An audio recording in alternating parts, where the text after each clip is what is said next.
Hey everybody, TrinfiniteX here, back with some more Tears of the Kingdom.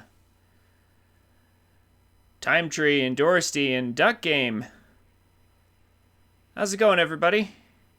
Good to see you all. And Dorsey, long time no see. Do you have Tears of the Kingdom, or are you playing it?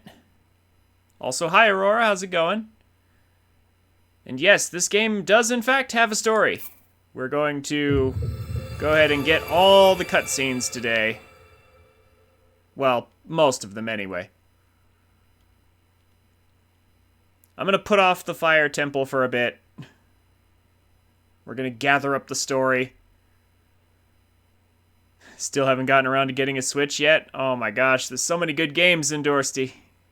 It's totally worth it. If you've got the money, it's an excellent console with a lot of good games. Breath of the Wild, Tears of the Kingdom, Mario Kart, especially with its DLC now, Smash. Heck, I'd even put Mario Odyssey on the list. Maybe 3D World. The list goes on.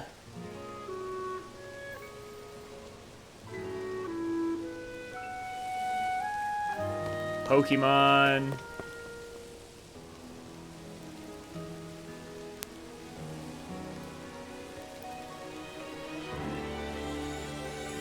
The Hyrule Warrior games are actually pretty nice if you're into that style of game.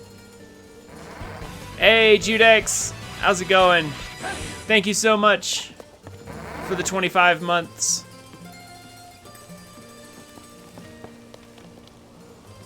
It's good to see you. Alright. So, I did a little bit of duplicating off stream.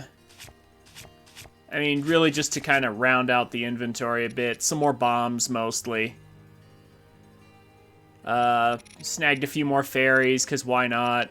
And of course, some more Zonite.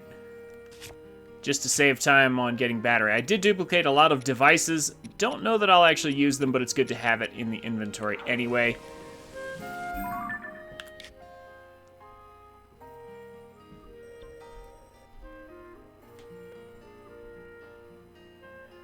How are you, Judex?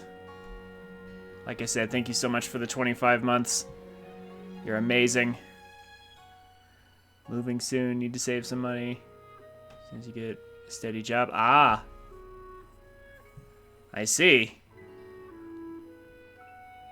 Well, that's a good reason not to get a Switch in Dorsey. Definitely finding a good stable source of income is important. Let's go over to the shrine, to this shrine real quick and have a look at the different glyphs. So I can see the order, because I'd like to get these in order if possible, and I want to remind myself of what the order is. We're just gonna start with this, and then we'll probably fight some Lionels. We'll probably take down the Lionel Coliseum after we do the glyphs, so... Because we have everything we need, really.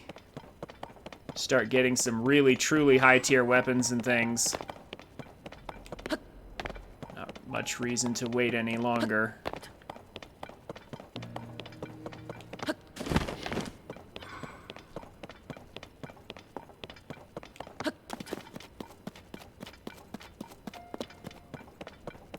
Been thinking about rebuilding your GameCube library. Well, that's definitely a good thing to rebuild. But if you have a Switch, you can play with the rest of us.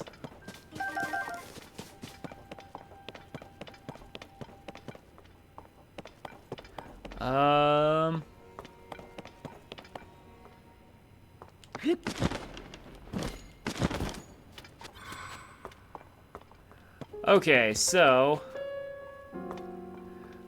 What should you dupe with the new dupe glitch, Time Tree? Basically everything that isn't bombs or fairies.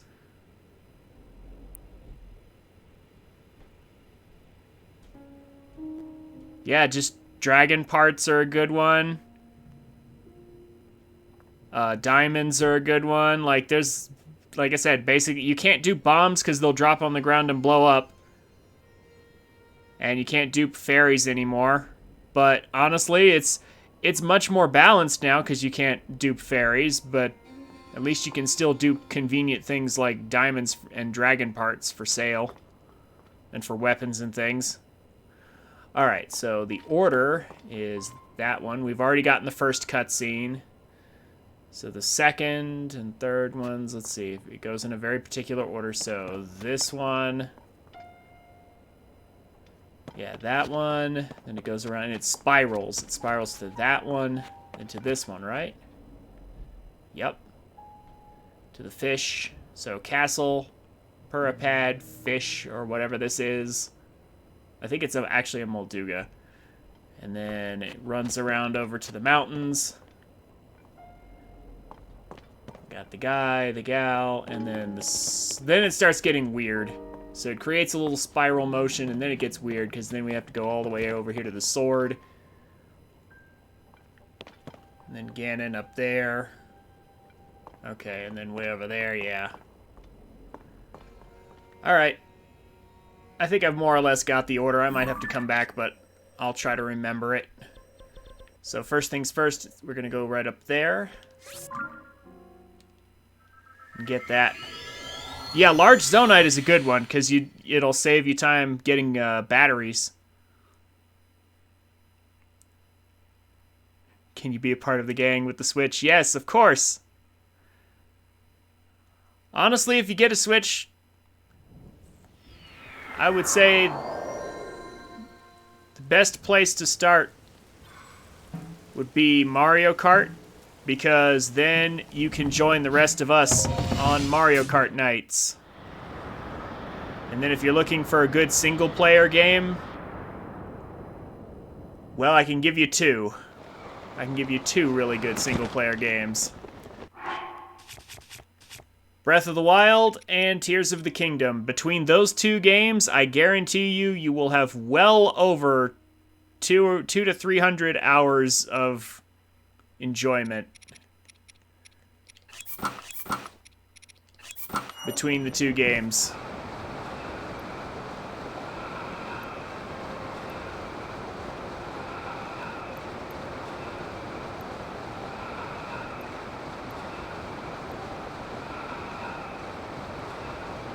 So that's literally 3 games in Dorsty, 3 games in a Switch, and you will be set for a very, very long time. Hey, if you gotta reset, I understand, Judex.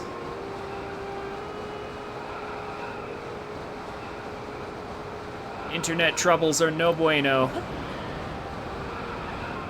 Definitely can't have that while you're watching the stream or doing anything else for that matter. Wait. I have tier 2. What am I doing? Okay, let's get our first cutscene. Well, our second cutscene. So, our first cutscene... where actually are the cutscenes, now that I think about it? You know, I just thought of that. Where are the cutscenes? Oh, here they are. Okay. Yeah, here we go. Yeah. So, first cutscene was literally Zelda finding out that she had been transported back in time to the founding of Hyrule. She met Rauru and Sonia, the first king and queen of Hyrule, and now that she's learned she is in the past, now let's find out what happens next. And when we're done with all these cutscenes, I've already experienced the end of the game, so I might not spoil the end of the game, but we'll be discussing the story a lot for sure.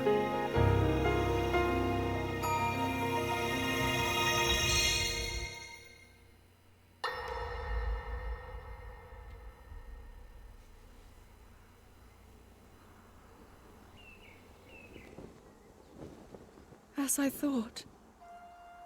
This is not the world I know. A time so far back in the past, it's become legend. So it's true. This is really the era of Hyrule's founding? Your presence here is just as strange to us, Zelda. But if you, like Sonia, have a secret stone and are able to manipulate time, then your story makes sense. Oh? I believed her right away. You needed the secret stone as proof, Rauru? I can feel your light power within her, as well as my time power. Additionally, I sense that we share a blood connection. I see. In any case, Zelda, you had said that you needed to return to your era as soon as you possibly could. Yes. In my time, something terrible is happening. I need to get back there. But how do I do that? I don't even know how I got here in the first place.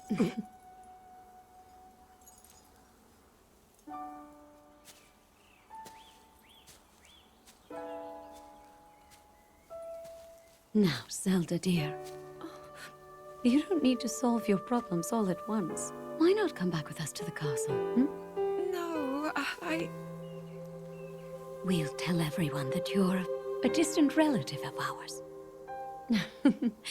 It is true, after all. We'll get you fresh clothes, too. I'm sure an answer will come to you. Wisdom takes time. I don't know what to say. I wonder. Minoru, she may have some idea of how to get you back to your era. Minoru, you said? Yes. She knows far more than anyone about our people. And like us, my older sister has a secret stone. We'll call on her.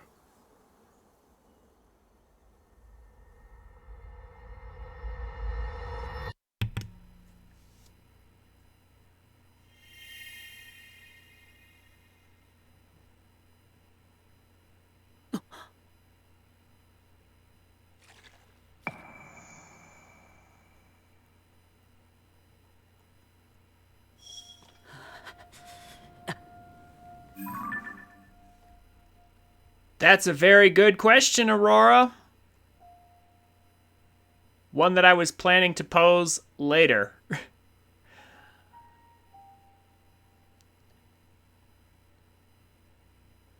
Well, I mean, that's what Mario Kart is for. Endorsed like Mario Kart or Smash. Like if you don't want to pick up like a game like Breath of the Wild or Tears of the Kingdom that's gonna be like hundreds of hours you have to pour into it to really finish it or enjoy it completely. That's fine if that's not your style of game anymore. Like I said, Smash and Smash Ultimate and Mario Kart sound like they'd be perfect for you. You can pick it up, it's a brand new game. You can play it for a while, then turn it off and not touch it for weeks, and it won't matter. It really won't.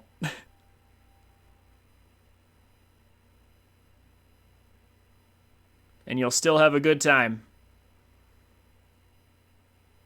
So those are mostly multiplayer party games, but they have single player modes. Or maybe Pokemon, something easy. Pokemon is really easy, so turning it off for weeks at a time won't hurt you. It won't be an issue.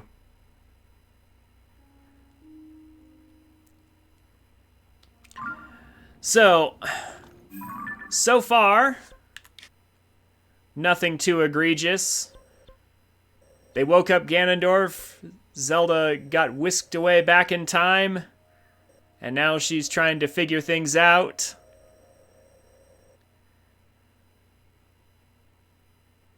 Sonia believes they have a blood connection, which seems, feasible.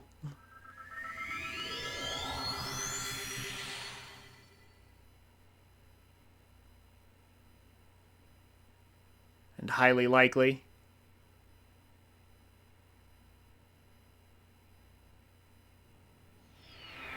if she has their powers and also...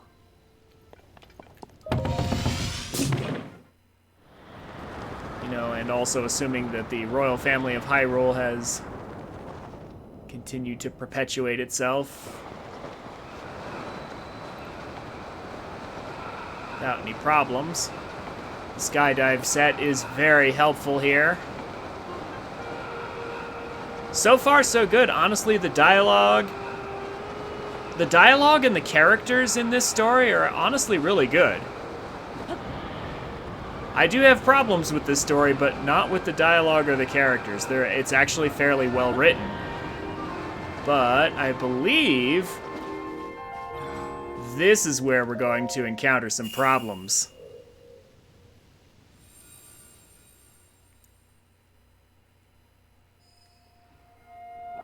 But we'll see.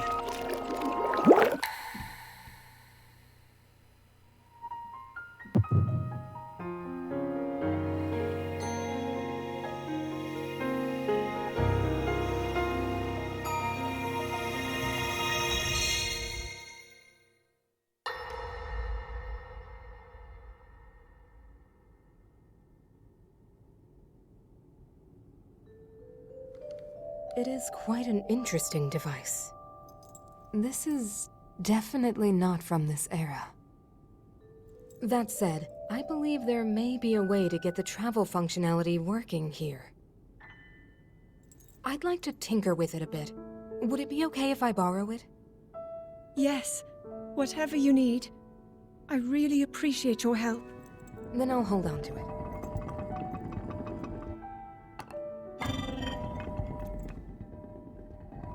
So you really believe my story? That I came from the future? I never doubted you for a moment. Minoru, do you know of a way we could help to return Zelda back to her time? I suspect it was the power of your secret stone that allowed you to travel through time. To put it simply, secret stones amplify the power their owners possess. I am able to separate my spirit from my body. Rauru can repel or destroy evil with his power of light. And Sonia, she can control time. As for you, I can sense both light and time powers. But your secret stone seems to amplify your time power. Time power. Ultimately, the secret stone only amplifies your power. It doesn't suddenly grant you mastery and control. That's still up to you. That means, if you don't already know how to get yourself home...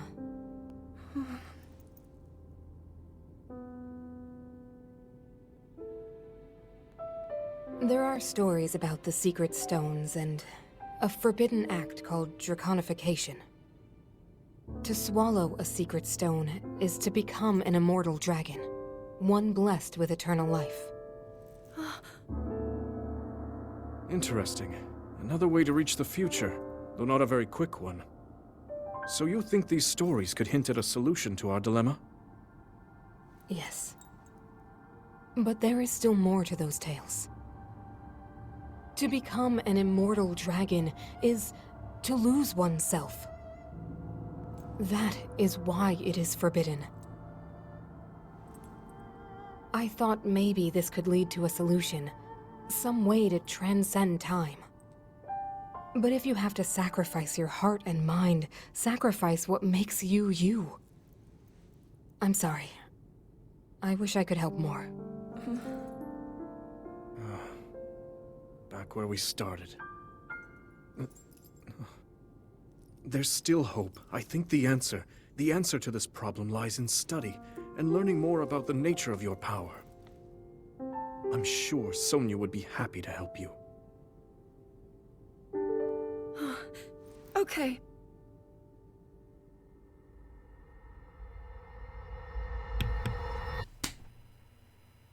And now we have a problem.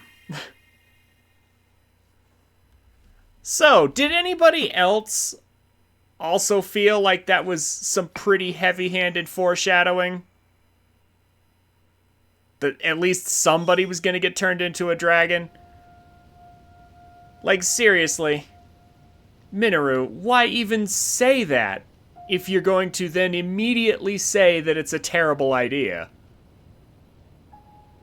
Why would she even bring up that swallowing a secret stone could turn you into an immortal dragon if she's then going to proceed to lay out why it's a bad idea? Never mind the fact that that's super confusing. Like, the secret stone is designed to amplify magic power that you already possess. Oh, but if you swallow it, it turns you into a dragon. What? Why? Like, those two functions sound completely unrelated to me. Why would it do that? That doesn't make any sense. My issue with this game's story is not its characters or its dialogue or its writing. Like, the character writing, that is. Like, the characters are all fantastic. They're actually understandable, relatable. They even go through growth and development. Even the side characters. But the plot is kind of contrived. The plot is really just... it's just kind of a bunch of made-up nonsense happening for no real rhyme or reason, to be honest with you. It's just nonsense. The plot is not very good.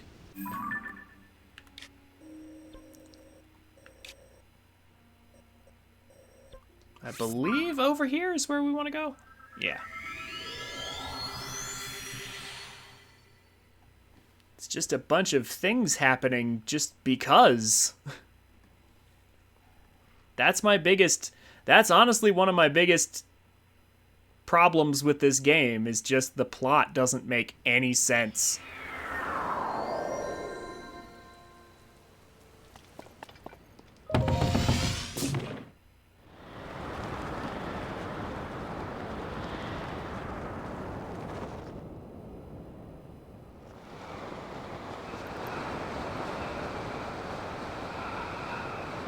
But let's see the next one. Like I said, even with a bad plot, the characters are still enjoyable. It's still not awful.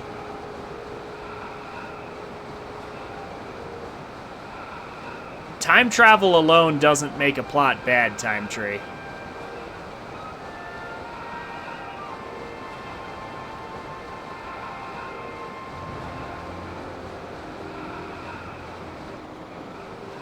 I've seen time travel plots done correctly.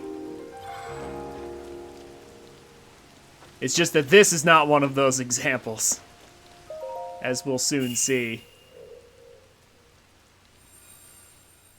Well, actually, now that I think about it, I'm not even sure time travel is really the biggest problem here. Yeah, actually, the time travel part of it might not be the worst part.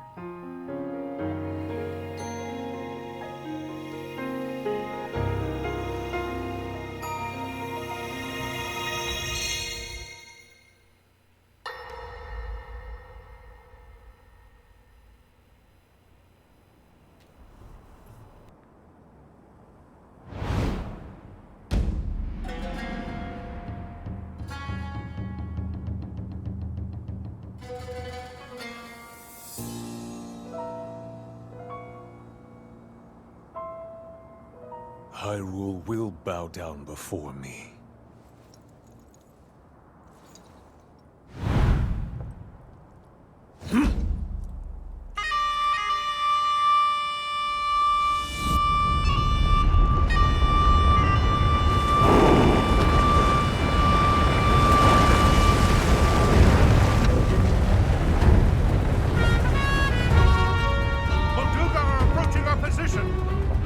It's more than we thought! It's a swarm!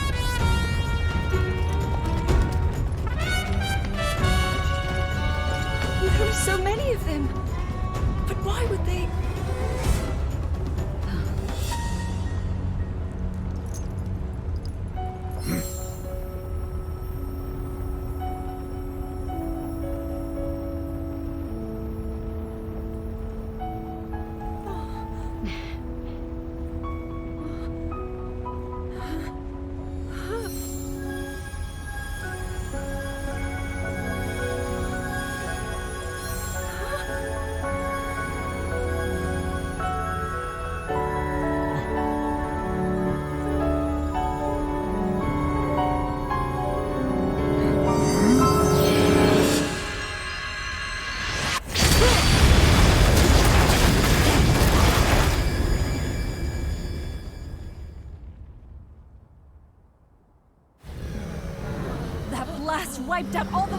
How is that possible?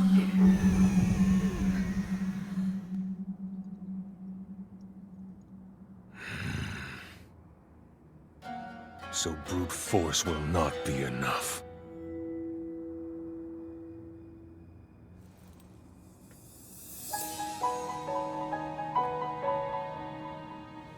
The secret stone of the Zonai. How interesting.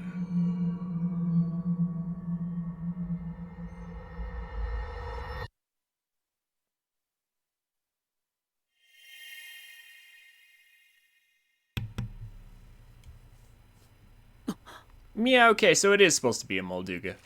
That makes more sense. I seriously thought it was a fish for the longest time.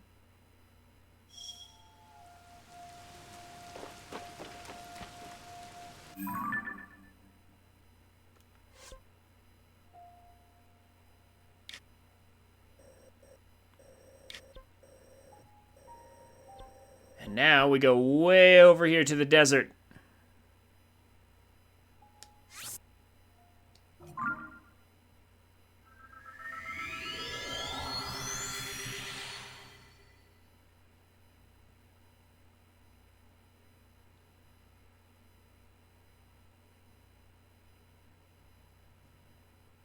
But yeah, still so far so good. Also, did you notice those, like, how different those Gerudo models looked from the ones that we have today, like in the game now? Like, one of them had like a mohawk, and like there was a whole bunch of different haircuts. Also, some of them were wielding gloom weapons. The Gerudo under Ganondorf back then, they went to the trouble of not just like copy and pasting a bunch of Gerudo soldiers like they could have been from town here in this era, right? They went to the trouble of creating different models. I appreciate that little detail.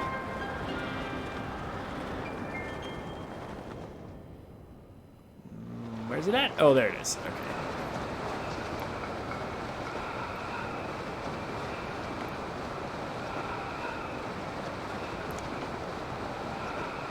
I just realized this cutscene from saving Deku tree placed before the opening. Yes, there is. You know what? I might even attempt to get that today. It's gonna involve a bit of traveling underground in the depths, but to be honest, I wanted to do a bunch of that anyway. There's honestly a lot to do, just in general. So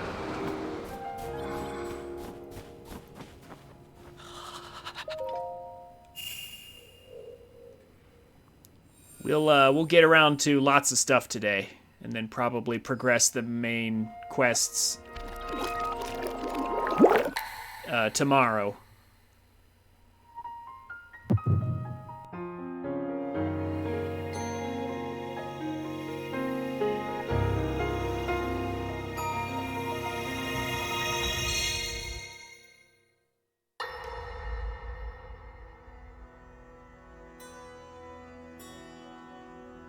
Allow me to offer you my deepest apologies. On behalf of the Gerudo, for taking so long to accept your repeated invitations. It is our desire to be accepted into the protective embrace of your kingdom. To serve it faithfully.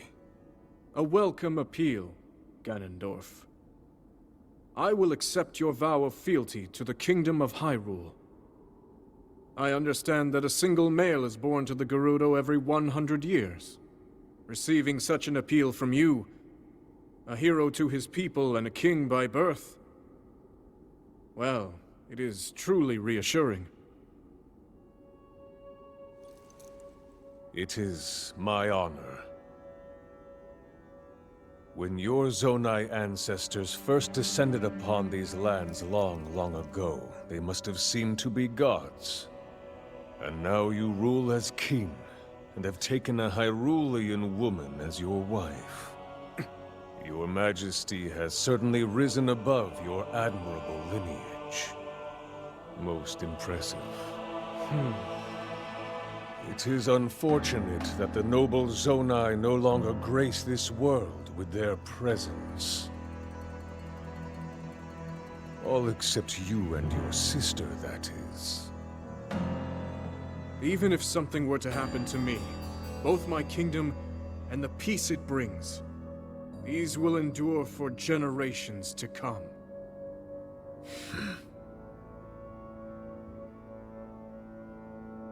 Your actions today are appreciated, Ganondorf. I look forward to your future endeavors. You may leave. Your Majesty.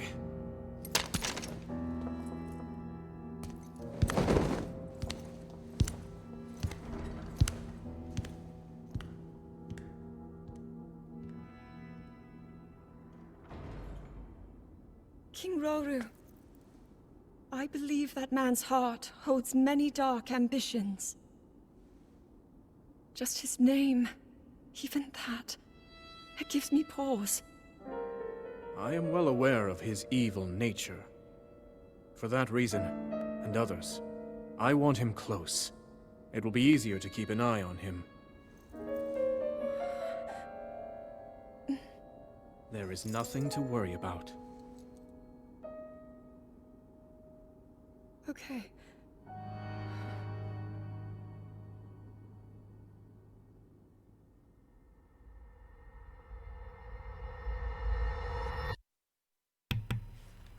Boy, it really is a shame, isn't it? That the Zonai don't bother gracing the land of Hyrule with their presence anymore, except for Rauru and his sister. Why is that again? Like, not Rauru and his sister. Like, Rauru fell in love with Sonia, and I guess Minoru decided to stick around because her brother decided to. But, like, what happened to the rest of the Zonai? Where are they?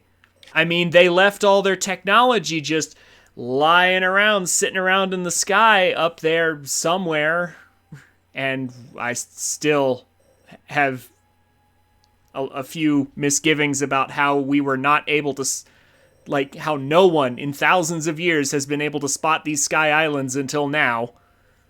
And all their technology is just lying around up there, and it's apparently very advanced technology too. It's not simple stuff. It's on par with the Sheikah stuff that has mysteriously vanished, that they still have not explained the disappearance of. Like, you know, where did the Zonai go? What kind of people were they? And it just feels like they just sort of exist because we need them to, for the story's sake.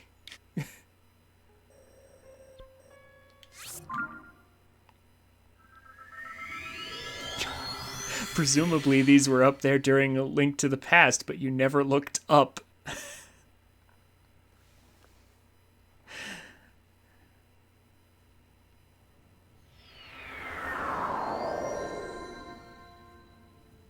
Well, yeah, okay, but here's the other part of this that that's a little bit interesting. This is supposed to be, like, Rauru and Sonia said that they were the king and queen that founded Hyrule. So if that's true, then Zelda has gone back in time to shortly after Skyward Sword happened, right? So apparently Skyward Sword happened, and the Link and Zelda of that time didn't found Hyrule, but rather that came later when the Zonai came down from somewhere after Skyward Sword happened, and then they, you know, two of them decided to stay behind and found Hyrule. And then, yeah, I guess the Sky Islands have been up there ever since, and no one has spotted them.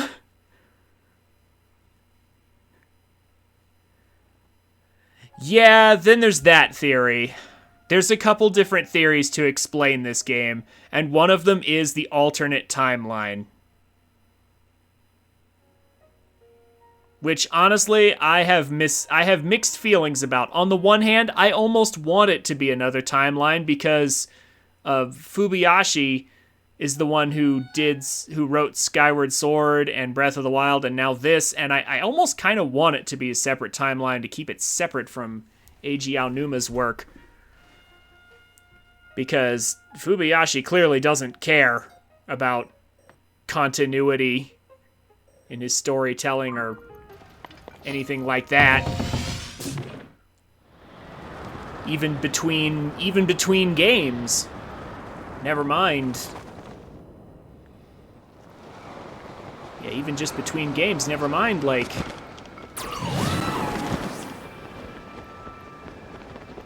Between like, whole arcs of the story, like there's not even consistency between this and Breath of the Wild in some cases. On the other hand, I also don't like that. I hate that idea, to be honest. I would much prefer if they would actually tell a consistent story.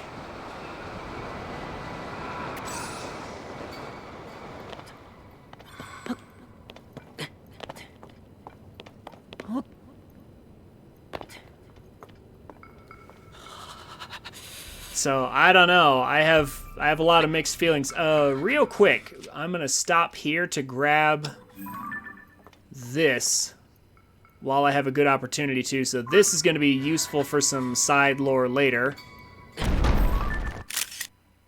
Just gonna grab that picture there, and then this thing is going to fall down to the ground, and we're not gonna be here when it does.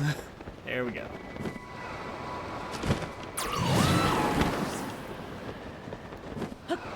There we go.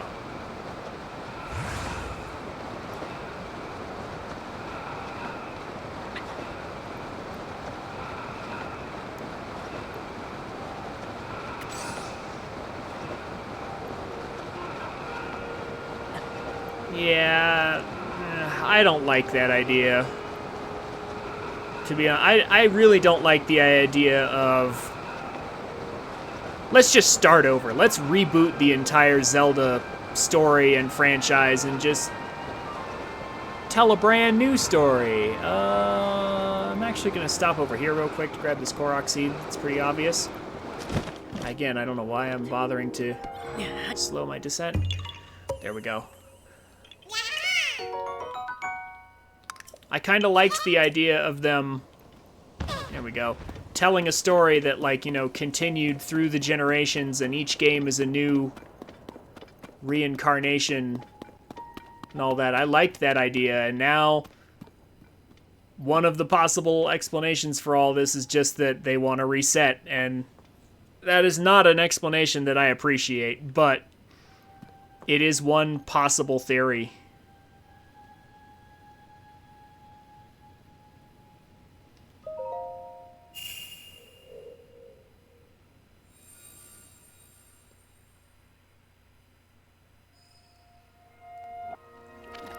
Let's see what happens next.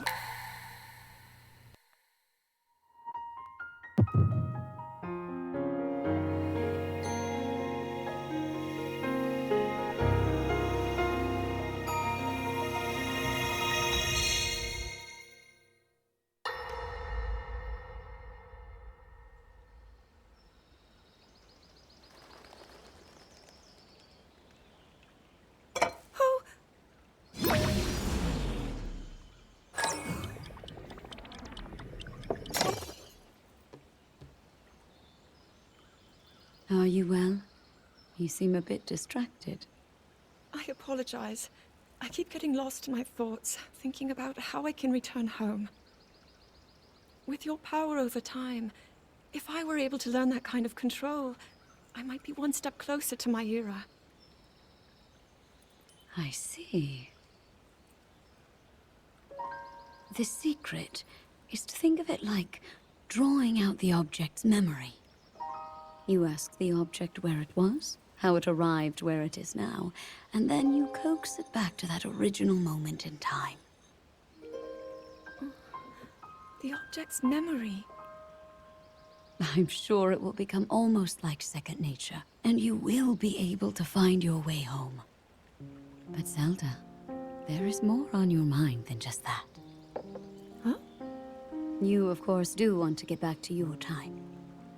But you also desperately want to help us out in this era. Am I close to the truth? How did you know? I do not believe it is possible to keep anything secret from Sonia.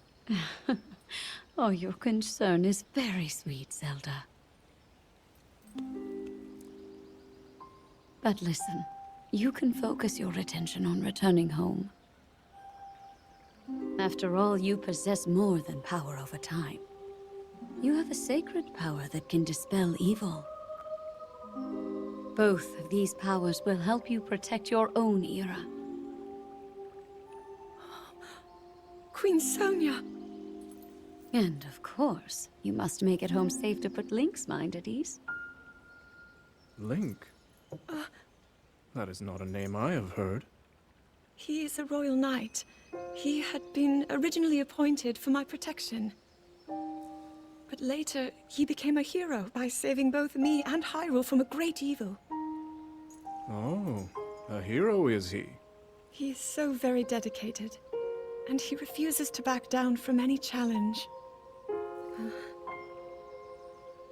He is very strong. And his heart is good and true. Ah, I can see that you have absolute faith in him. Hearing you speak so highly of Link, I find myself wanting to meet him as well. Indeed. I would also like to meet him. He must be quite the brave, courageous knight. What a picture Zelda paints of him.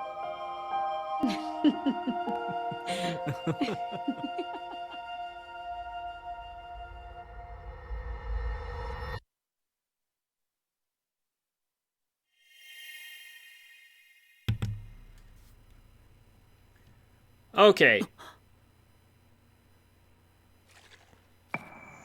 So, I agree with you, Avalon. I do like that Sonya used the recall ability just naturally with her power like that, because that gives kind of a basis for the recall power, and its extremely busted strength. 'Cause this is a really busted ability.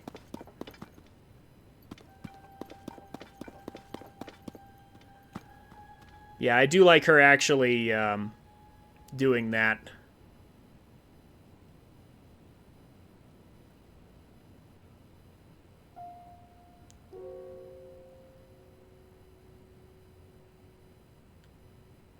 If you could merge two animals to create the ultimate animal, what animals would it be and why?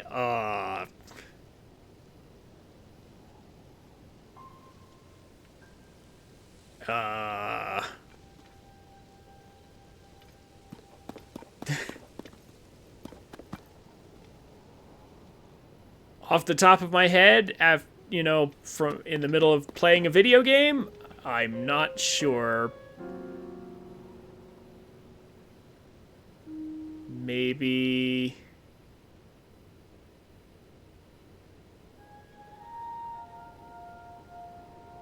Well, how balanced does the actual... Yeah, how balanced does the actual merging have to be?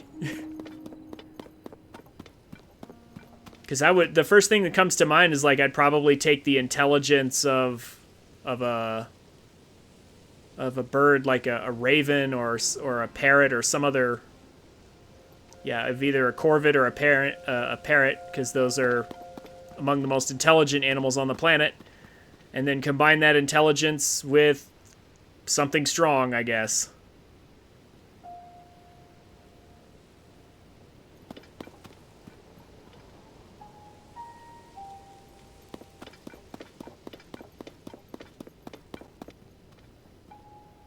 That's just what comes to mind for me, Endorsey.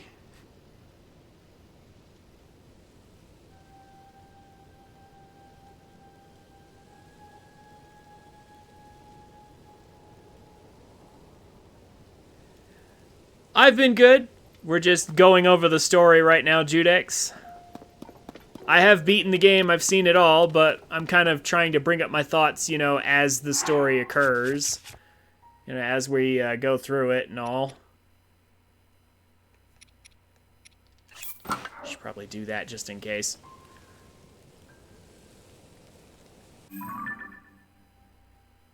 You know, maybe I should have done the Lionel Coliseum first so I could get Majora's Mask. That's okay. I'll make sure to do that in my 100% playthrough. Gotta have the good old cutscene ruiner with us. And actually, we have seen enough cutscenes right now, you know, maybe we could take a break from story and actually do some fighting. Do some stuff.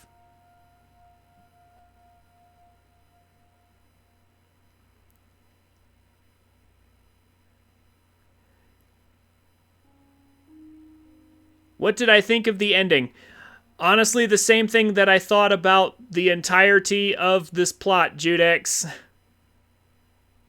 The characters are amazing. The dialogue is awesome. Like, all the characters are relatable. They go through actual growth and development. But the plot sucks.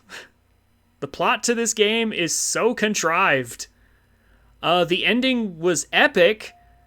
It was just... like, okay, story-wise, the plot and the ending are just kind of like, do whatever you want. Like, who even cares? But as for the actual ending, like, in terms of, like, as a whole, like, playing the game and stuff, I loved it. The Ganondorf fight was amazing. The sequence at the end was superior in every way to Breath of the Wild. Like, it's still good. It's just this plot that bothers me. Because it doesn't make sense in and of itself. It doesn't make sense in context of Breath of the Wild. And it doesn't make sense in context with the rest of the series either. It really doesn't. Since your internet was out, I will briefly touch on some of my thoughts. Actually, yeah, I think I am going to head over to the Lionel Coliseum. Let's do some damage. Let's do some fighting. Because actually, I need to remake my flying vehicle too. I need to make an adjustment to it. I figured out why it's not flying straight like it should. And I figured out how to fix it.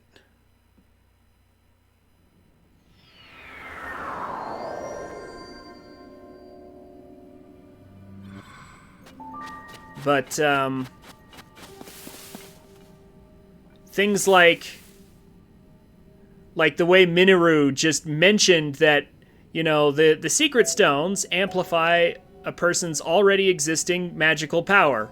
Fine. Oh, but if you happen to swallow it, it turns you into an immortal dragon. Oh, that's probably not a good idea. Maybe we shouldn't do that. Well, then why did you mention it, Minoru? You know, like, why would she mention something that she knows is a bad idea and then immediately turn around and explain that it causes you to lose your sense of self and that it's probably a very bad idea? Then why did she bring it up? You know? Unless, of course, it's going to happen. That was honestly my first thought. So I'm going to take out the pieces for the bike and explain what I was doing wrong before. There's one tiny step I forgot to mention.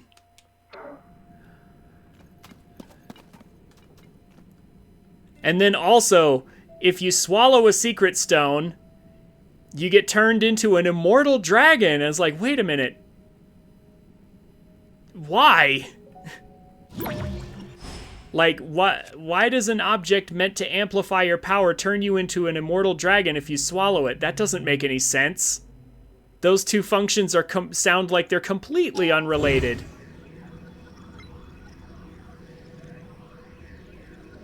Like, it just that's what I'm talking about with the plot, Judex. It really just feels like they're making up a bunch of stuff, and there's no real rhyme or reason to why things are the way they are. They just sort of are, and they expect you to just sort of just accept that, you know, things can just happen like that.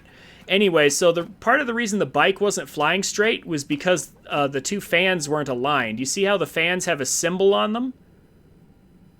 And they're kind of like pointed, like right now that's pointed up. It's like a circle, and there's like an arrow or a needle right there in the center pointed up. So if your bike isn't flying straight, the reason might be because the fans aren't pointed in the same direction. So we're going to very carefully lay this down like that. I'm going to grab the stick, and I'm going to tilt that just a bit and see if I can attach it just so to the right part. Oh, hold on. Come on. Right, like so. Ah, dang it. Not quite. Yeah, we want those two things to be aligned, those two arrows.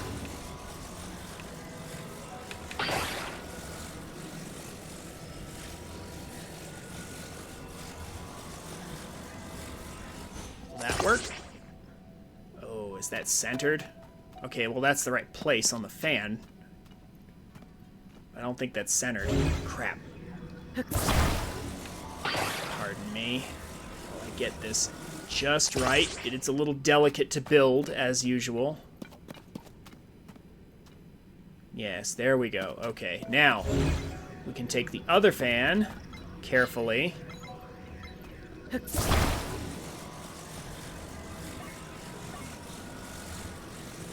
And no stake needed. We can actually just attach it like this. Again, we have to be very careful about it, and we want the two arrows to be lined up beforehand. Right about there. Yes. That should do. Now we go to auto build and save that over the version we had. So we take this and remove it. But then we go down here and add this one instead. And now it should travel straight.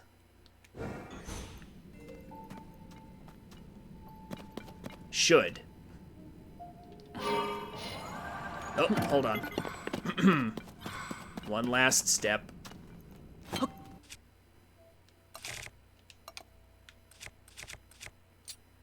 It'd be nice to be able to see where I'm going.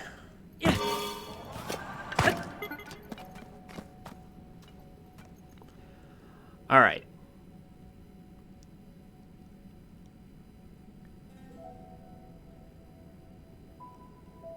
So you're expecting realism in a game where an elf goes on a magical quest to slay a dragon, and in his magical sword and mushroom-fused shield.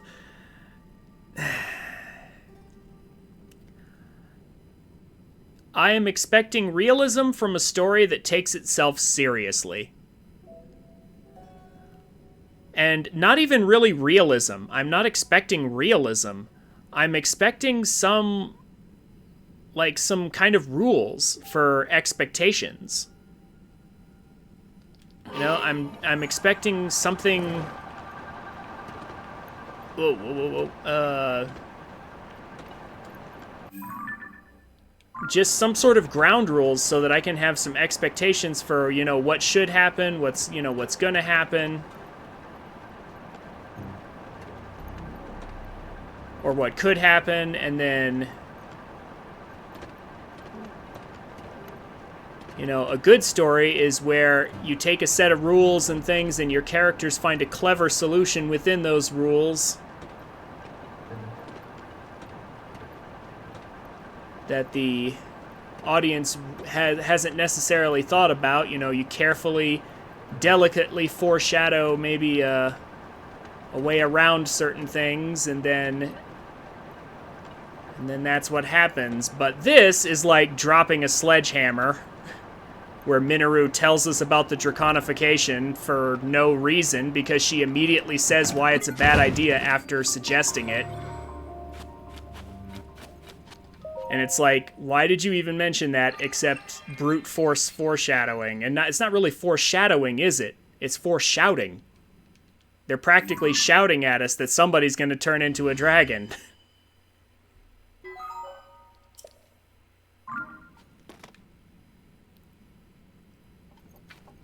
Because there's no reason to bring that up if you think it's not going to work. As she highlighted immediately afterwards. And that's to say nothing of the fact that it doesn't make sense for it to be in the first place. Again, those two functions, amplifying magic power and turning into a dragon, what do those two things have to do with each other? Now, you could argue that, you know, in the previous games, wasn't the Triforce the same thing? A magical, wish-granting, you know, all-powerful thing that you could collect? Okay, but the difference is the Triforce is the thing you spent the whole game going after. Okay, like it's an end goal, not a thing that's used in the middle of the story to justify whatever you want to happen happening. Okay, this feels like they could just do anything they please with these secret stones. They can just make up some thing, just some power that it has that it can do anytime. And there's lots of these things littered around, and they can make the story go any which way they want. And it's not about realism, it's just about, I don't know, being able to form any kind of expectations, or any sort of investment into these characters and what's happening to them. But if it's hard to invest in a situation where anything that happens to these characters, anything bad that happens, could just be undone anytime they feel like it. With some random made-up power that they can just suddenly pull out of thin air. It's hard to have an investment in a situation like that. Also, there's an armored Lionel. But we're skipping over him because we're going to fight a whole Coliseum full of them. Right over here.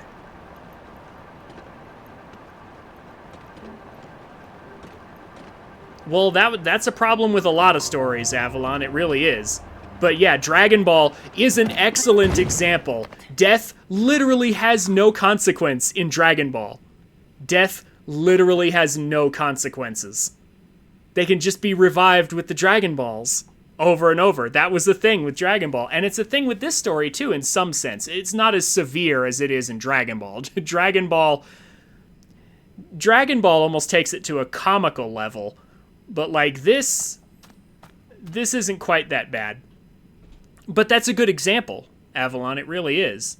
And it's an example of, here's the magical wish-making device that we're going to use repeatedly throughout the plot to just solve all of the dramatic tension that we build up. You know, our main characters are in a terrible bind. What are they going to do? Just use this magical doohickey thing to just solve the problem. Just get out of whatever difficulties they're in. It's like, yeah, wow. Wish I had those. Yeah, like, see, let me put it like this. If Mario had something like this, it would be less egregious than if Link or Zelda have something like this.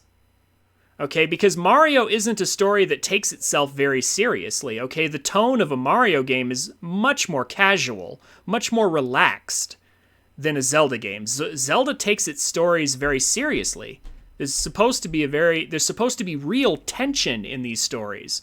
But if they have magical devices that can just get them out whenever they want, it ruins that tension. It ruins any attempt at that tension. So, yeah, it's about how seriously the story takes itself. And what sort of powers they're throwing around.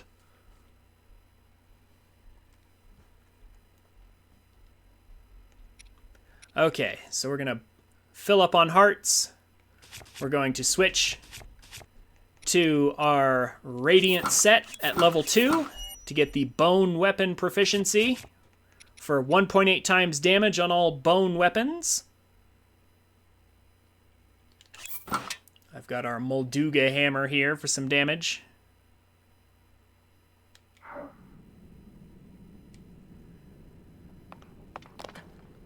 And down below us is a treasure chest in the middle of this Colosseum. I'm going to go ahead and save the game here, actually. It's a good place to do that.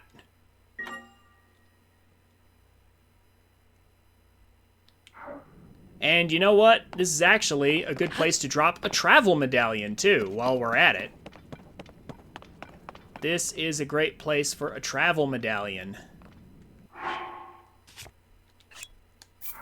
Because we might need to come back here later to farm these Lynels.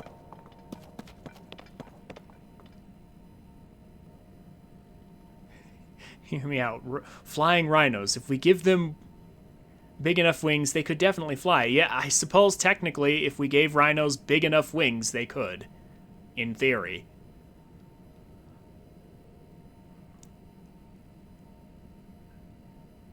I come at this from the perspective of someone telling the story instead of them showing us actually what happened. It's a bit less egregious. A bit less. Carefully chosen words there, Aurora. It still isn't good. And also, if I come at this from the perspective of someone telling the story instead of showing us what actually happened, I'm not actually sure that changes anything, Aurora.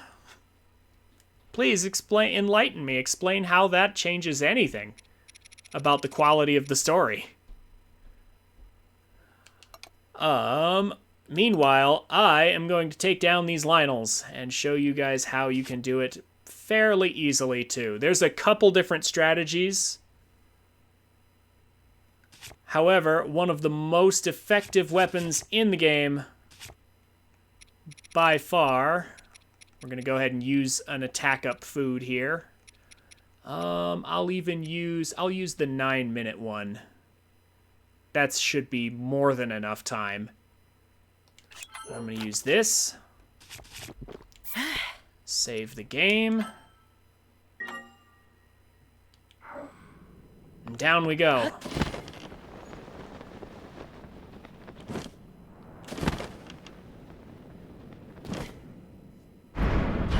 And now for a series of Lynel fights. Here's how we do. We're going to take a single shot bow and a hover stone. And we're just going to do like that.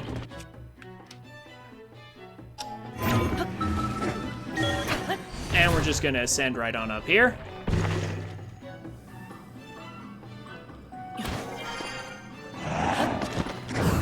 And now we have free reign to get bullet time whenever we want.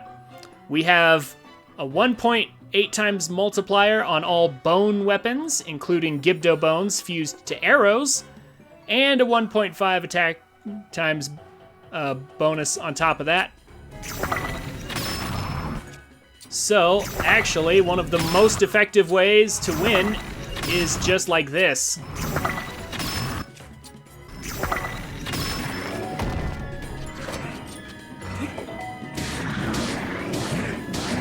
Gibdo bones to the face actually are really strong. And then this guy's gonna drop and give us a ton of stuff. We have space. Yeah, let's see, we do have space for most of this. I might drop this. No, I don't want to drop this. It's my nice luminous Talus shield. Yeah, we'll leave the shield behind. Weapons. I don't really need his weapon. Nah, I could drop the torch. Yeah, get out of here, torch. There's a blue Lynel. So each of these Lynels is going to drop 20 energy crystals for us.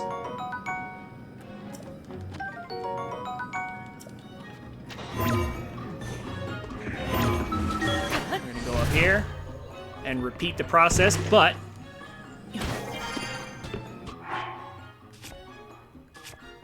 we're going to use the previous Lionel's bow to get things done. I'm also going to go ahead and just drop this because it's about to break anyway. Notice I'm at 122 arrows. Let's see how many I'm at after this.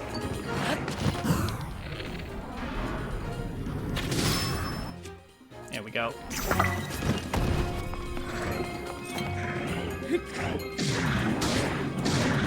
Just gonna spin to win a little bit.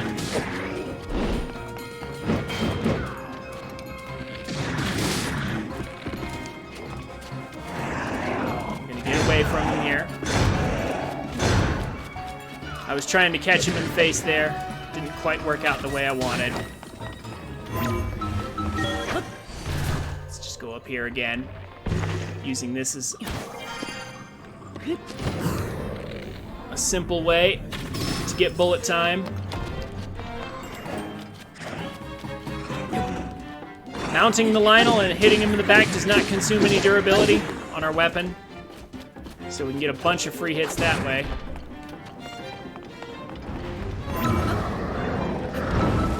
Aww.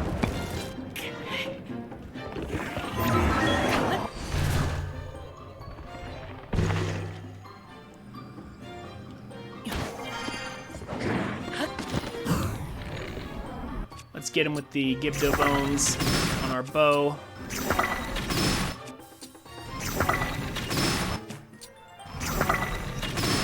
And look at that, down already.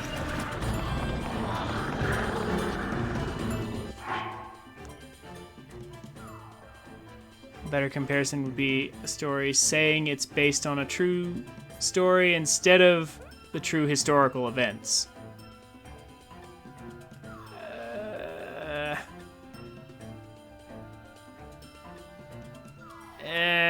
I'm not quite sure how that would change much. Is that story real or just a legend? Oh, it's a real legend.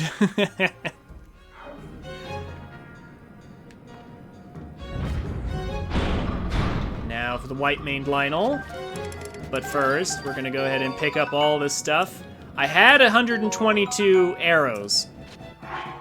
I now have 134. I have gained arrows from this. Sadly, his bow wasn't any better, but that's honestly okay. Sure would be nice if I could see where that is. I wish there was a shadow on the ground I could pick up on. Wish that floatstone had a shadow or something. As best I can tell. Oh, it does have one. Okay, it's just off to the side. Dang it. My bad. Alright, let's go ahead and take this guy out. This is the part where we wish that the game gave us, like, the ability to just make a particular type of arrow. And not have to fuse a brand new arrowhead every single time.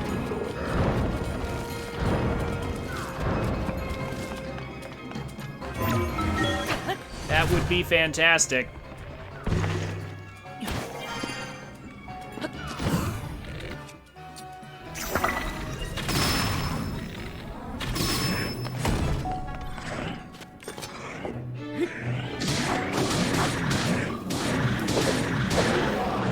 There we go.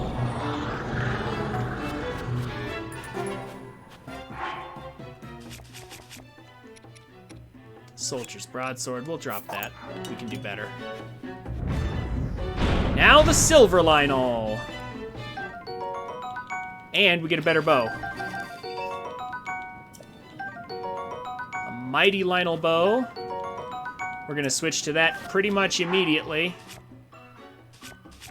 Because for a silver Lionel, we're gonna want the extra damage. We're also gonna drop that and probably some of these. We really don't need all these mighty construct bows if we're going to be walking around with.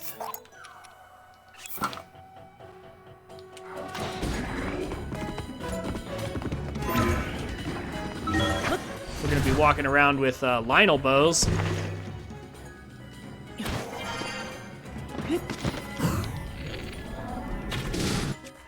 Hold on. Give me the crit.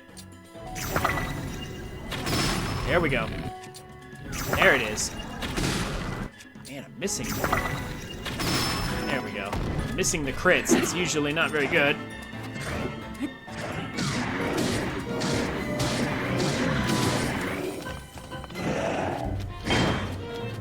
Ooh, Sidon actually doing a little bit of blocking for me.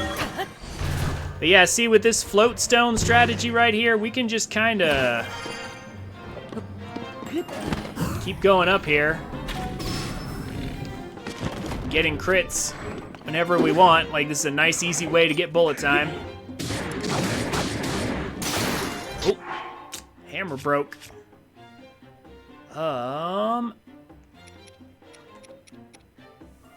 Yeah, we'll go ahead and use this, I guess. We can still fight the Lionel normally, by the way.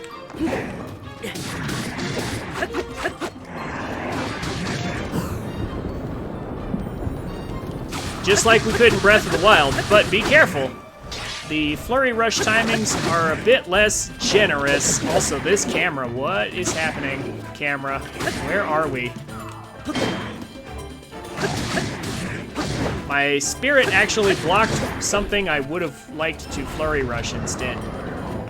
If you don't want to use the float stone strategy, you can use those stairs over there, honestly. Those stairs right over there are a great way to get bullet time for free without even having to do this. I'm facing the wrong way. I don't know how this will work out, actually. Oh, we got him anyway.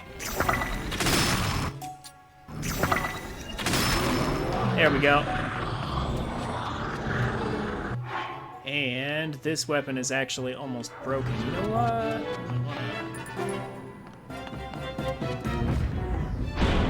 We're gonna probably take his weapon. So now comes the interesting part.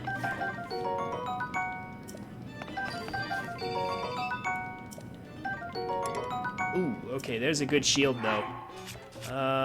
Yeah, it's time. It's time to say goodbye to this. Okay, this guy.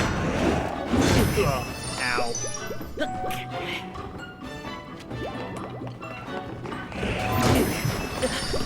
If you'll leave me alone for long enough to even ascend. Wow, okay.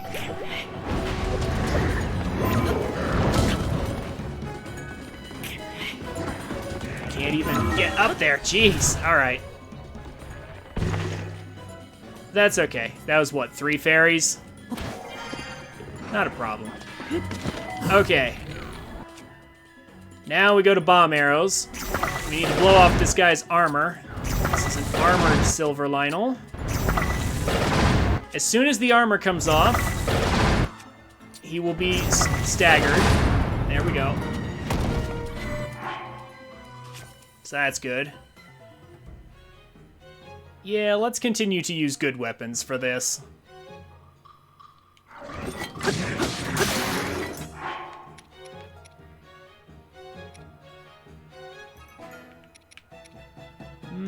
Yeah. We can get some more spears because we have access to the water temple. Mount? Mount? Oh. Oh, that thing is in the way, that's why. There we go.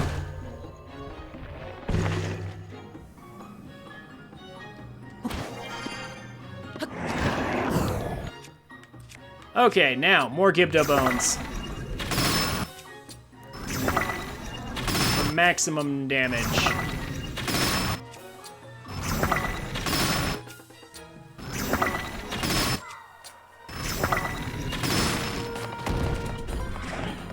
Now we can mount him.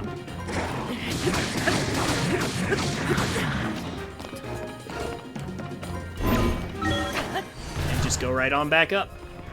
So he caught me in a loop there for a second, but with a few spare fairies, we're back to doing just fine again. Might have to dupe some more Gibdo bones.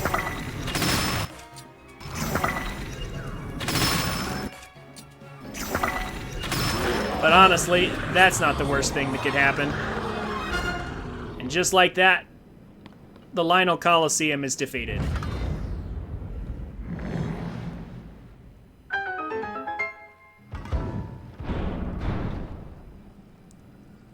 By how you've described this game, it sounds like what Radiant Dawn was to Path of Radiance.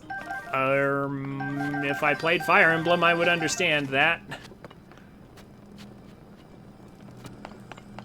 But it's been such a long time since I even looked at the story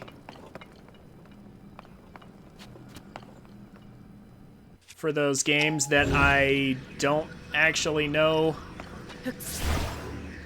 I don't know why we can't grab that, but whatever. That I don't actually recall what the story for those games really was.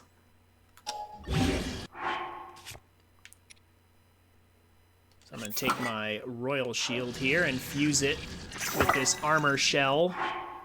Get a little extra defensive boost on it. These two will probably be the shields I use for like surfing and stuff. Switch to this. We'll pick up some new spears in a bit. Path of Radiance was a 5-act game, basically. They intended for it to be like 7. Then they made Radiant Dawn, which itself was 5 or 6.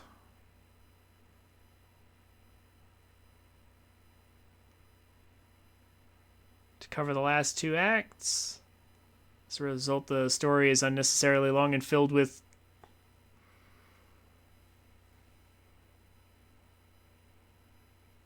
contrivances. Okay. I mean, again, I did watch the story for both of those games a long time ago, but I just don't remember them. But maybe someday I'll actually play Path of Radiance. Perhaps. We'll see.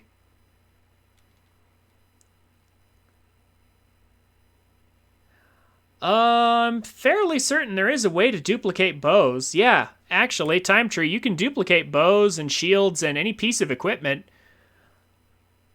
There's a couple different ways to do it, but I believe for bows and shields, you could try using the Octorok glitch.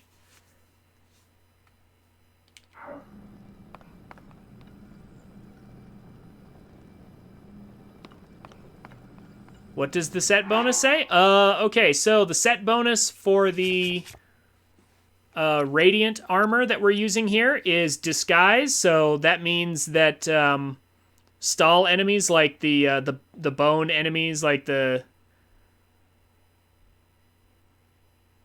come up out of the ground, they'll be confused. They'll look at us like, huh?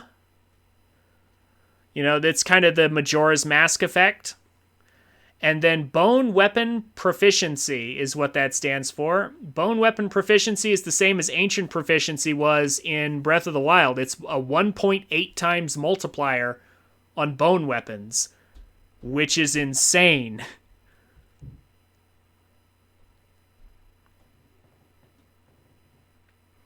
Because it stacks with the 1.5 times bonus we get from the attack up food that I'm using right now. The best part is we can use these Savage Lionel bows that we just got right here. We can use these Savage Lionel bows and fuse what's considered a bone weapon. Anything you fuse a bone to. So like I will give you an example right this second. Here's a Royal Broadsword. Here is a Molduga Jaw. I'm gonna stick it on the ground. I'm gonna hit fuse. And now this is a bone weapon. It does 42 damage. However,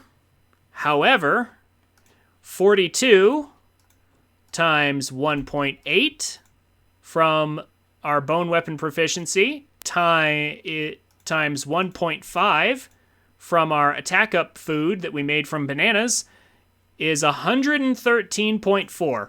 So this is now a Molduga hammer that does 113 damage per swing, assuming we're wearing this outfit. And we have an attack up food active.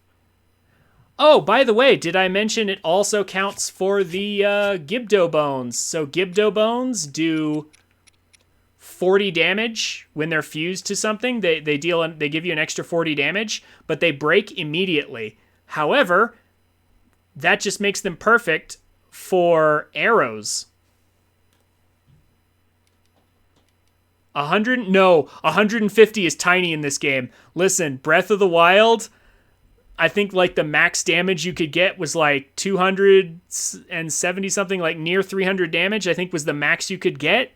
In this game, it's crazy high. You can get almost 1,000 damage out of certain weapon combos. It's insane. But, yeah, it's this game's power ceiling is way higher than Breath of the Wild's. Oh, no, like base, just weapon infused part? Oh, in which case, if you're looking for just raw power, then you want to fuse these. The Silver Lionel Saberhorn has a fuse attack power of 55. But it's not a bone. So it will give you a much higher base, but it won't give you... You won't get the bonus. Also, if you're just looking for high base power, consider fusing with a Gerudo weapon, because it doubles the attack power of whatever you fuse to it. But you're not going to get much durability out of that, though. Like, you can get there's a whole bunch of different ways to get crazy numbers. Also, like the Zora weapons, if you're wet, they double the power of the base weapon and the thing fused to it. So you can get some insane numbers and have good durability, but you have to like hit yourself with a splash fruit or something every so often in order to keep yourself wet so that you get the bonus. Or just talk to Sidon. Use Sidon's ability. There's a bunch of different things. There's a whole bunch of different ways to get high numbers. Anyway, now for our treasure here. Majora's Mask. You fuse opals to Zora weapons? Okay. That'll give you the water effect, but it's not really going to give you very good damage. So, Majora's Mask is awesome. However, it's honestly less useful in this game than it is in Breath of the Wild. Oh, by the way, my arrow count is now 203. I started with around 100. I now have 200 and something. So if you need arrows, farming the Lionels is a great way to go. But yeah, instead of fusing opals, just talk to Sidon. His ability instantly makes you wet.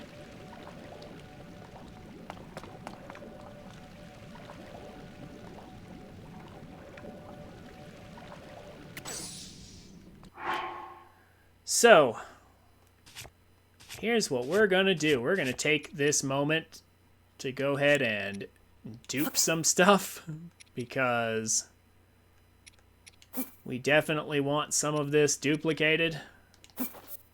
These are some really good materials. Have to be in the air for that.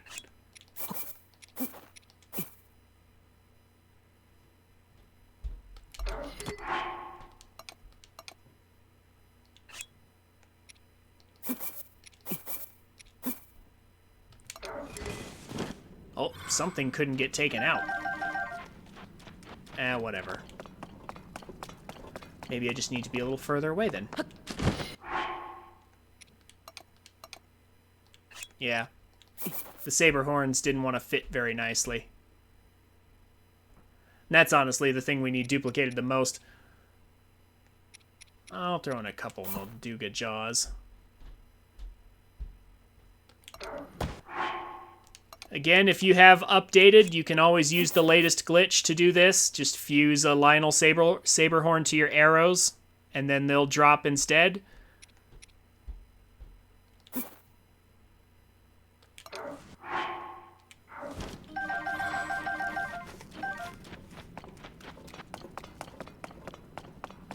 But as long as 111 is still available and I don't have to update, this is far more convenient, so I'm just going to use this.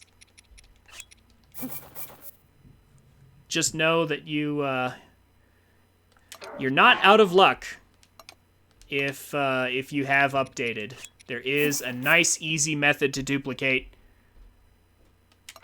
and it's only slightly less convenient than this. You just have to get to a particular place and sacrifice a little durability on a bow.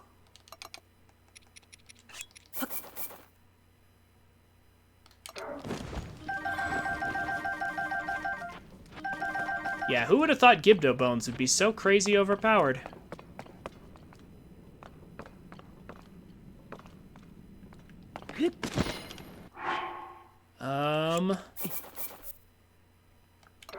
This'll probably be enough here for now.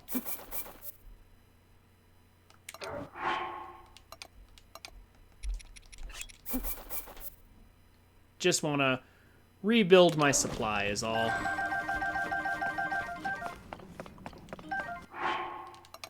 There we go. Okay, so now I think the next step is to get our weapons repaired. Repaired and upgraded.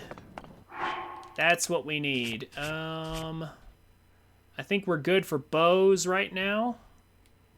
We do want to keep some single-shot bows. That's kind of nice and important to do. Why do you need to duplicate rock salt, Time Tree? You can buy infinite arrows from Beetle. That's what you're doing now? I mean, I guess if you've duplicated enough diamonds to get money for those infinite arrows, you could do that too. But honestly, arrows aren't really a problem if you want to go for nice high-end equipment like what we have. I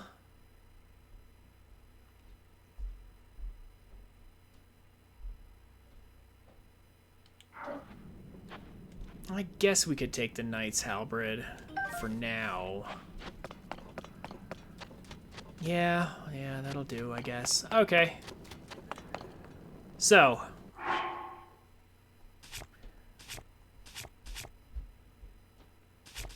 from here, I have my travel medallion right there. Let's go ahead and actually stop by some of the mines to pick up some more energy crystals. Beating all those Lionels gave us 20 energy each.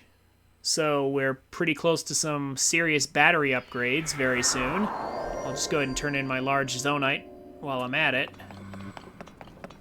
We'll get some battery upgrades.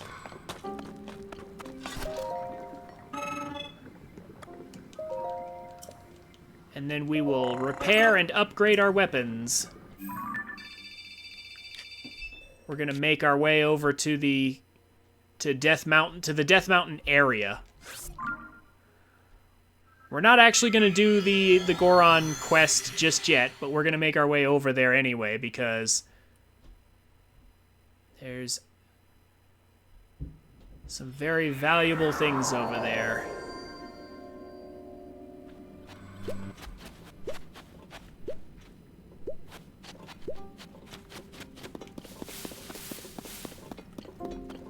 Yep, Octorok's upgrading weapons. That's what we're looking for. I mean, at this point, you can repair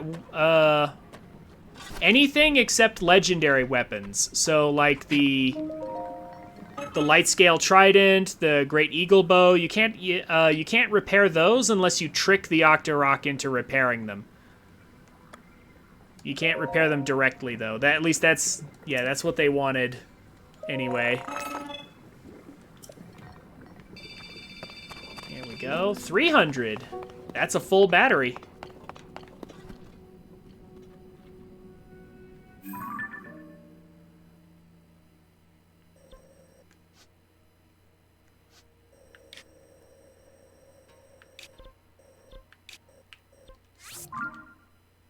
But not just repair them, you get upgrades too.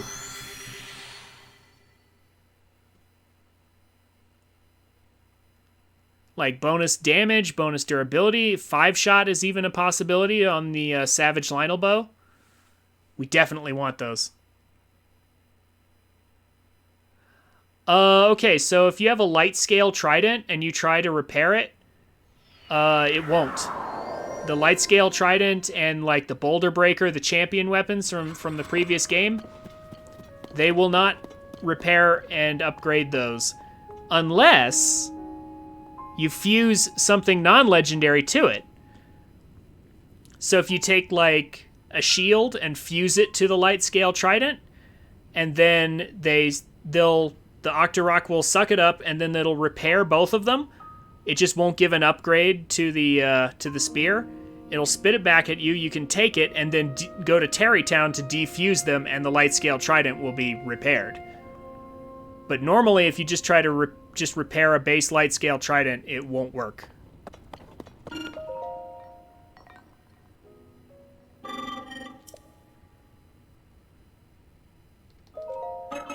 Let's get a battery.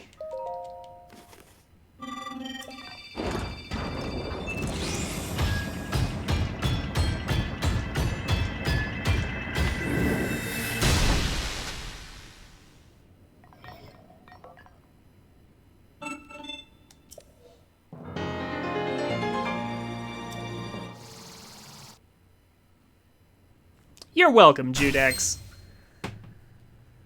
Not a problem. Now, now here is the problem. We have no warp points over here, so we're just gonna have to fly, I guess. Well, actually, no, we could just drop from here. Yeah, we can use this tower. We need to get some shrines and things today anyway, just to upgrade our stamina and such. And we'll finish up the story here in a bit.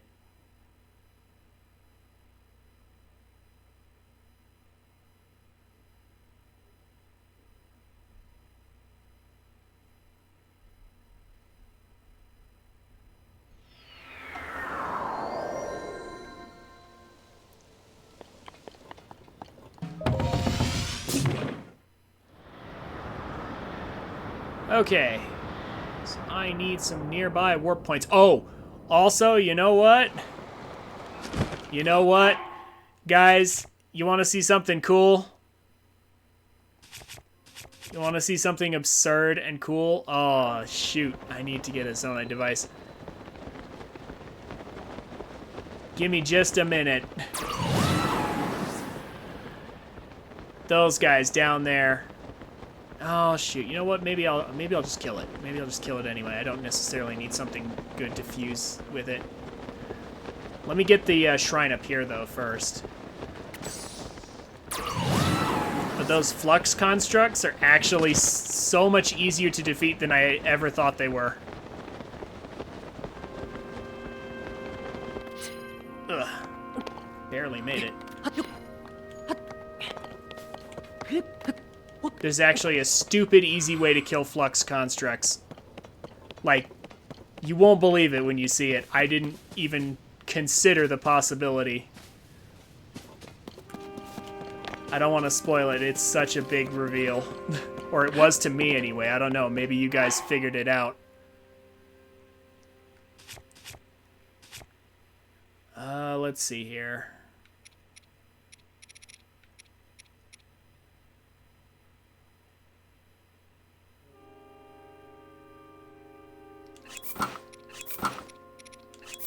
Oh, trust me, I found a way that's gonna blow your mind. I found it online, of course. Someone else came up with it, and it's just like it was just sheer genius. Oh, I don't have enough Zonite. What? Really? Okay. Excuse me a second. We can't have that.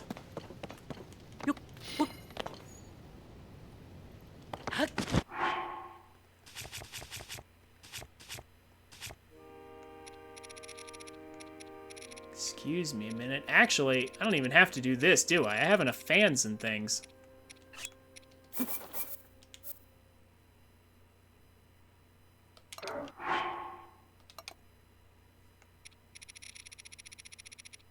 Yeah, if I need, I can just use like regular fans probably.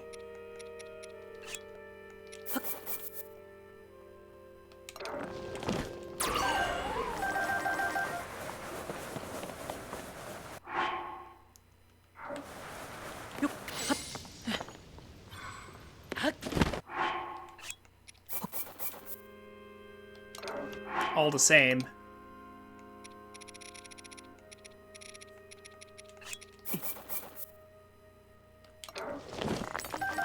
Just to kind of have a little.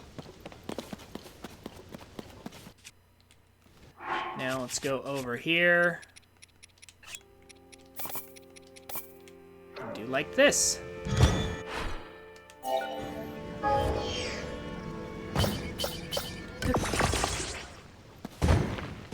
Now, I just need the shrine over here. There's a warp point, and then I'm gonna drop down on that guy and take that guy apart. It's gonna be so much fun. The method will blow you guys' mind. Unless, of course, this right here is the crystal down there on the construct, or is it in the sphere?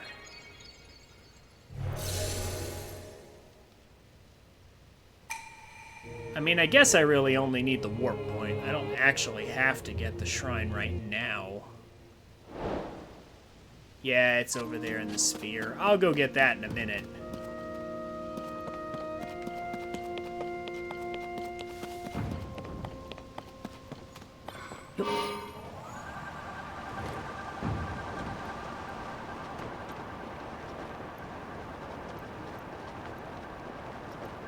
Let me go ahead and take this guy out.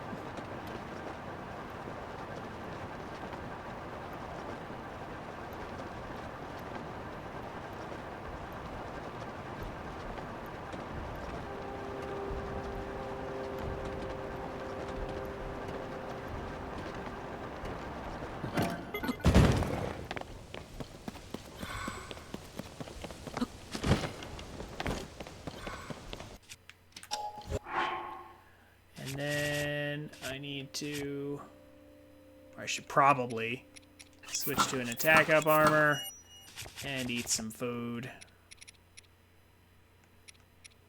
Why not?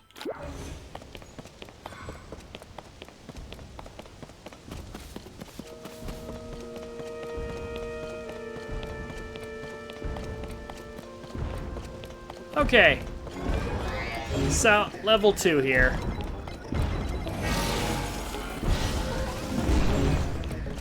How many of you knew this guy could be grabbed like this and just torn apart by Ultra Hand? How many of you guys knew that?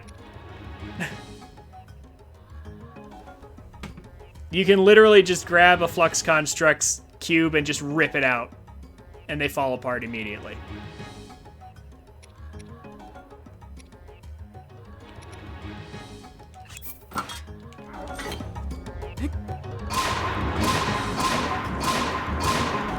I actually had no idea. I didn't even think to use Ultra Hand.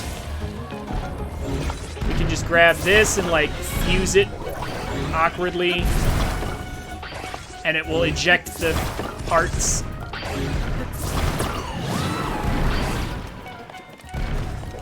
Just rip pieces out of the cube.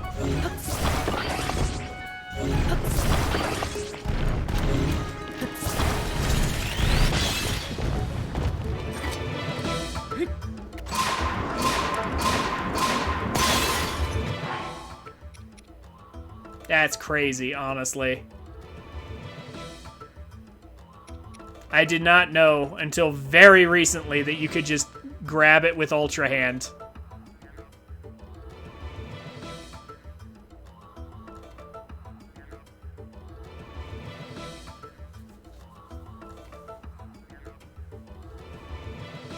I figured you guys would, some of you would figure it out. Judex and Duck Game, yeah. I figured you guys would figure it out, but it didn't occur to me at all until I saw someone else do it.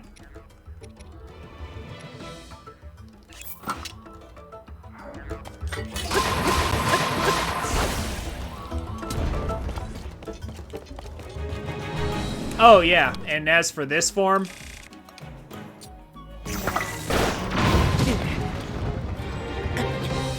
one set of bomb arrows will fix that. I could have used Descend to go up there too, but you can just win like that. Make life a little easier. Now, I do wish I had, like, a Zonai Spear here, but that's fine. We don't necessarily have to do that. This is still decent. And let's see what's in the treasure chest over here.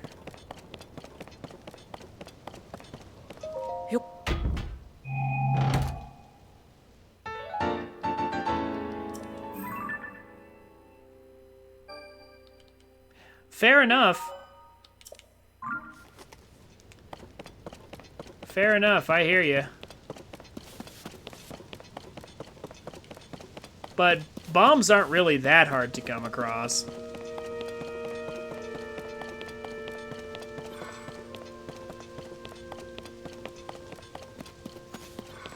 It only takes one set.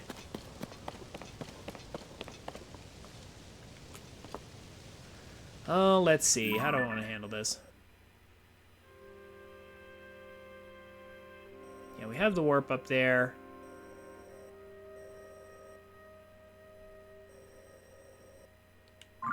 Yeah, why not? We'll fly over there real quick.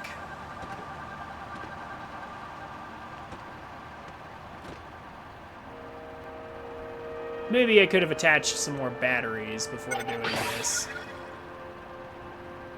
But honestly, it's not that big of a problem.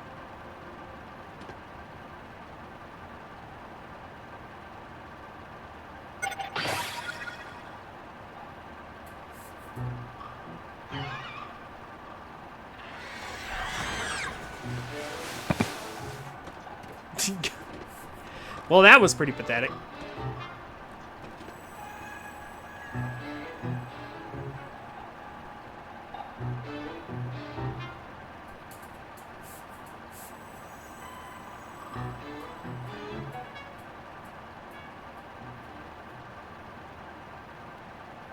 Oh no, we're gonna run out of battery, except we're totally not going to.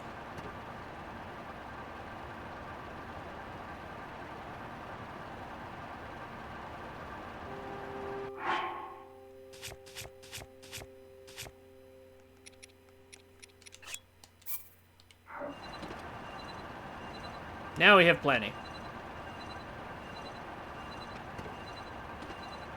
Fly all the way up here.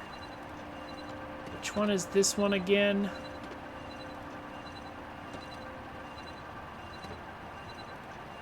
Oh, there's the crystal, and it goes down to the... Oh, yeah, alright.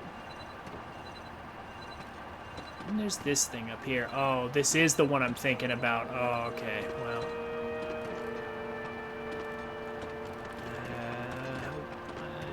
yeah, this isn't going to end well, but... yeah, oh well.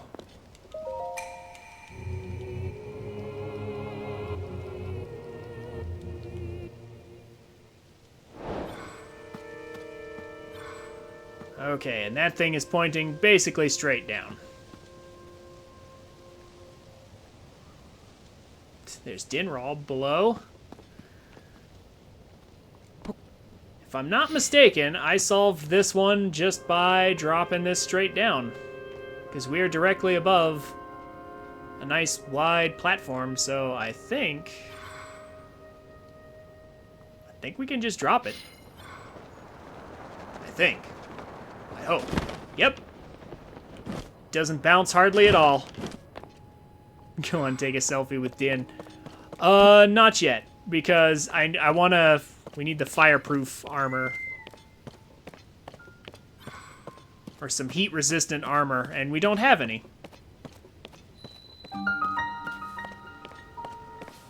You know what? I might even actually just go to the Gorons just specifically to get that.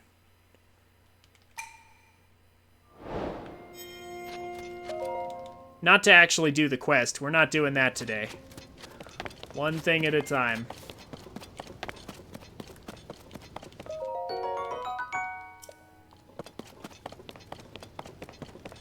You doing a selfie on all the dragons? Yep.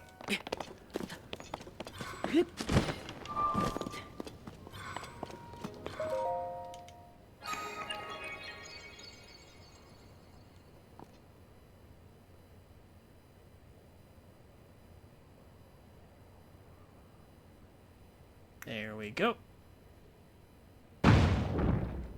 Don't know why a long cutscene is needed for this, but there it is anyway.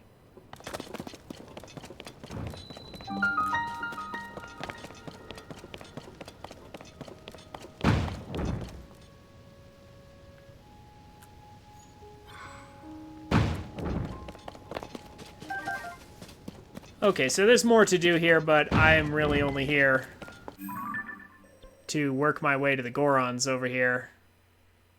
And neither of these warp points is especially close. I was kind of hoping for something nicer than that.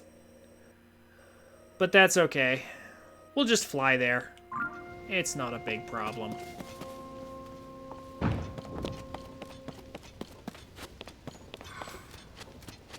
But let's start out with a shrine, since we're here. Why not?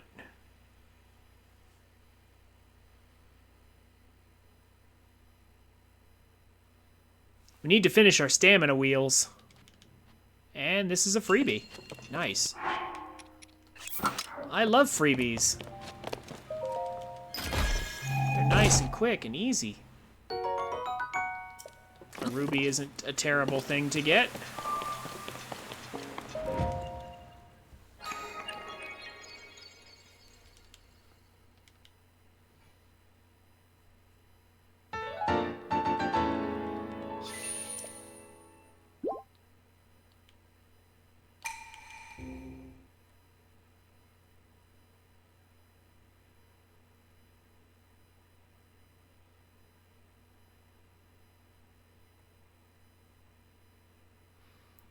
And you know what? Oh, I wonder,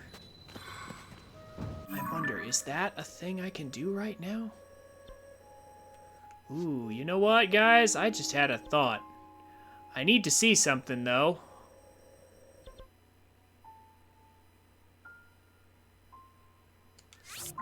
Give me just a second, and maybe I can show you guys something cool. Just maybe. Yeah, the Octoroks, they are still gonna spit it back at you. You have to...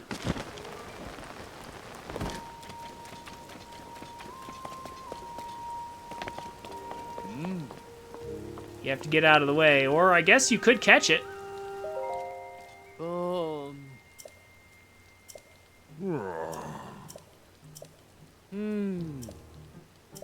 So I'm gonna talk to these guys here.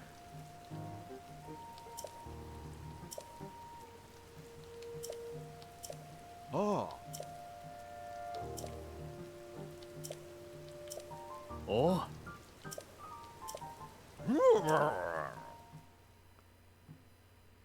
Your internet keeps dying? It's okay, Judex.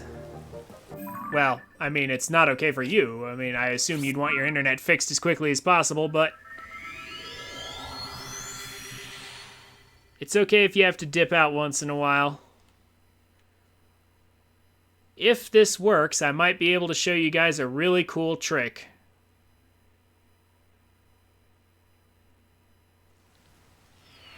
Are they here? They are here. Ooh, okay. Guys, are you ready to see something really fun? And this works in 1.1.2 as well. You ready for this? I tested this just before the stream, so I know it works.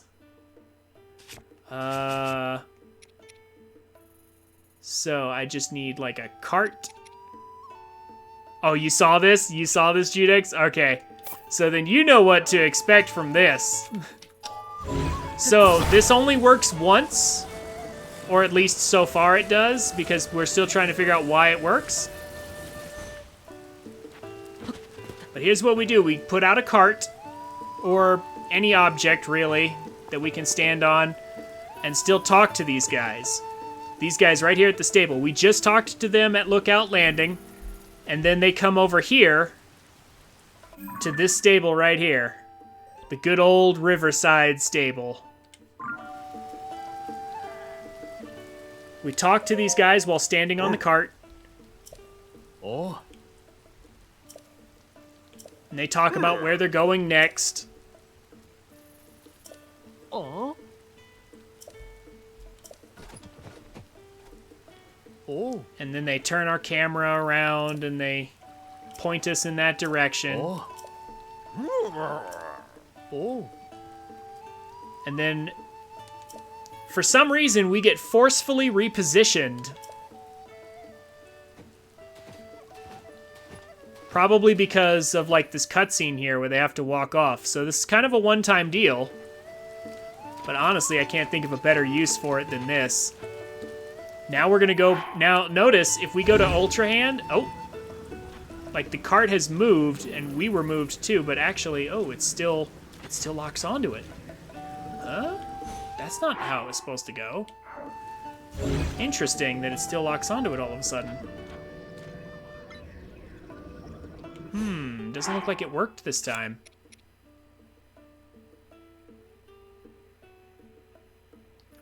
Okay, so what's supposed to happen is it's not supposed to be able to lock onto the cart anymore. Somehow. But it did. Yep, nope.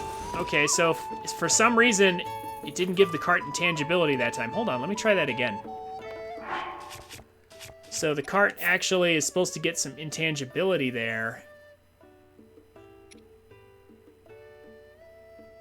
Right here, this autosave? Let's see if autosave will save me. That's weird. And Judex, you've seen it, so you know this works. And I know it works too. Here they are. Let me try that again. Let me try and get even closer to them this time. Maybe that will help.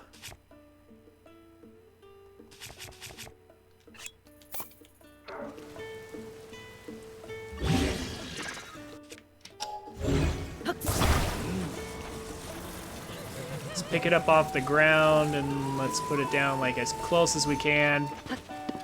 Get in their way as much as possible here. Now we'll talk to them. Oh. Oh. I wonder if there's a particular distancing to it. Oh. Oh. Oh, yeah, we got moved.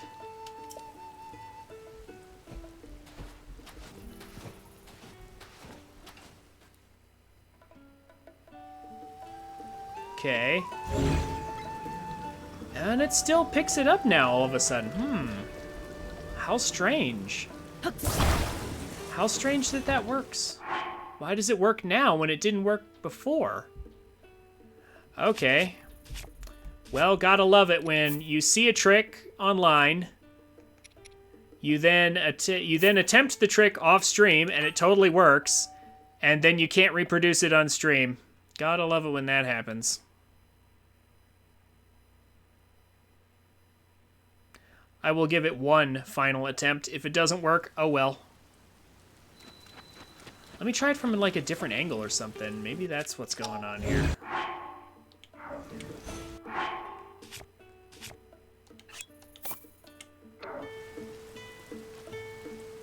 Wait a minute. Ooh, could it be that I need to not move it beforehand? I'm not sure what else to do, really. Maybe I need to not be quite so close? I'm not sure.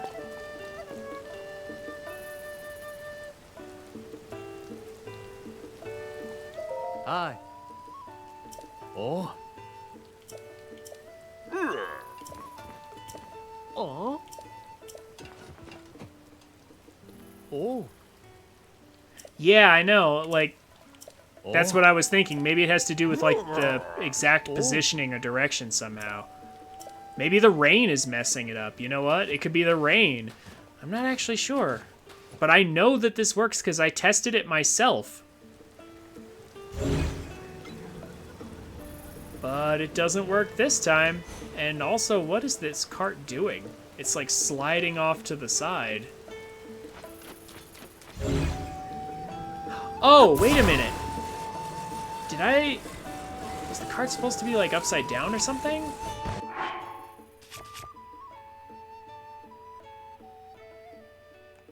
Hold on.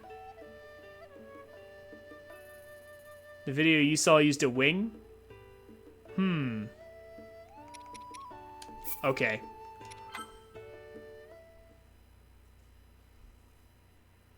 One final attempt. When we'll use a wing this time. We'll use a wing this time. Just to see if that makes a difference. I did it with a cart. I know it can be done with a cart because I did it with a cart. And also, let me try what happens if I don't...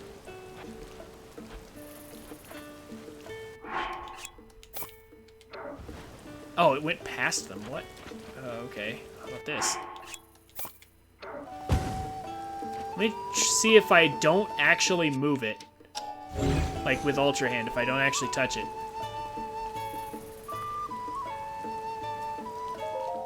Aye. Oh. Oh. Oh. Oh. Oh. Pretty sure we got moved, right? Yeah.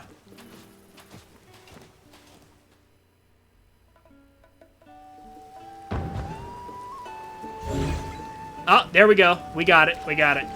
So you notice how it's not lighting up? This glider is not lighting up anymore, so we can grab this one over here, however. But we can't grab this one anymore. So here's what I'm gonna do.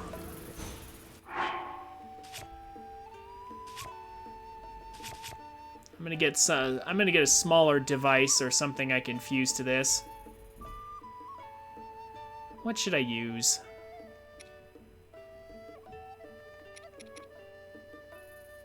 Just some small device I can just use.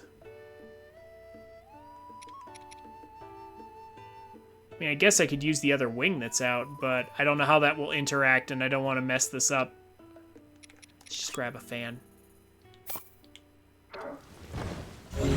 Take this fan. And we're gonna attach it to the front here, like so. Get on here, and then we're gonna grab the fan. And look what happens. I need to not move, though.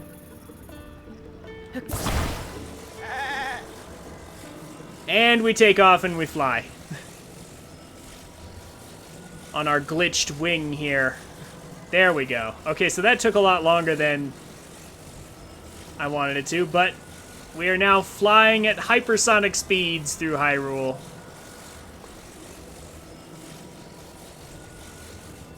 I don't know why it took so long to get it, but whatever, we got it.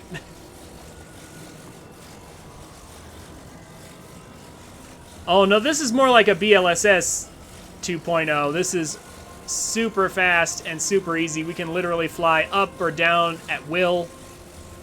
We can go as far as we want to go.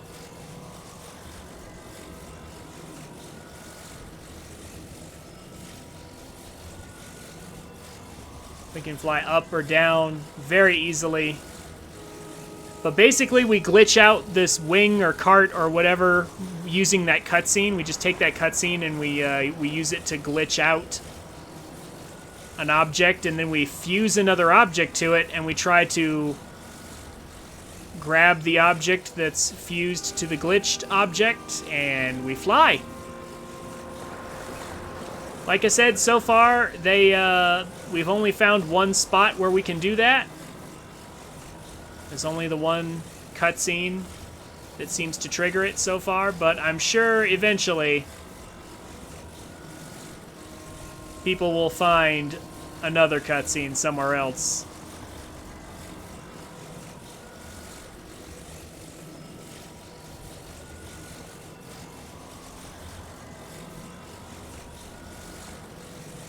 But yeah, this is really fun to do, by the way. Like, this is actually super fun.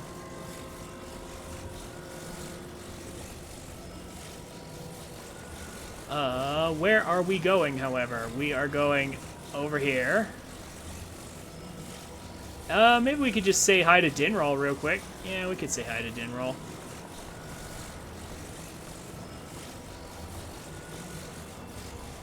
Why not?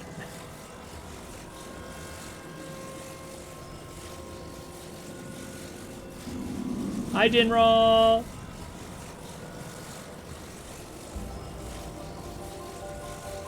Just flying past. Don't mind us.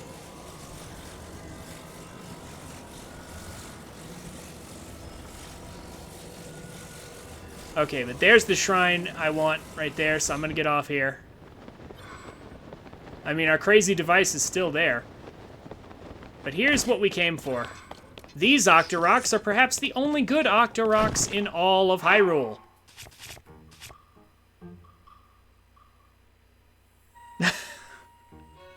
I come back, I look at this, I sigh, I change tabs again. Welcome back, Avalon.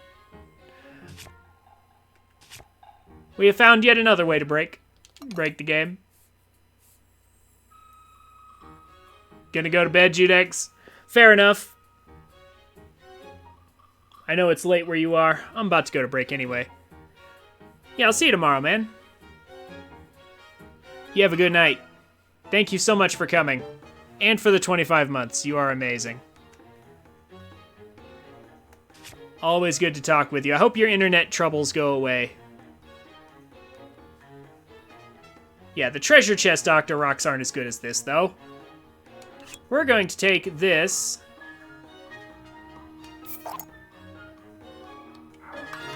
We're going to drop it here. And I'm going to try the recall trick. If I can.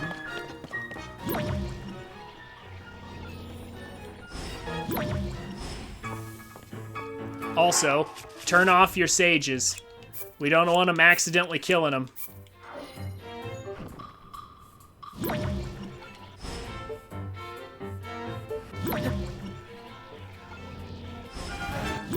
Oh, dang it. Okay. So, once per blood moon,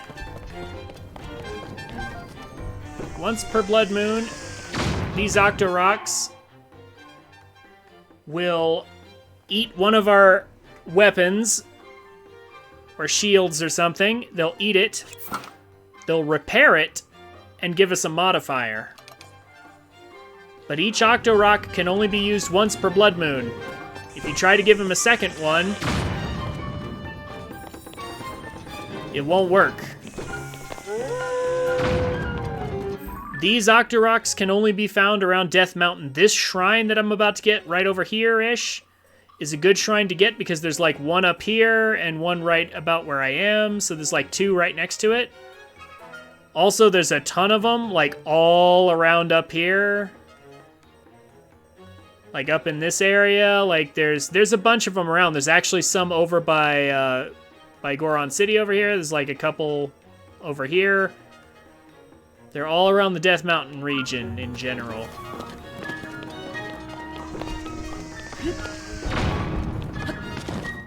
Excuse me.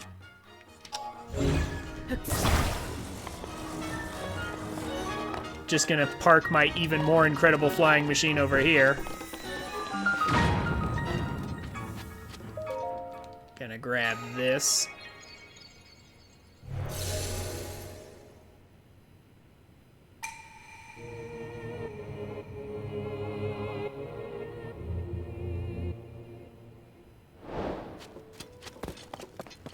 Just to be clear, I'm fairly certain we can't just use auto build on this, can we?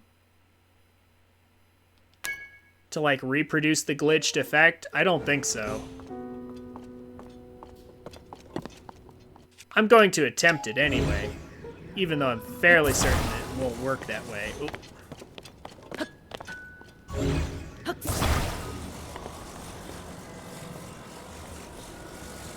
Controls for this are very slippery. Whoa!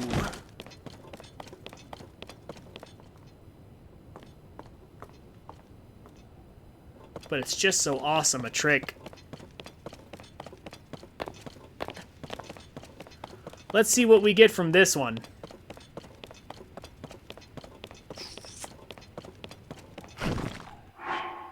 He's gonna hide himself. I'm gonna take this one now. And actually, hold up. Let me get a little further away. Drop it right here. And now that I'm over here,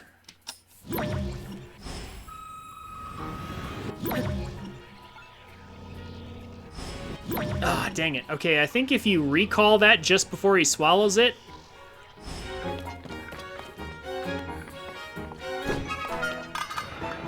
you'll actually get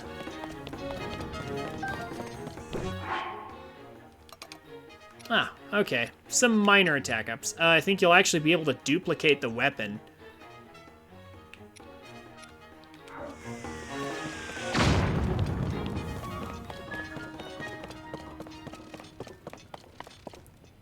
But I haven't actually succeeded in doing that. Oh, whoops. Gotta remember, don't use the right control stick, only the left one. To fly around.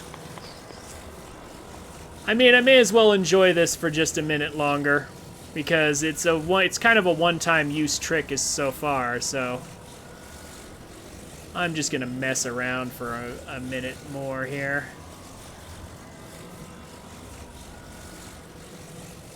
Maybe grab a shrine or two.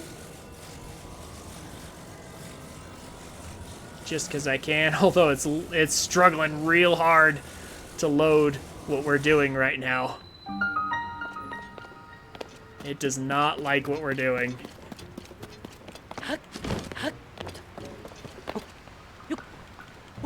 But I guess that's not really a surprise.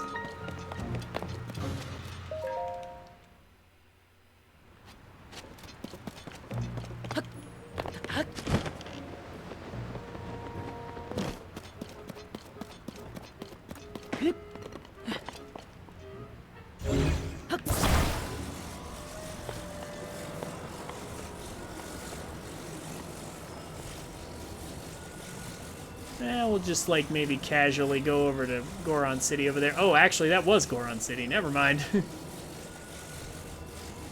Well, that's good.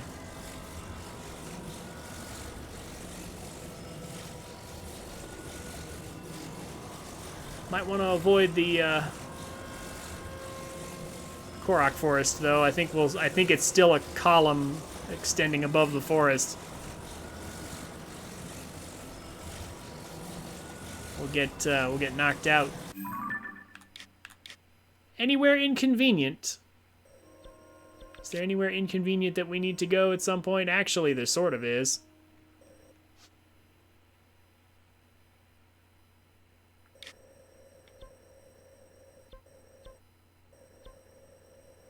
Yeah, there's some places over here. There's some various places we could fly with this thing. Just for fun. Uh-oh. Whoop. Uh-oh. I lost it. No. The craft survived. I don't know why my Ultra Hand got turned off. Maybe because I went into the map. But somehow it survived. Oh, wait.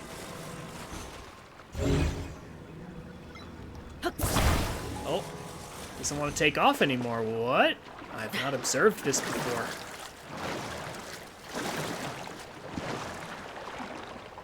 Hold on. Maybe it's because it's in water?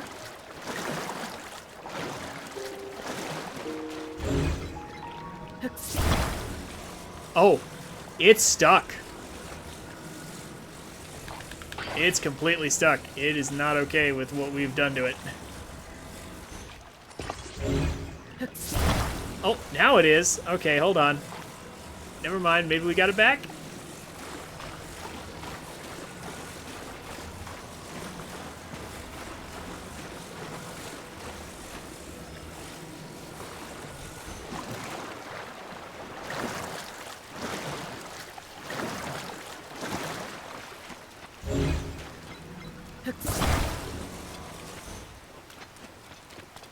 I cannot wait till they figure out how to make this a thing we can just do anytime, anywhere. I'm sure the creators of this game are once again mortified to see what we've done.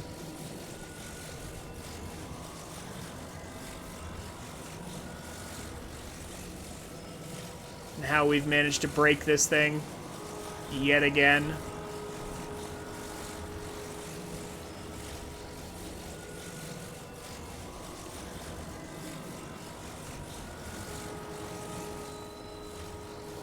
Anyway, I know where we're going.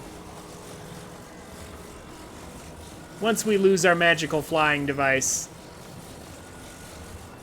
I won't be sad. I mean, this game, like, this is a fun glitch, but realistically, this game gives us the ability to get to pretty much anywhere relatively quickly.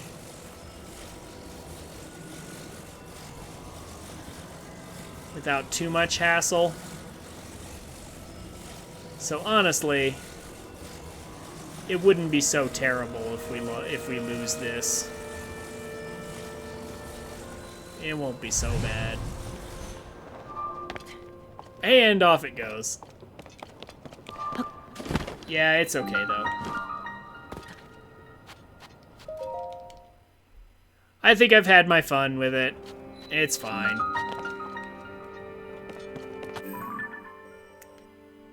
We got a few good shrines, and actually, I did say I was going to stop by the Gorons just so I could get the armor. I think I will do that.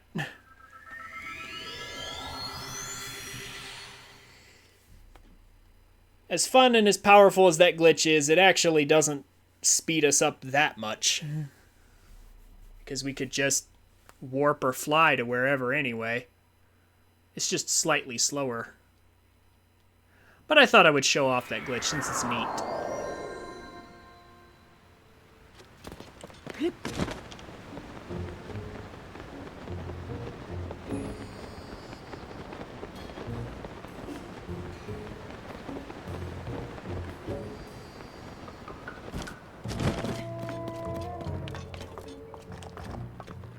So the Gorons are getting high on some drugs, basically.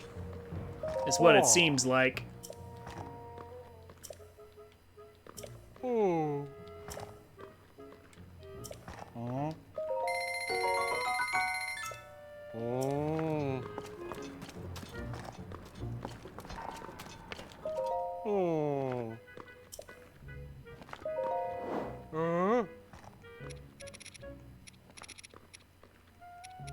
Well, let's get some more money, because clearly we need a bit more.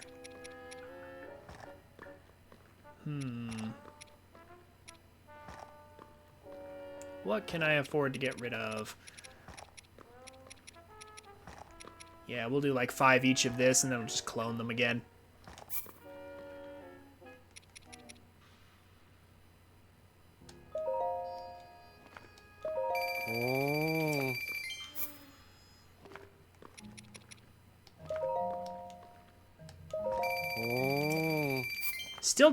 I still haven't run into any diamonds to duplicate. Not that it's been a huge hassle. 'Cause there's plenty of other things, but still. It's just funny how I just haven't come across any diamonds yet.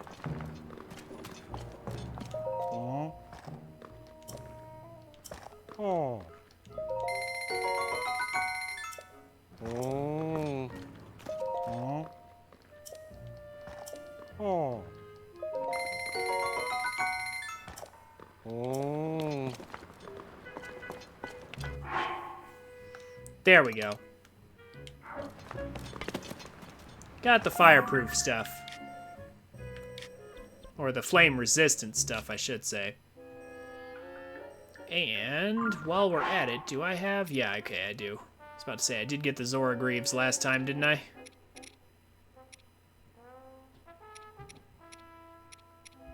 Yeah. We have good equipment for everywhere, pretty much.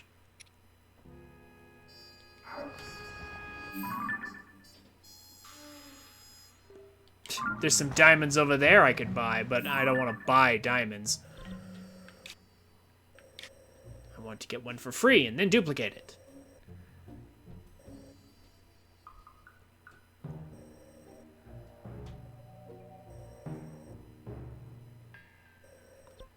Alright, maybe we should actually start doing some shrines. Just a few. And then we'll carry on with the story a bit.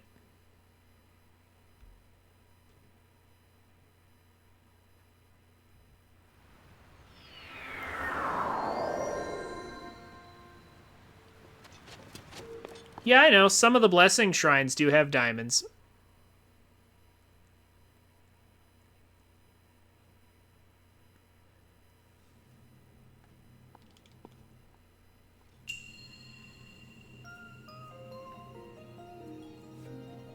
Wheeled Wonders.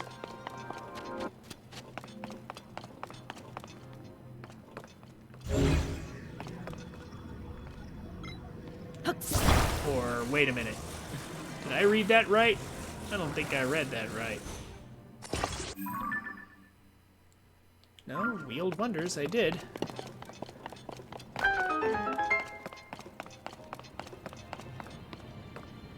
I don't think I've actually done this shrine before, now that I think about it. Yeah, I don't actually remember this. Well, congratulations, you're getting a blind experience today. Chat, because I don't remember this shrine.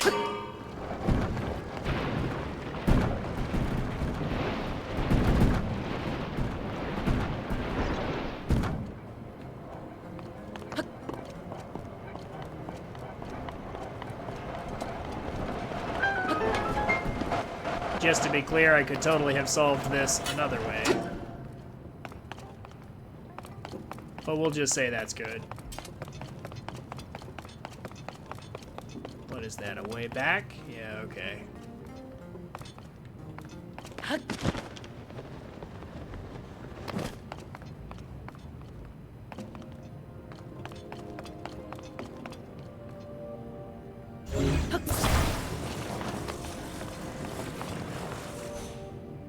Do they expect me to make like a cart or something and get across?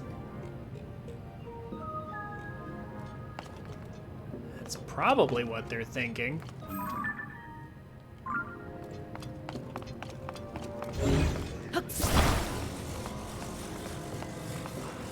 I could also just like lift these platforms up, by the way, and then just like use Ascend on them or something and get up real high.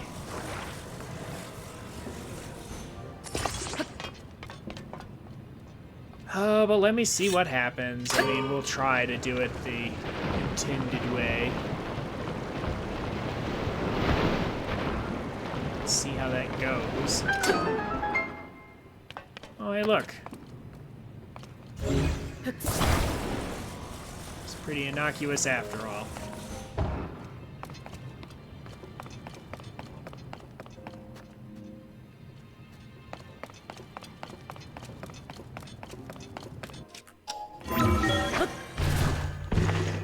Yeah, in this case, it seems to be easiest to just go the intended way, instead of try to, like, cheese it.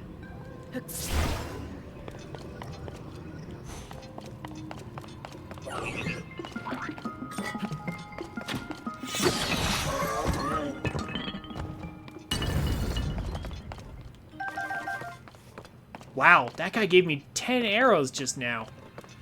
Just handing it out like candy at this point. Then there's this, though. Best way I can think to get this Let's just go ahead and cheese it a bit.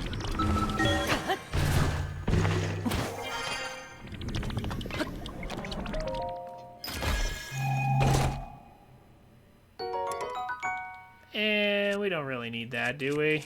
No, we don't.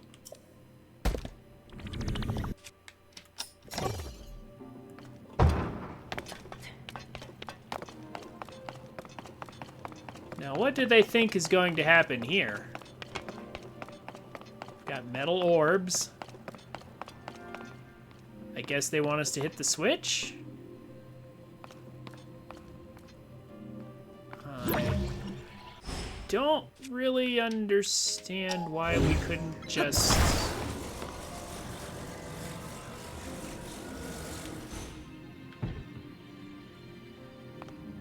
What? What are they expecting us to do? Oh, wait a minute. Do they want, like, all those metal orbs in there? Is that it? Oh, I think that's what's going on here, isn't it? Yeah, they want to shove all that in there.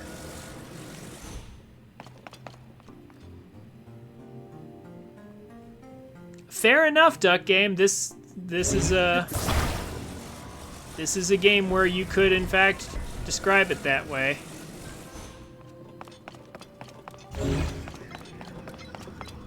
What even is intended in a game like this, where there's so many options, where you're intended to use a bunch of different creative solutions?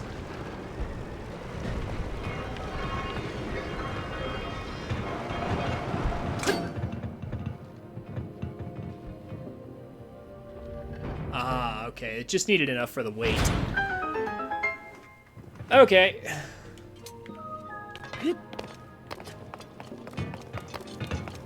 Interesting.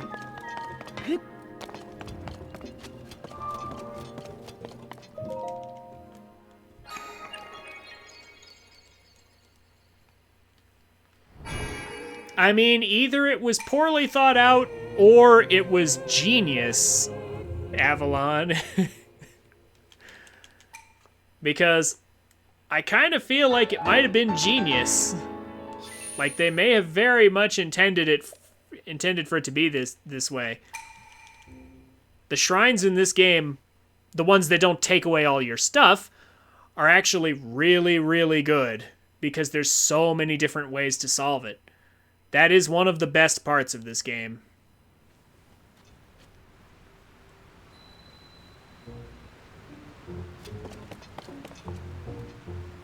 Hello there. This is why we have a long-range bow.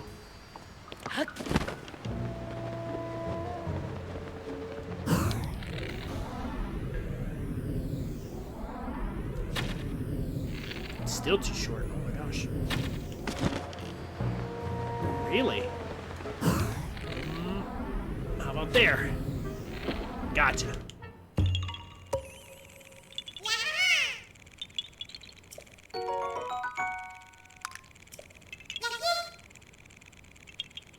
Do I already have max hearts in my main profile? No.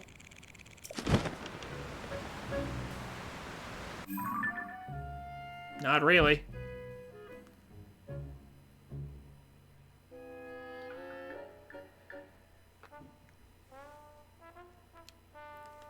In all fairness, they did actually do a better job on the...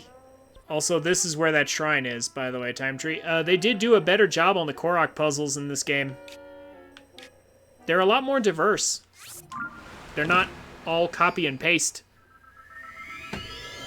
Like, there are copy and paste ones, of course, but, like, it feels like there's a lot more of them. A lot more variety in this than there was in Breath of the Wild, so it's not quite as monotonous. It's still tedious, but it's not as monotonous. Alright, alright. Go into the cave and do this one there.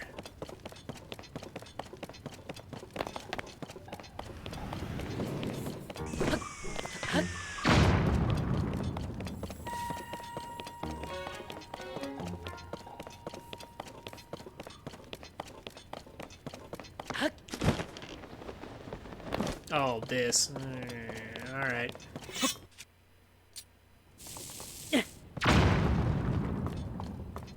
Oh yeah, bombs don't work on these rocks. Do I really want to do this right now? Do I want to deal with this? No, I don't. Never mind. If they're not going to make it that simple, I'll come back later. There's actually a very efficient way to get through there. I just don't have the tools just yet. We have a bunch of other shrines we found we can go do.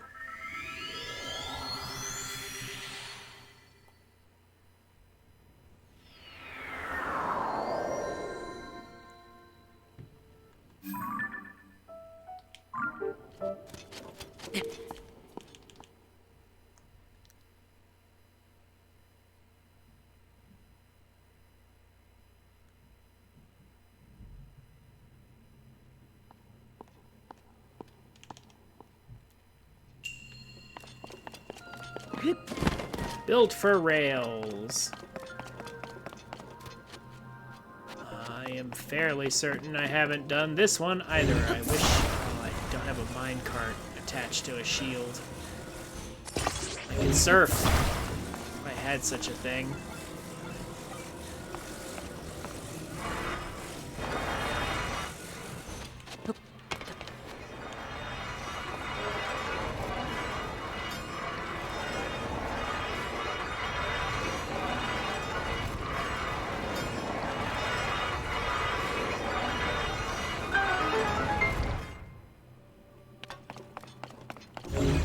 Okay, I have done this one. I do remember this particular...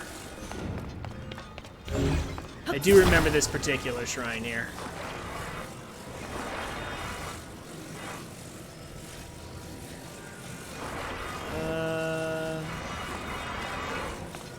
It's just a matter of how do I choose to solve it. I choose this way. Good old time ladder.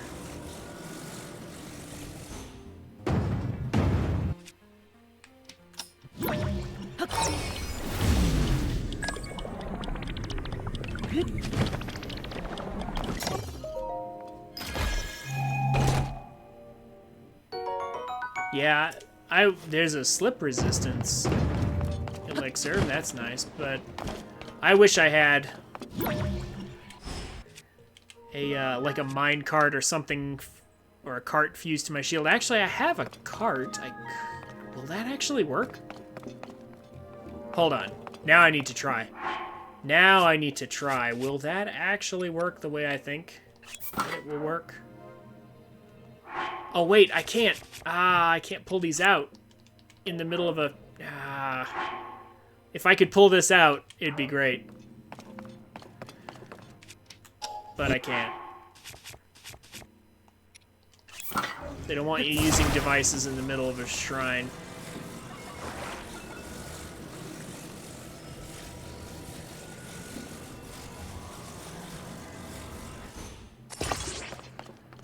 Okay, but here's how we do this.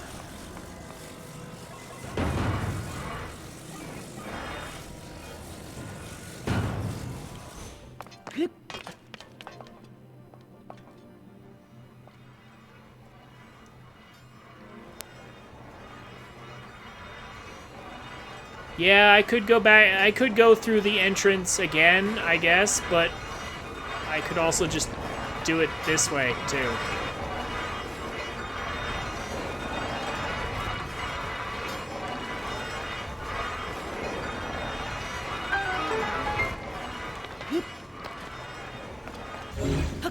Just do it the intended way. It won't actually really be any longer or harder, per se.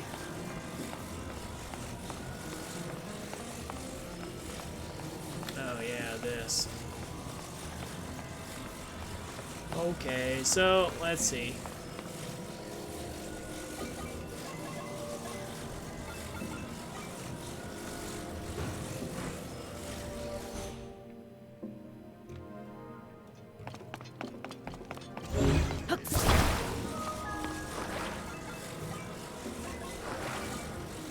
That. And like that. side.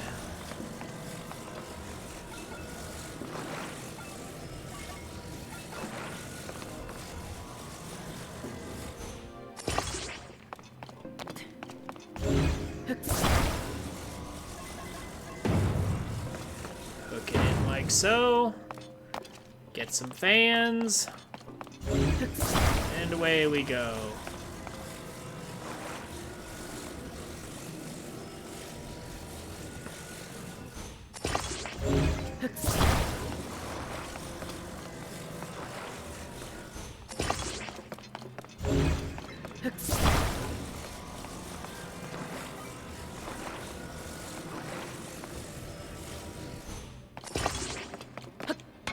Close enough.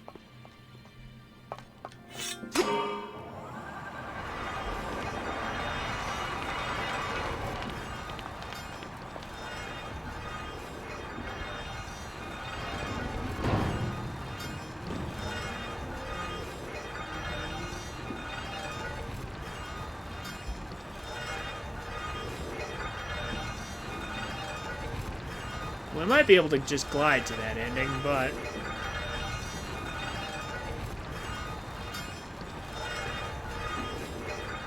why not have fun on the little roller coaster that they made for us?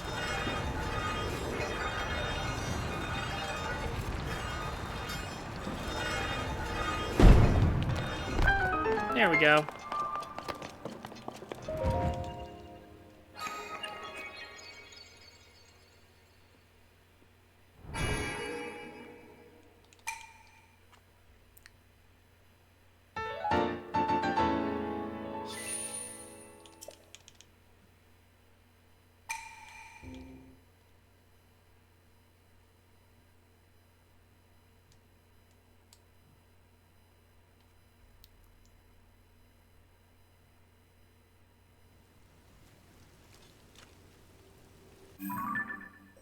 There's another one down here. I would like to get 2 pieces of stamina today. So we're almost to 4, so that's halfway to my goal for today.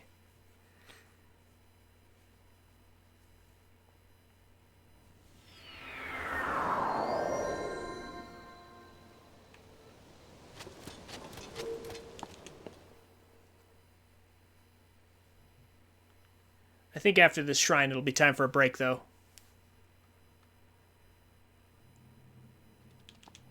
Take at least 5. Long or wide? Have I done this one? I don't actually think I've done this one. Have I?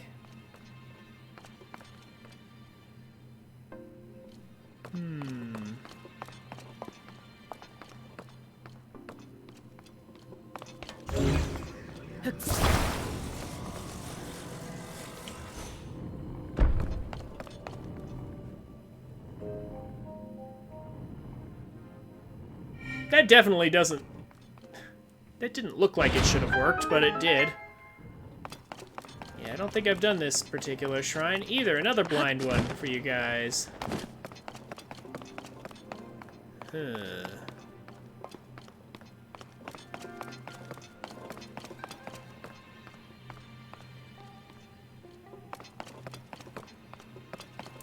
I have a funny feeling we're gonna need some more weight behind this. That's what they want us to have.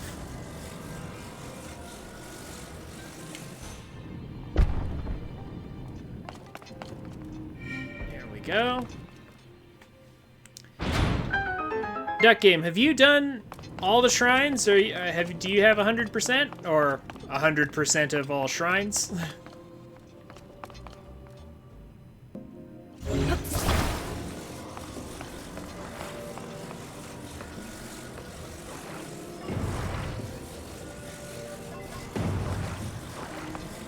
No, but you remember this one? Fair enough.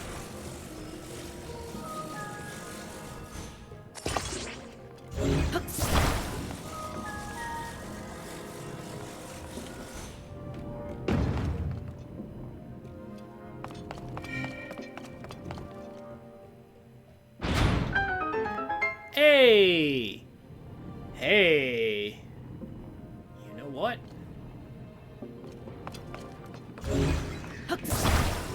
What if I said I want this on my shield, perhaps?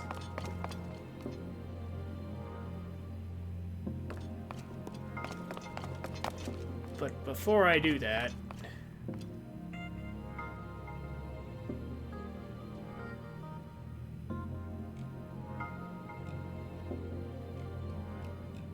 how do I get enough force to actually get across? Can I actually just surf the whole way?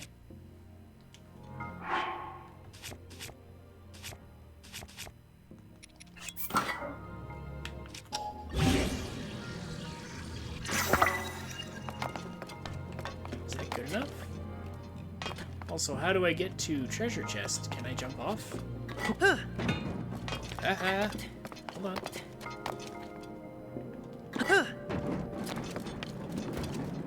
Oh, or it'll just give me another one.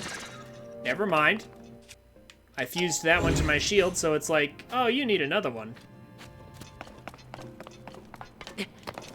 But I kind of want to skate. Can I skate? Game? Do I have to hold it? What? Oh, there we go.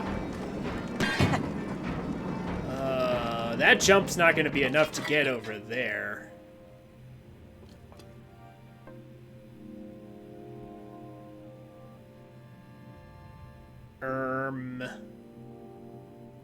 Yeah, Tony hawking it up. I am. Well, except...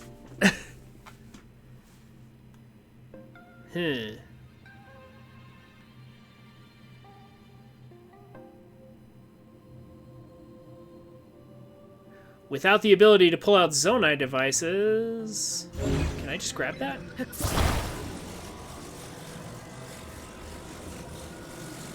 I sure can.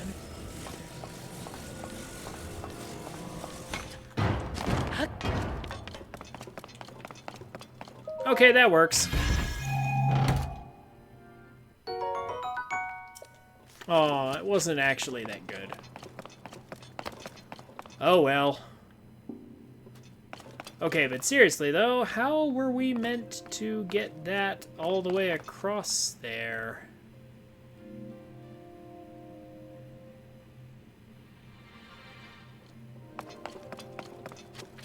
Harb, grab? Words, yeah. Is your autocorrect messing with you a bit there, Aurora? Surprised I haven't heard from you in a minute.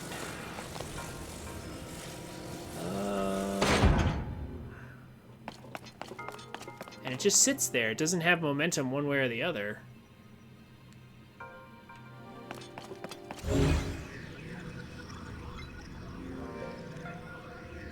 How would I give it any? That paddle isn't lined up with it. Am I overthinking things? Would that... Oh. You know what? I think I know how. I think I know what they want.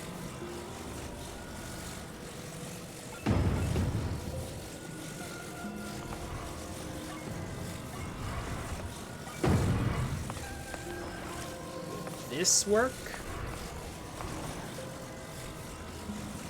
I think I get it. Yep, I think I get it now.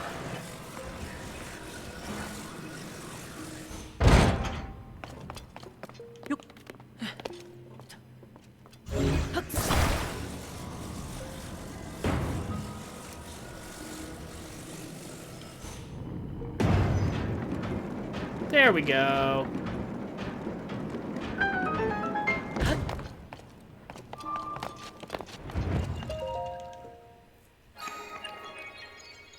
Not too terrible.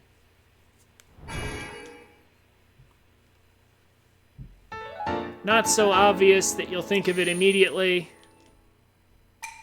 Not so hard that it'll leave you stumped for hours.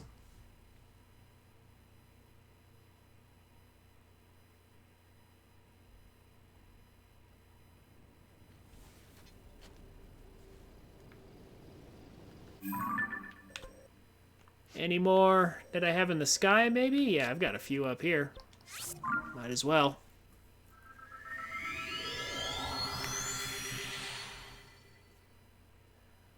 Nobody anymore, Duck Game. That's a very old saying.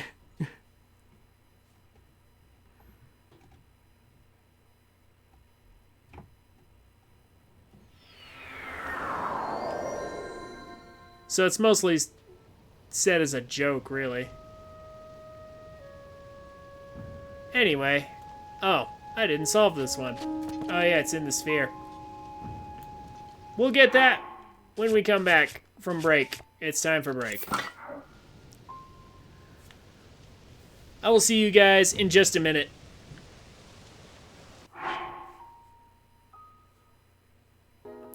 Okay, welcome back, everybody.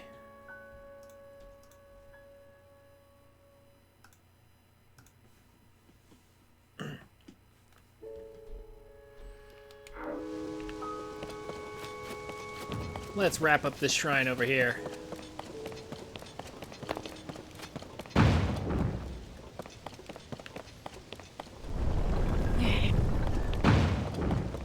There's a capsule machine over here. We'll go ahead and see what's in it before we proceed. May as well.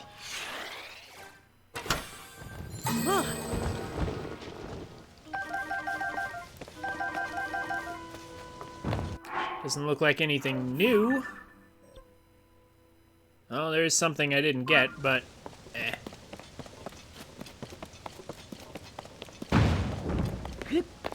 Not too worried about it. Let's get launched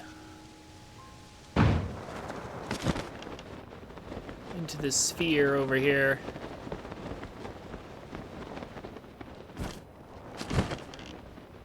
Oh, and this is how they want us to get out.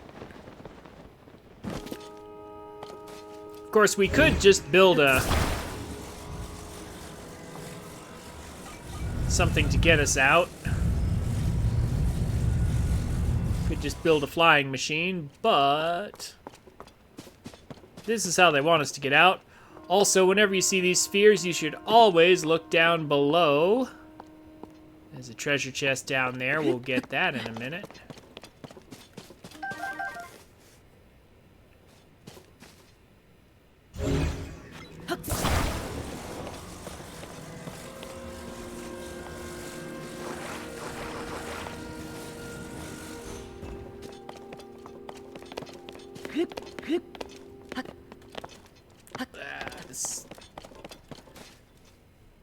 This device is a little awkward to get onto.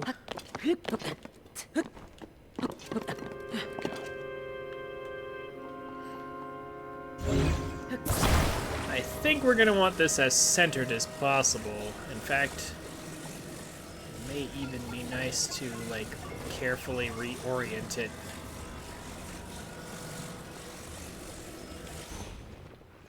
No, it's not gonna be...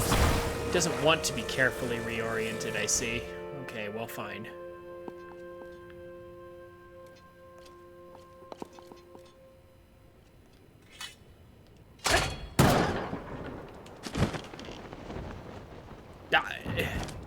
They must have changed the physics a bit for that to realistically work out. It just, like, hit the ground and stopped. It didn't bounce or anything. Like, what is this crystal? Where all that kinetic energy just disappears.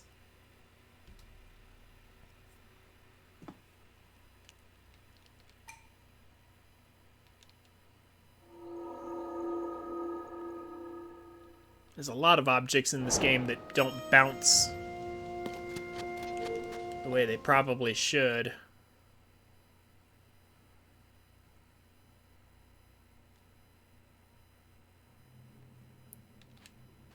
Well, at least it's a blessing. Another freebie. We'll take that. I'll definitely take that. That's a decent reward.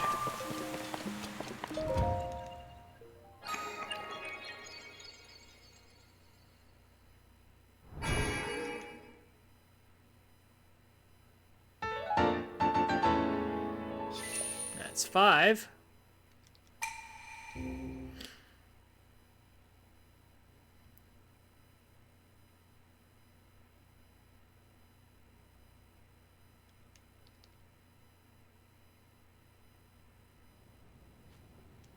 Now to turn around and get the treasure chest that's in there.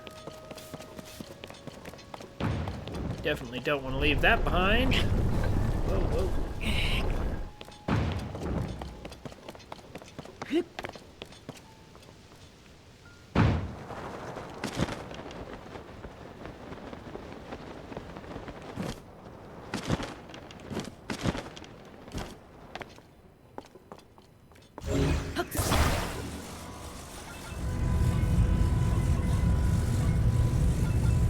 I mean, I guess it doesn't actually matter.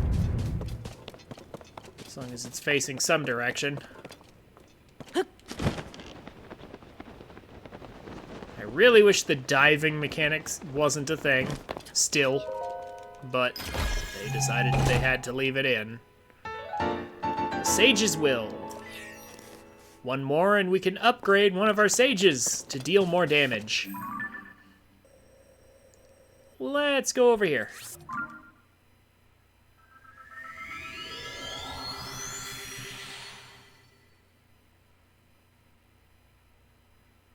In fact, we might even go ahead and solve this Lomi Labyrinth right now. Just for the shrines. Why not?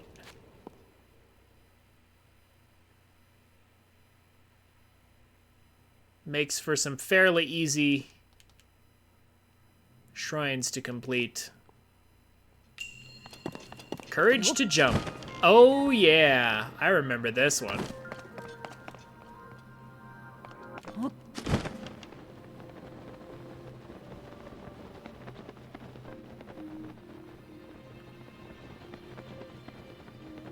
So I think this is a good one to take right here.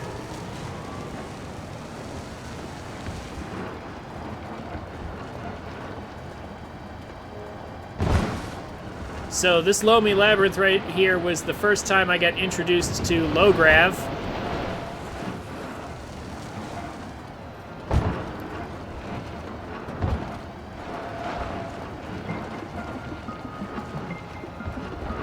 Honestly, the low gravity is really fun. It's an excellent idea that they totally got from Mario. Or rather, Mario was the first time they really used the low gravity concept. Shock arrows, if we want to take them out. No.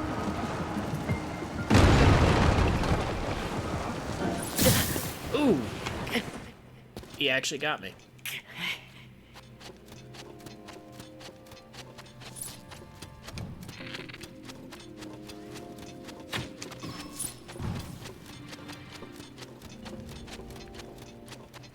Yeah, Super Mario Galaxy, I believe. I'm trying to think of any instances where they used, like, low gravity. Gotta love that moon jump. Trying to think of any other instances where Nintendo used, like, a low gravity environment prior to Super Mario Galaxy. That's a good shield.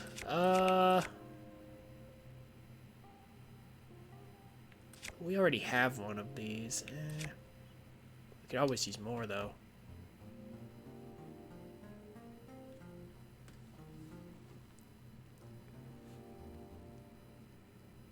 Music Man? Shrine? Complete? G0? Hotel? Travaga? What?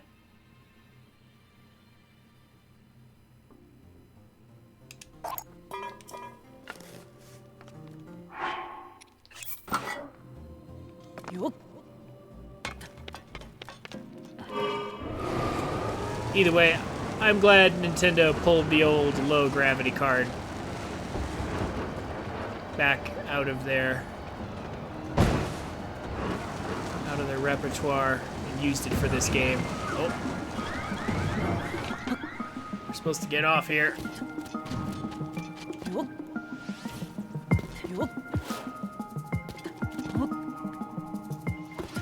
Oh, do we need rockets for that? Well, we don't need this bow on anymore. Hold on.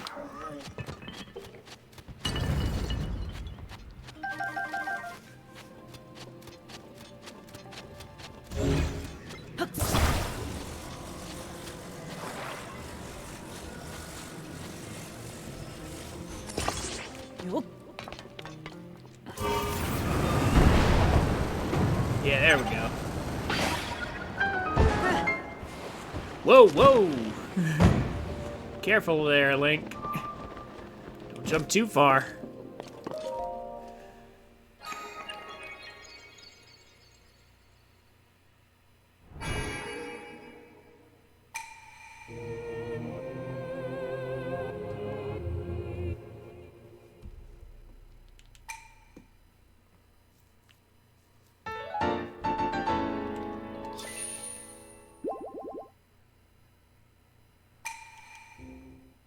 Assuming Music Man is a musical, something they recreated in Family Guy?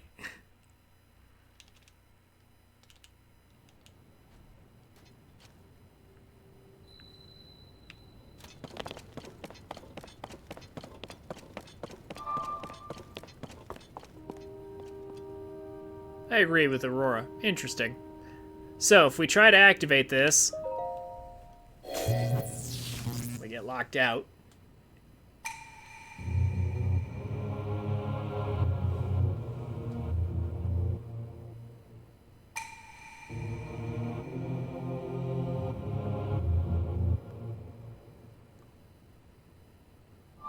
We're told to go down to the labyrinth below. So we shall. Oh, also, I guess we could turn you guys back on.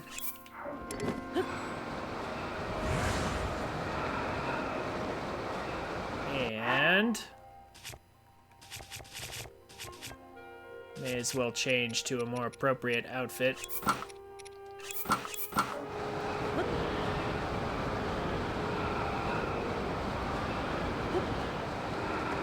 So, I remember the solution to this maze, and they have not changed it. It's actually the same.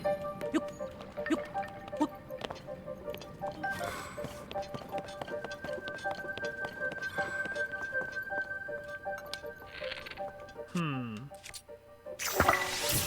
a little curious.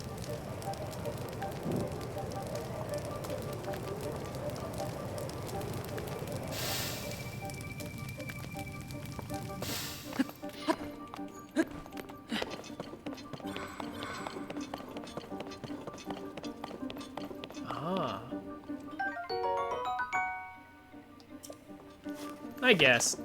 Longswords aren't particularly great in this game, but,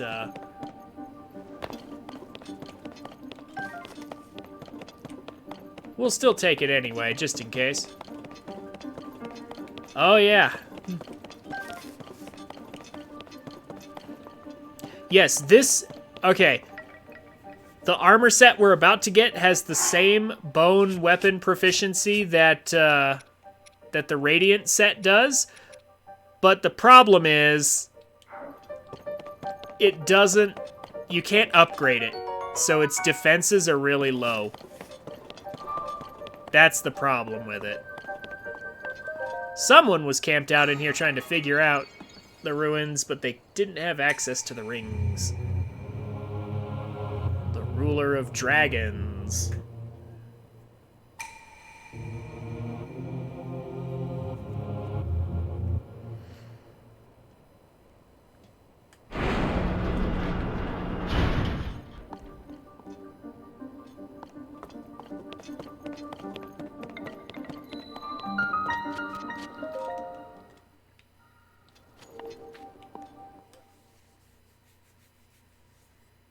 Oh, yeah. No, it definitely does. So, we're getting the Phantom Ganon set, basically.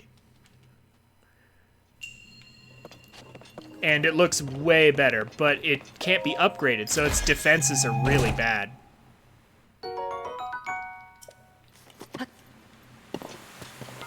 But maybe for some that doesn't matter as much as looking cool. And I could believe that.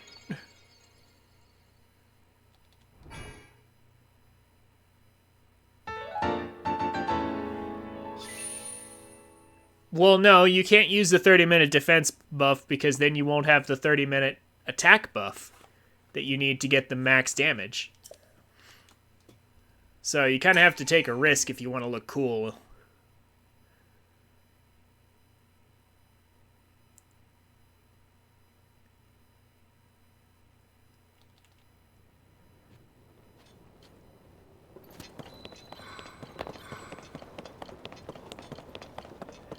Then again, I mean, I guess technically Luchador Link isn't that terrible, is he? I mean, it's not great, but... And that's what it is, by the way. It's totally a Luchador costume.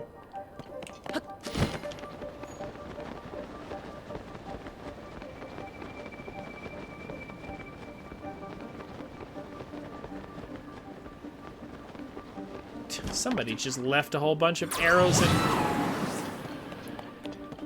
and ice fruit behind.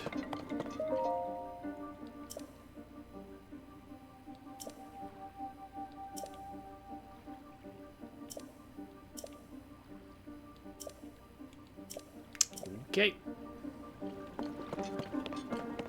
I'm gonna drop by that shrine just because it's right there.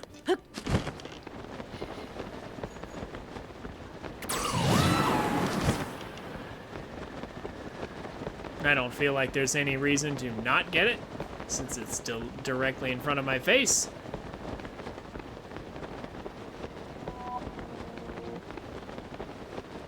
And it looks like it's Blood Moon time.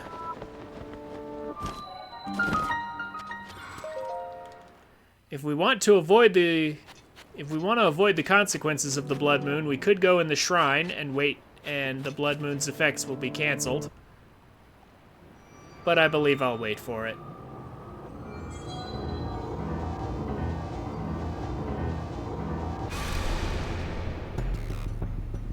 When the glow of the blood-stained moon... Yeah, here's hoping, Time Tree.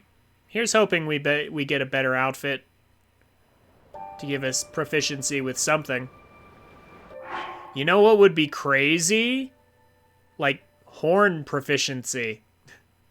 Because then we would get 1.8 times damage on, like, the Lionel Saberhorn or something, and then our damage would be truly crazy.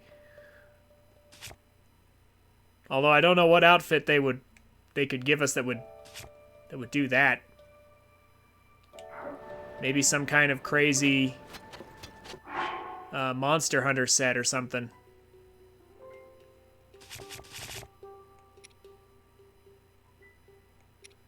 Yeah, we'll see what they do. For now, I believe this is the last shrine we need for today. Then we'll finish the labyrinth and then go back to story mode, I guess. Keep doing the rest of the cutscenes. Have I done this? Oh, yes, I have. Yep, I remember this one.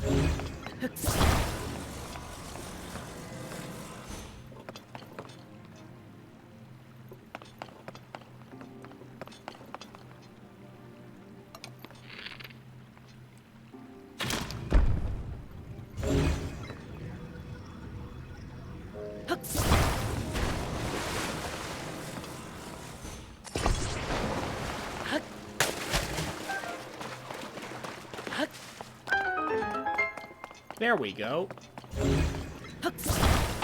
So these things are just like, they have crazy amounts of buoyancy. See? Like, not just a little buoyancy, a crazy amount.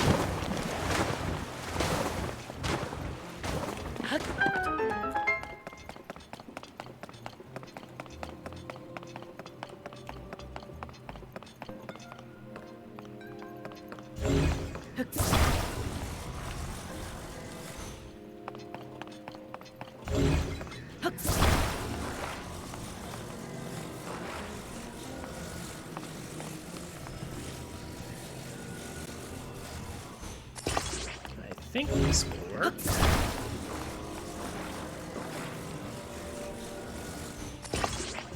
Well enough, anyway.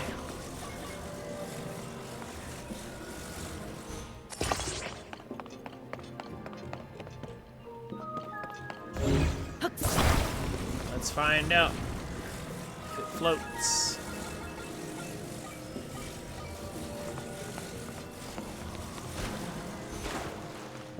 Yeah. Good enough.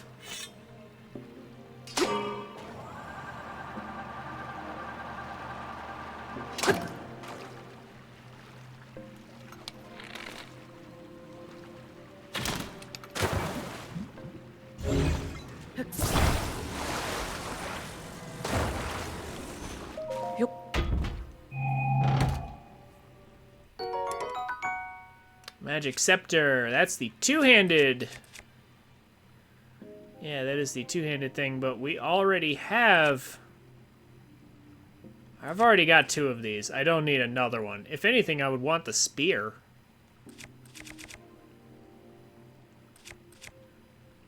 No, that's the two-hander. See that symbol in the bottom right there? That's the symbol for one-handed weapon. That's the symbol for two-handed. That's a two-handed rod. I already have 2 of these, however. So actually, I think I'll leave it behind. I would want the spear if I could.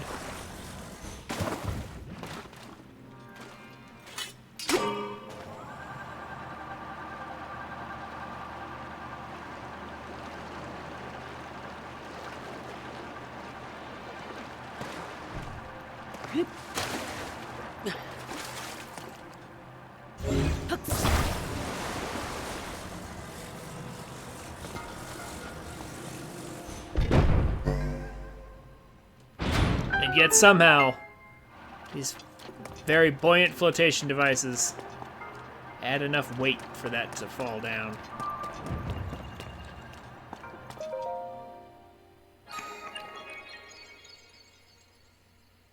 So many hardy elixir potions?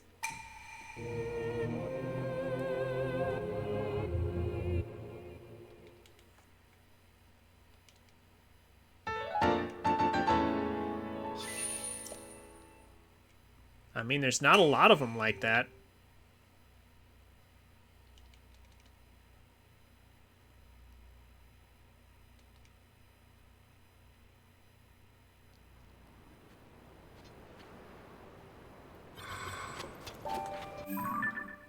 You ran into 3? Really? Okay.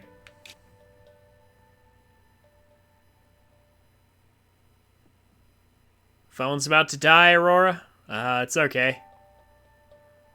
I understand if you gotta go. Plug in your phone. Get some charge.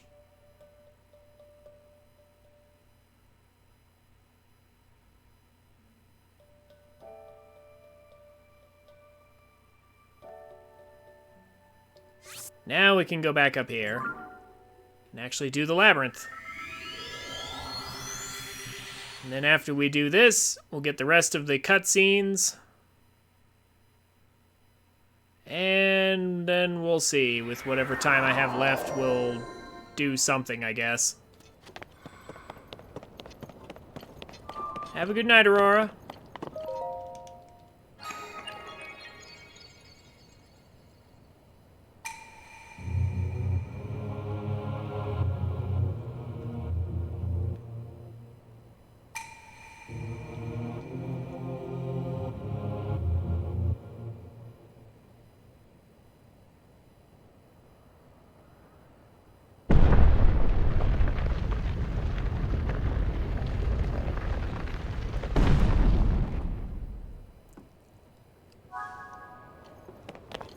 Okay, so these are pretty cool.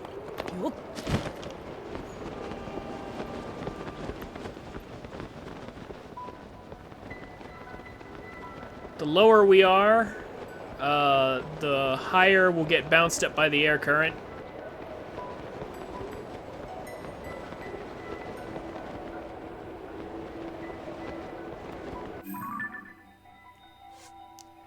The game actually tells us where the terminals are if you go to the adventure log here. We actually cannot climb the walls in here.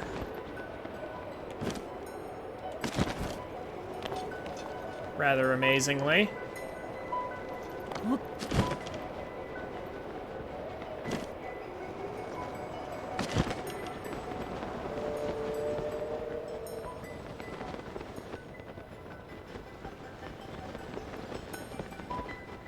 No real explanation as to why, but we can't. There's also some nice equipment here, these treasure chests.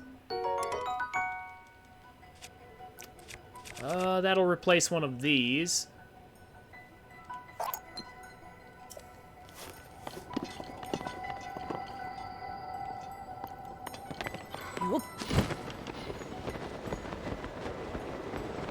The air currents are not consistent, however.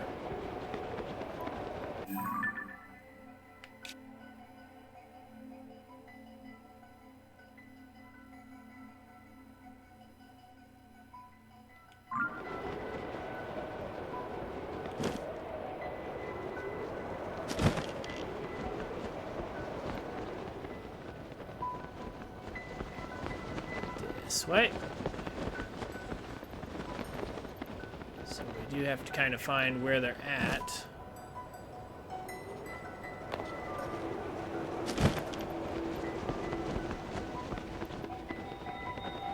Oh, apparently we can't go through from this side? What? Hold on.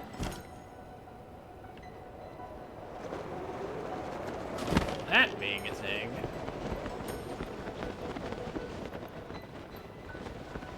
Oh, I see.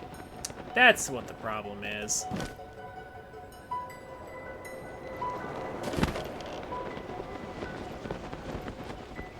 There we go.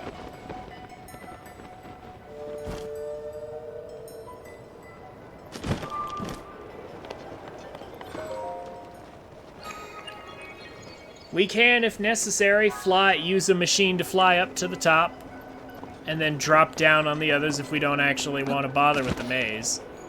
That is an option.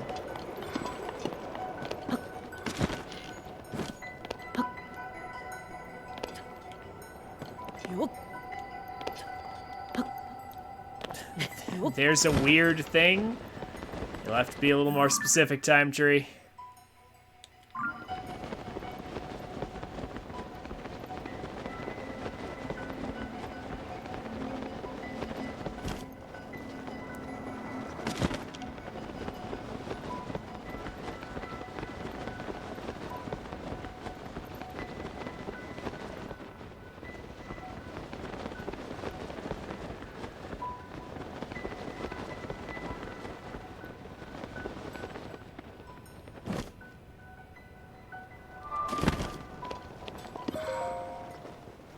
Front of this Pelly's and Goron, he's saying, if you want to disassemble something, please talk to me in front instead of that. Oh, yeah, you have to talk to him from the right angle. If you're talking about the guy in Terrytown who splits things up for you. Yeah, you can talk to him from any angle, but if you want to actually do business with him, you have to talk to him from a specific angle. It's a little bit silly. It's a little bit silly.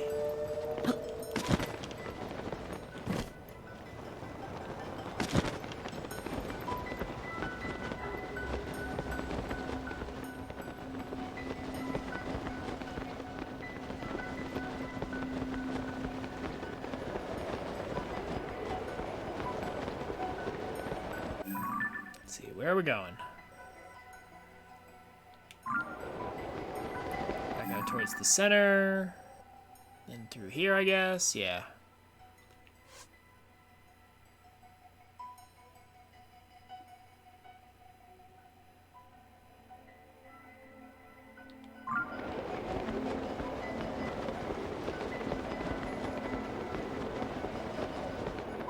I think these are fun little mazes. Again, I could just cheese it, but it really just feels unnecessary.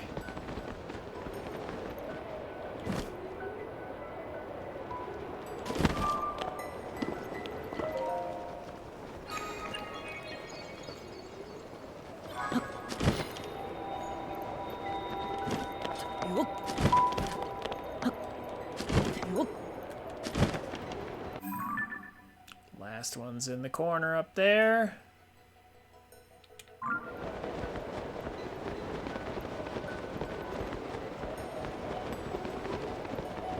These mazes are pretty simple. Like, there's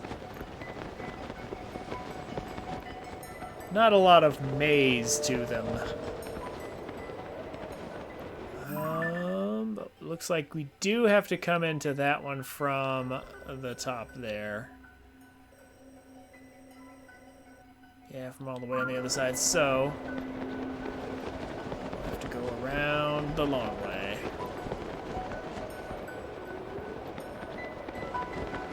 Up this way.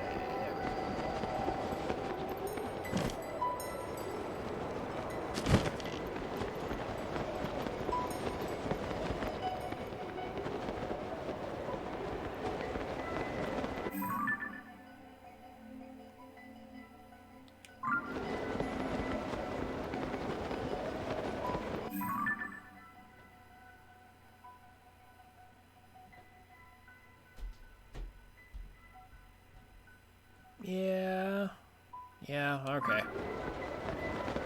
This one might have been worth having a warp point on the top for. Just because it's a long way around, but...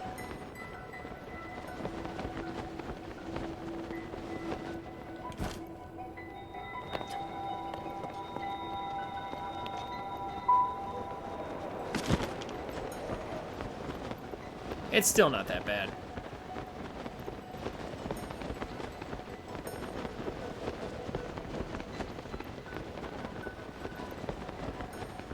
I might put a warp point on the top of the other ones, just to speed things up.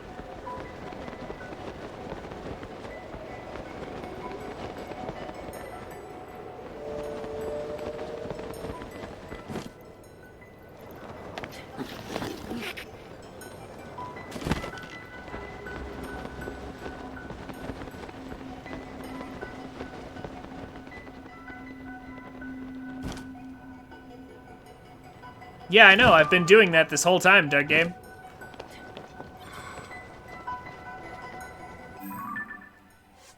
It's right here in the adventure log. It just tells you where the terminals are.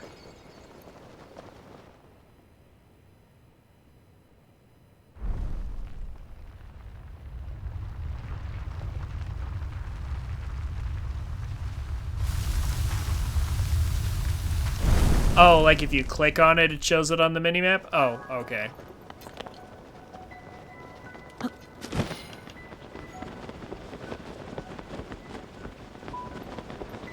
Fair enough then, I suppose. So there was a way to do it slightly easier than the way I had it. Eh.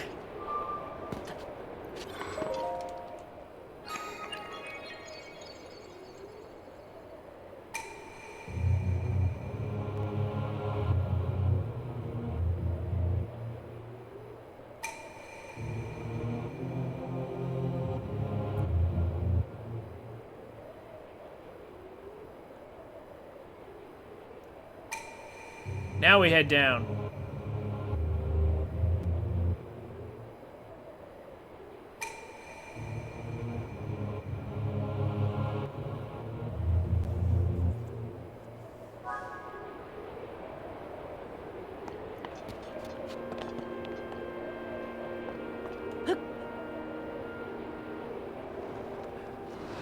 To be fair, I kind of do like these dives. These long dives from the sky to the surface, all the way down to the depths.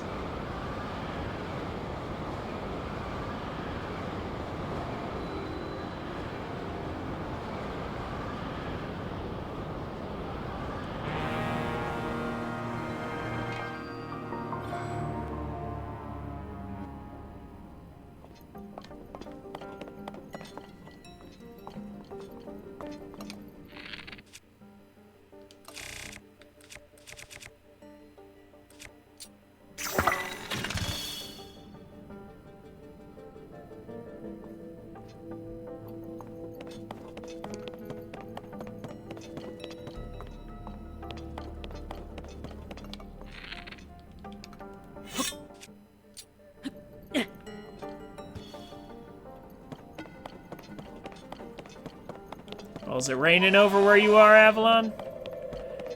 It rained a bit yesterday over here.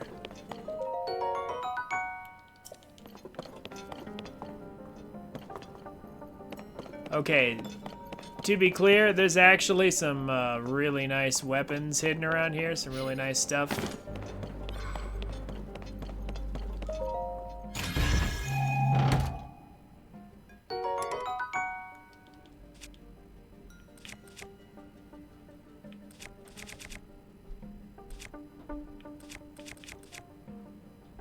Yeah, I'm gonna drop this actually.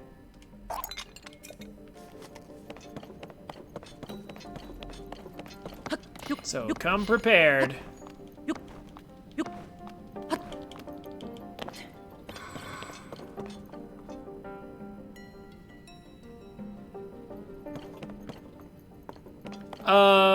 Both?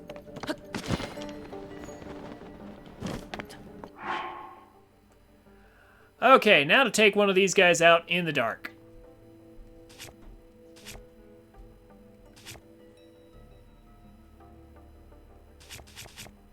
We are going to put on an appropriate set of armor.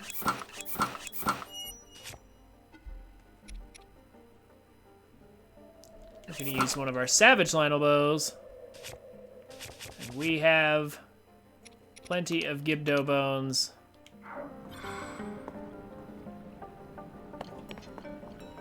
Of course, we don't even have to do that. I could just take them apart. Yeah, we'll do that.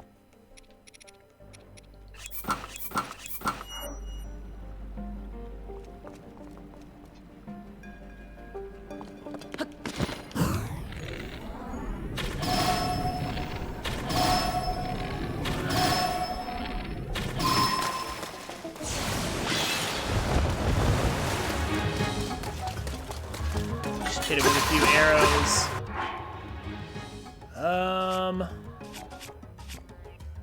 What should I fuse to this thing?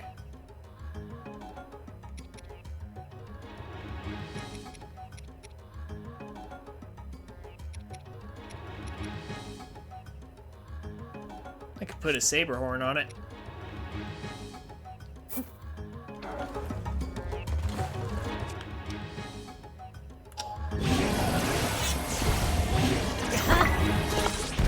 Just 'cause.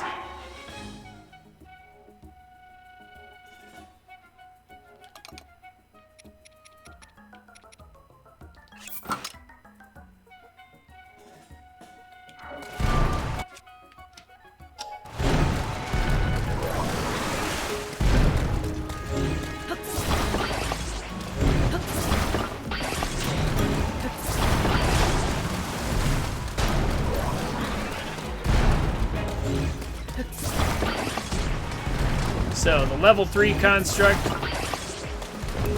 likes to run around a lot.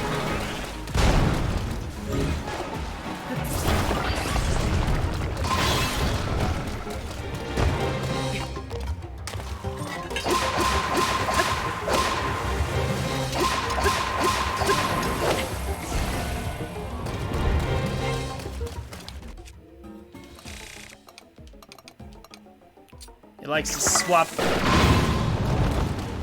its different blocks.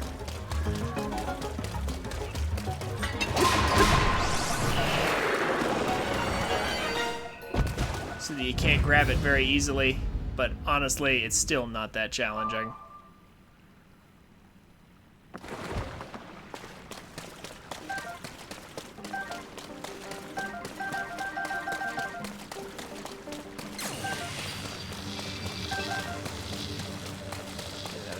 Energy for that, and also let's see, what do I want to do? I think what I'm gonna do is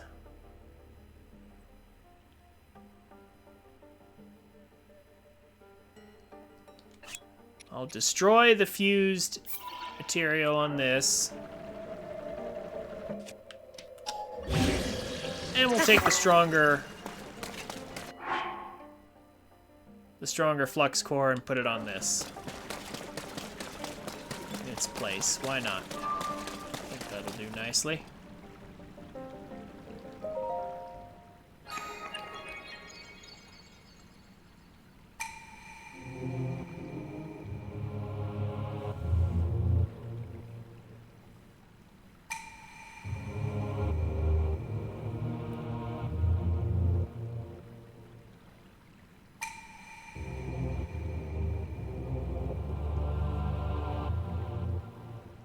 Ruler of Dragons.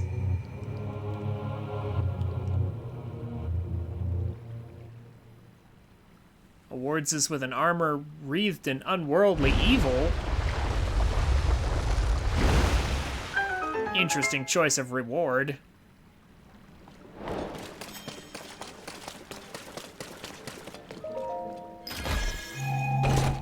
But here's our first piece of the Evil Spirit armor, otherwise known as the Phantom Ganon armor.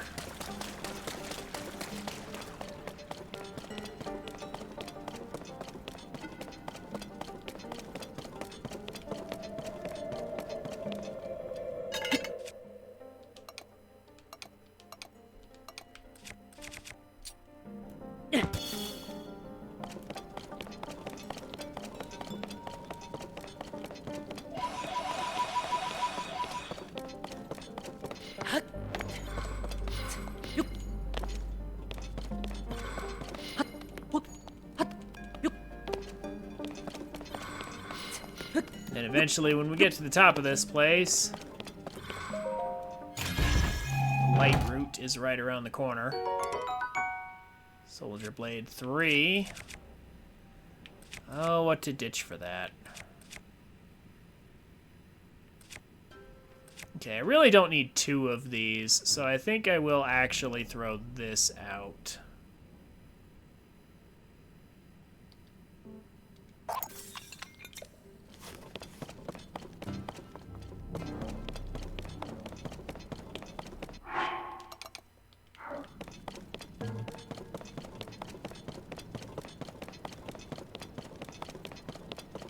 Now what I really need is more inventory space, but of course that involves Korok seeds.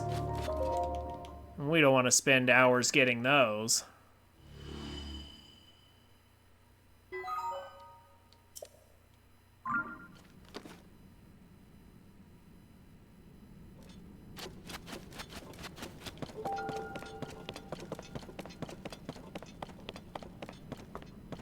There is some stuff off to the sides here.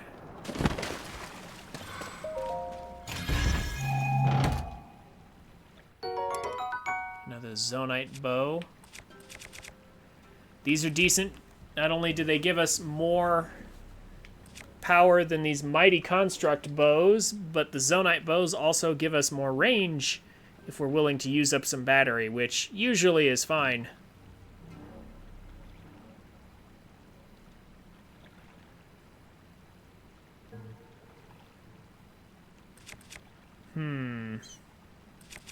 But how many do I really need? Yeah. Yeah, let's go with that. I was about to say, maybe we could find something to replace the regular Lionel bow, however. Let's check out what's on the other side.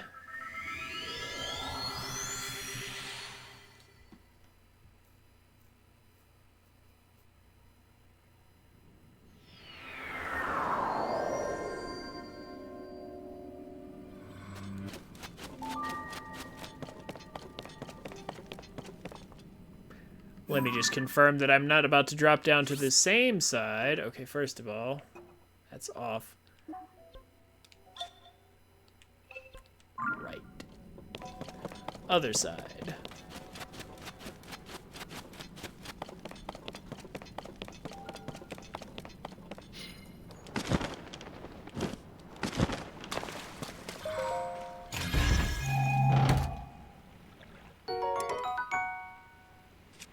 That's a decent spear right there.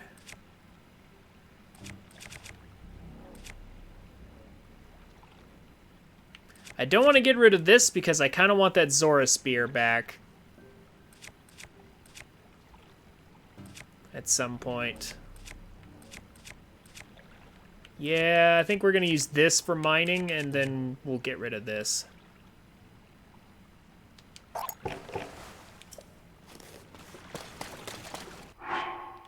That seems good. That's a nice collection of weapons.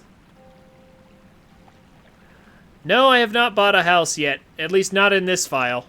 I have in my other one. We might need to do that soon, though.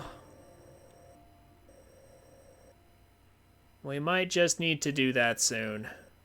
Oh, I never did this shrine. There's actually still a couple I haven't done. But we'll get them next time. For now, let's turn in what we have. Let's actually go over here to do it. Let's turn in what we have.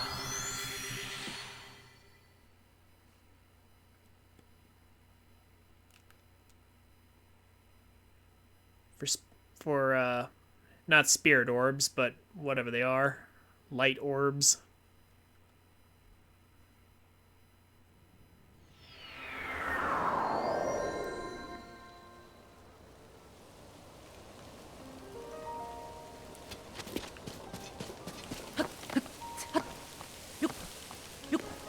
Then I think we will finish up all the glyphs.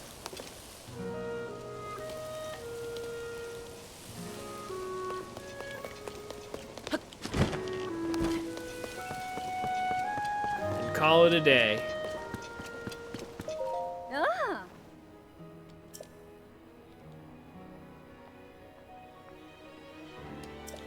Ah!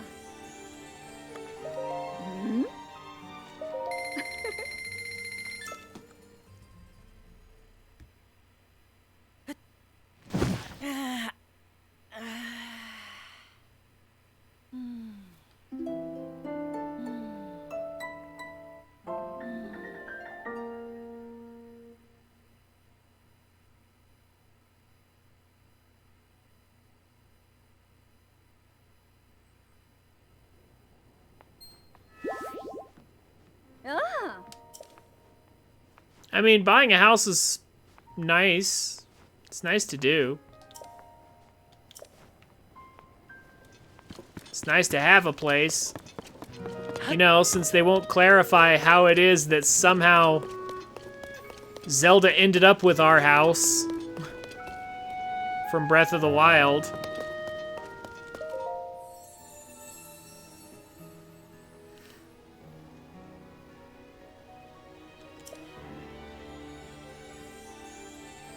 Yeah, like the house that's Zelda's house in Hateno used to be our house in Breath of the Wild. That's the house we buy. So are Zelda and Link living together, or, you know, how does that work? They never really clarify Link and Zelda's relationship status.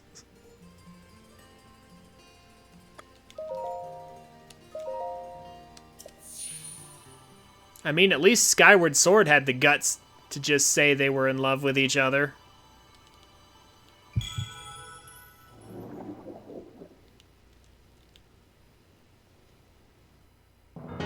What? Time tree? I don't even... As far as I know, that just didn't even happen.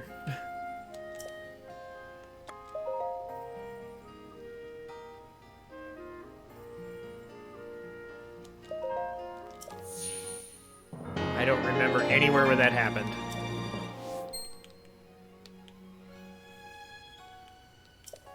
Anyway, we're almost done with our stamina.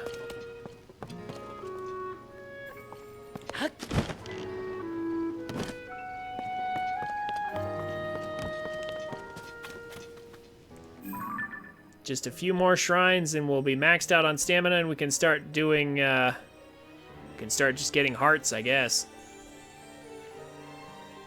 Anyhow, let's go ahead and finish up the glyphs. Let me take one more look just to confirm the order, just to be sure that I'm remembering it correctly.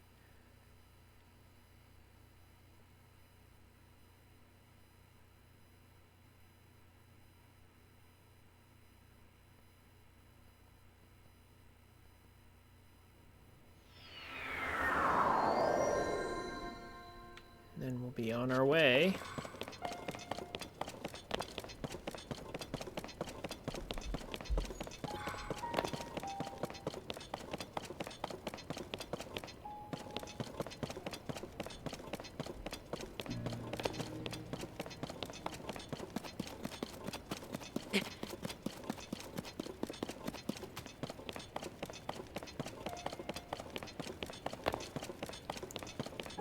That blood moon responded the Sundelions over here by what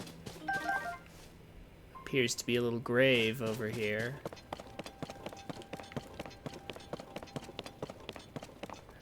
Okay, so it's Sword Ganon, Stone, whatever this is, and then Sword, yep.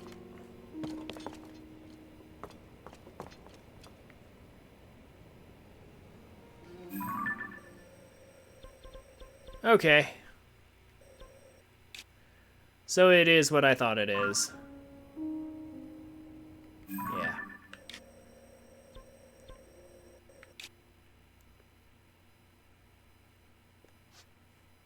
No, we just don't have any warps over there, so... Guess we're gonna have to fly.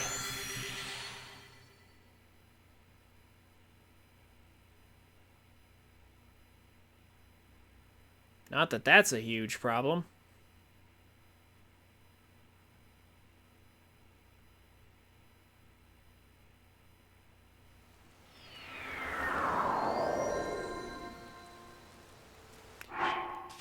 Let's dress appropriately for it, though.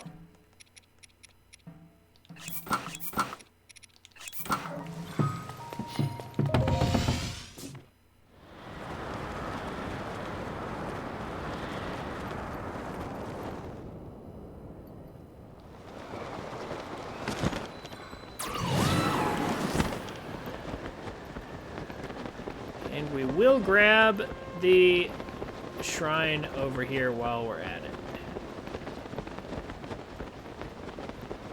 No reason not to.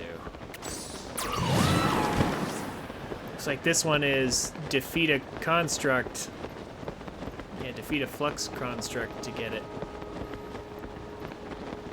That's what it looks like it is.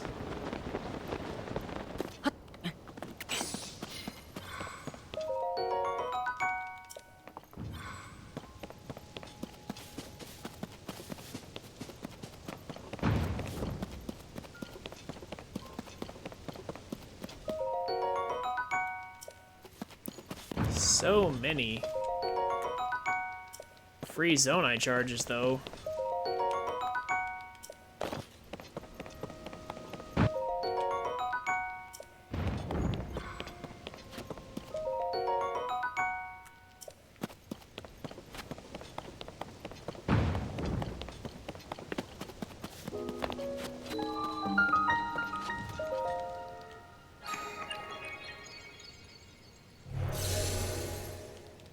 Let me guess, it's attached to the flux construct.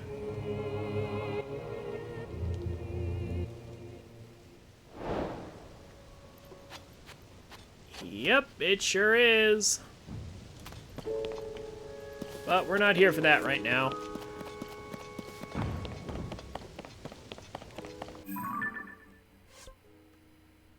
We'll come back and get that later.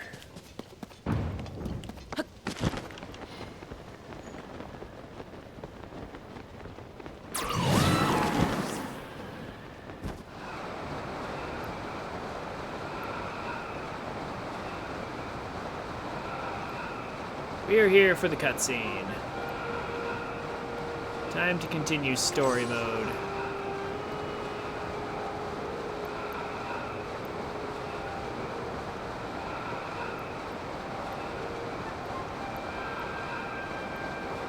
Ugh, can't see very well though.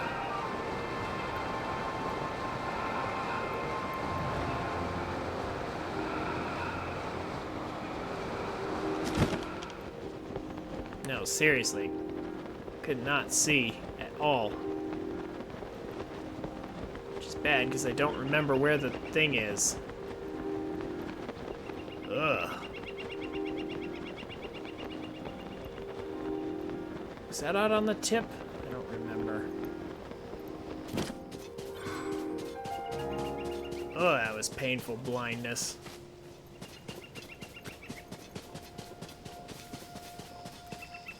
Yeah, I actually kind of need to see that again.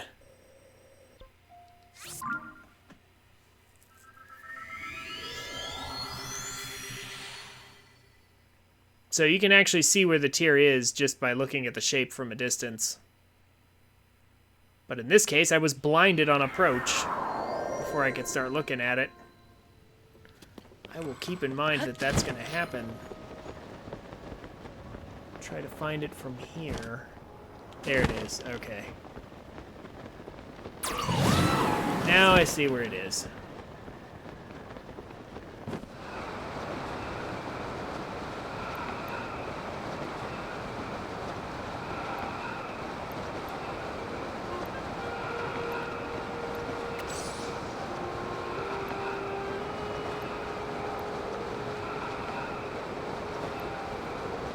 Don't even have to deploy the paraglider.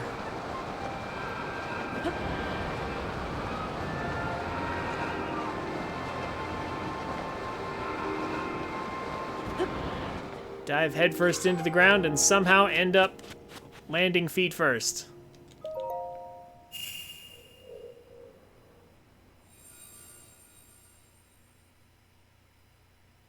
Let's see what happens next.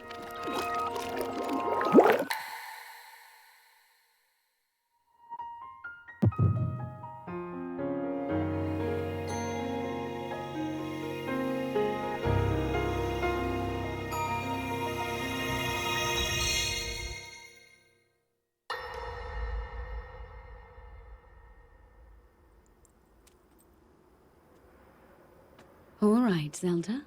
We are alone as you requested.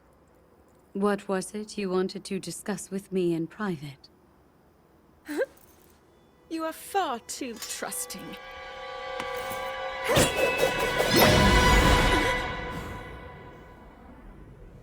Oh my. I'm surprised to hear you say such a thing. That is quite out of character for the Zelda I know. But then you are a puppet of Ganondorf. Did you really think we hadn't realized your deceit?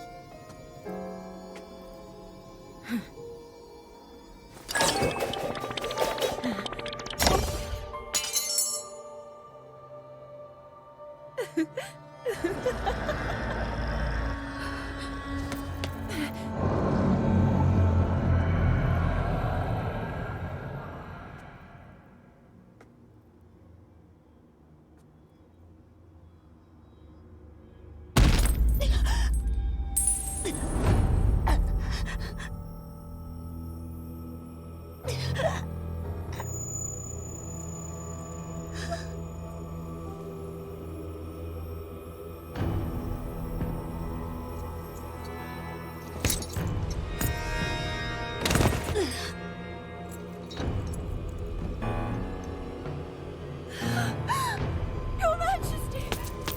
Queen Sonia! Oh no! Queen Sonia!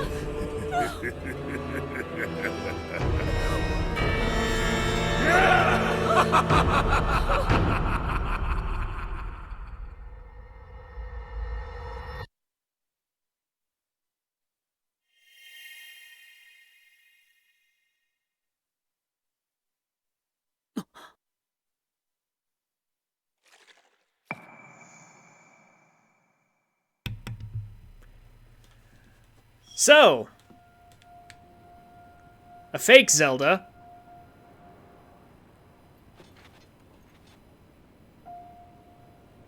Which might explain a few things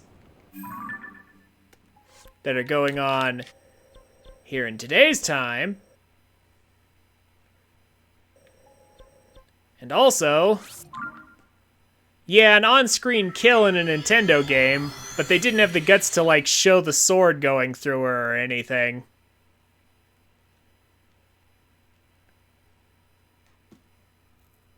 Because honestly, they didn't even, like, there wasn't even, like, the sound effect of, like, a sword stabbing her or something. Like, it almost looked like Ganondorf just appeared behind her and then, like, just pushed her. But given her reaction, yeah, she's dead. But now, here's the bigger problem. If Sonia dies, like, did she and Rauru have any children? Because they don't actually say so. And they can't be related if Sonya didn't have any kids.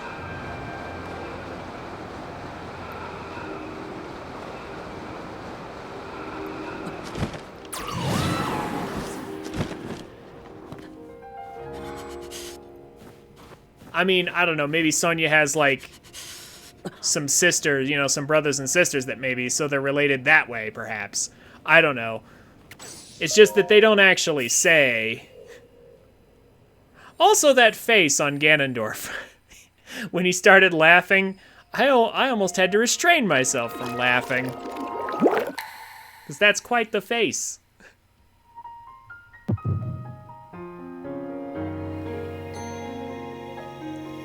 I just wish they had specified how they're related, because if Sonya died without kids, that kind of creates problems, maybe.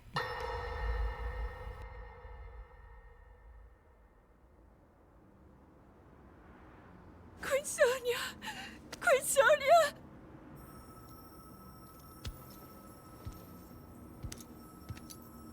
Finally. Finally, it is mine!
Sonya! You were too late, Rauru. You took for granted the godlike power you had in your hands. Do you now see the potential you squandered? As for her, she is merely the first victim of your arrogance. You tried to control me, Rauru, and you will die knowing that you failed. Ganondorf!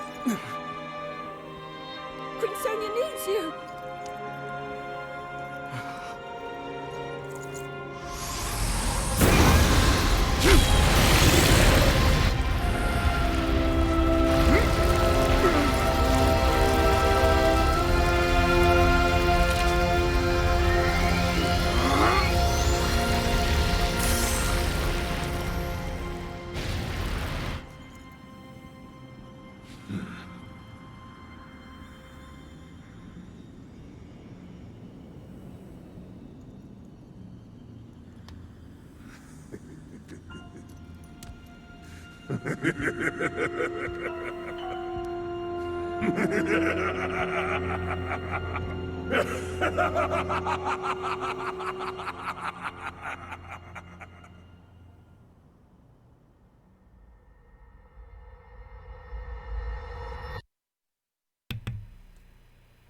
Okay.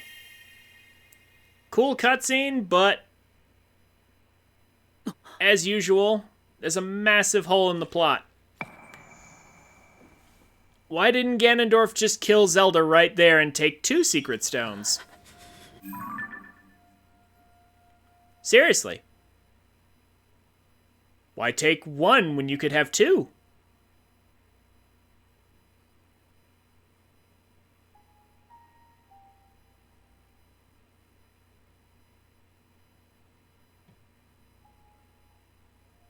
There would be no need for an imposter if he had a second one. Also, honestly, why not just kill Zelda right there just for the sake of killing her?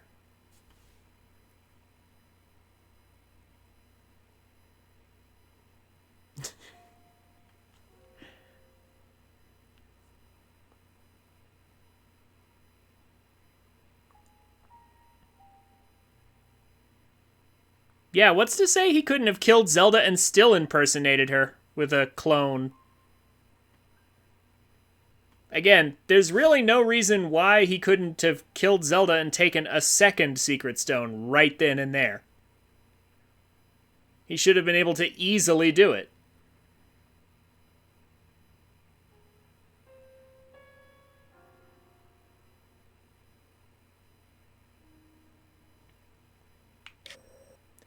But that's just how it goes, I guess.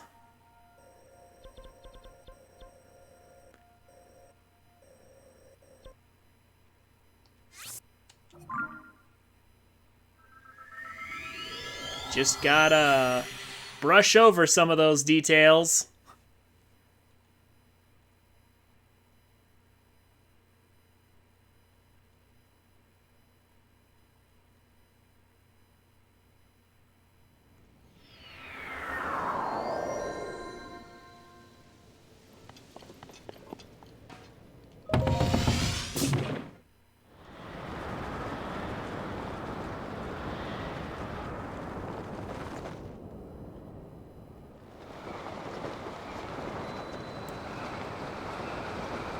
Anyway, on to the next one.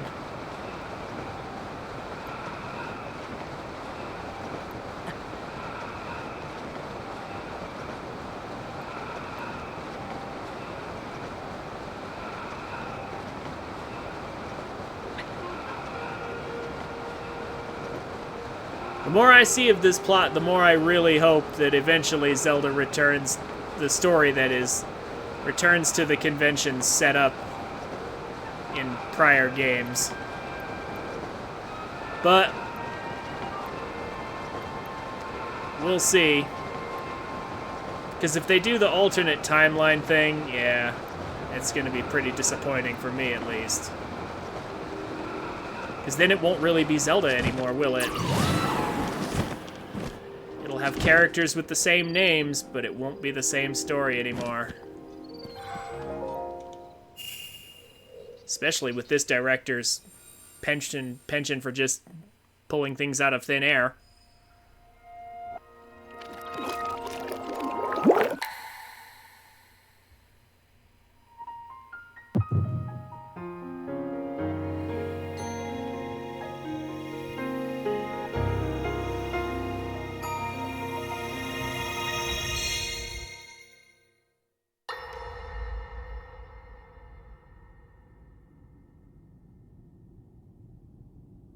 King Rauru.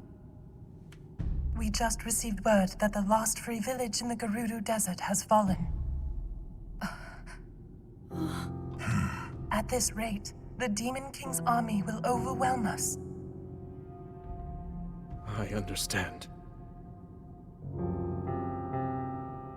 Our only hope is for me to defeat the Demon King.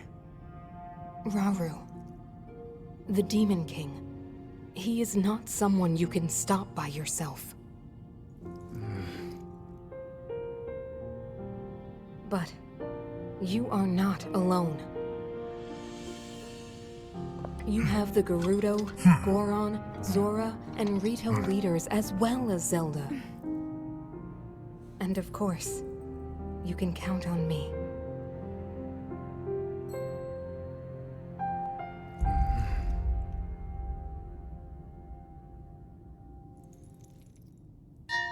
There's something I'd like to show you all.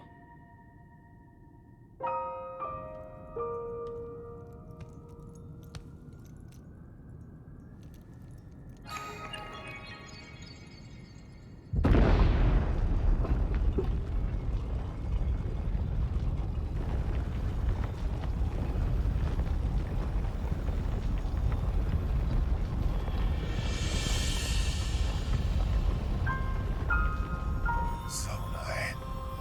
Sacred stones.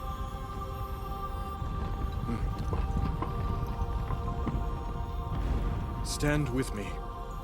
I need all your aid.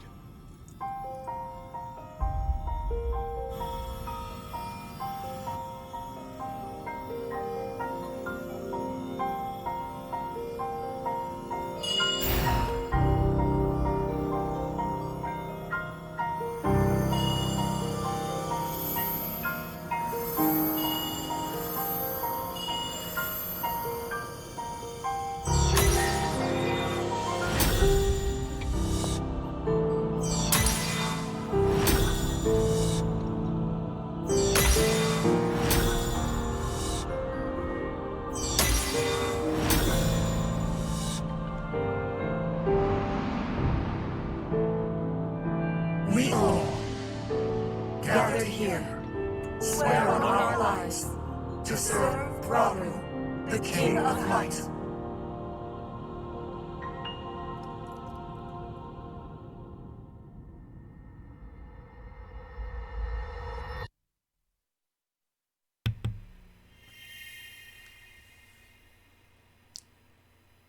So now there's conveniently more of them.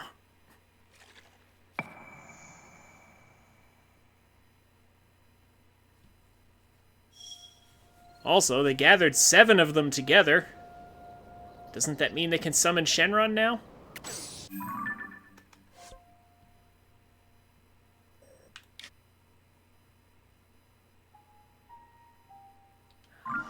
No, actually, this mask is part of the set. It's part of the glide set. It gives us the impact proof and greater maneuverability. If I really wanted to look ridiculous, and I may just switch to this.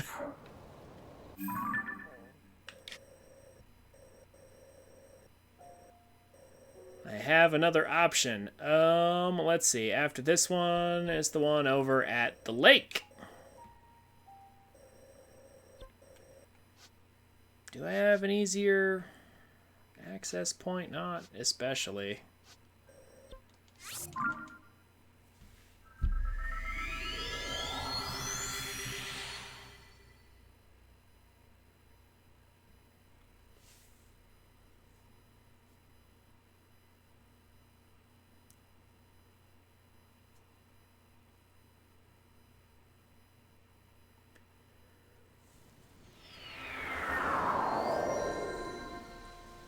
And actually, I did say I wanted to try something, didn't I? Hold on. This might be a waste of time. But I saved this with the glitched glider. Will it work? No? Okay. Dang it. I was hoping that the glitched state of the glider would somehow get saved. But it didn't.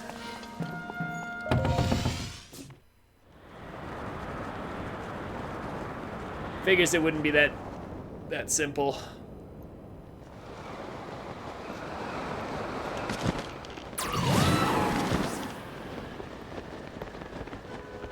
We'll get a stamina restock over there.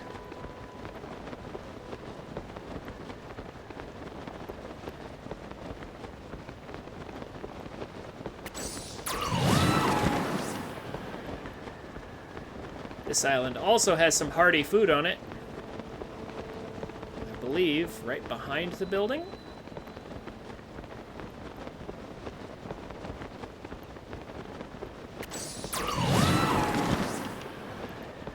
yes. And let's not forget...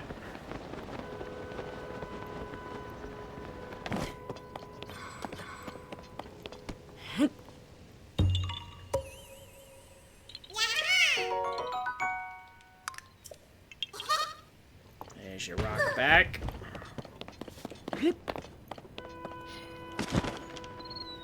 Oh yeah, big hearty radish. I'll take that.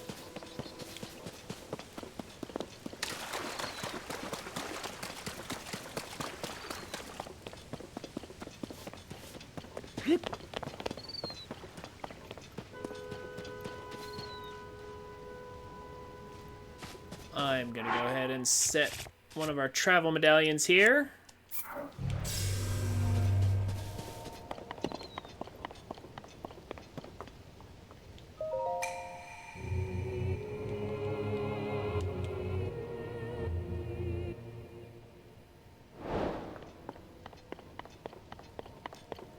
This shrine right here is fairly easy to get, but I want to hurry up and get the story taken care of. And we'll come back to that probably tomorrow, so we can wrap up our stamina wheel.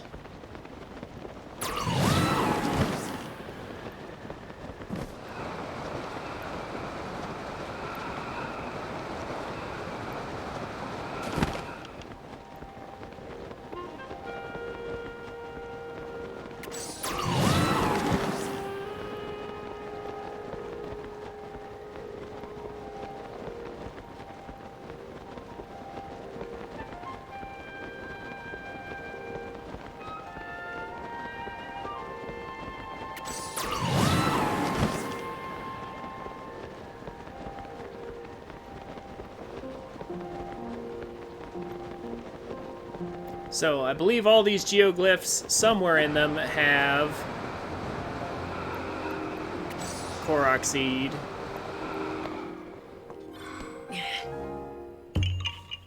In a fairly obvious location. I haven't been collecting them all, but there's your rock back.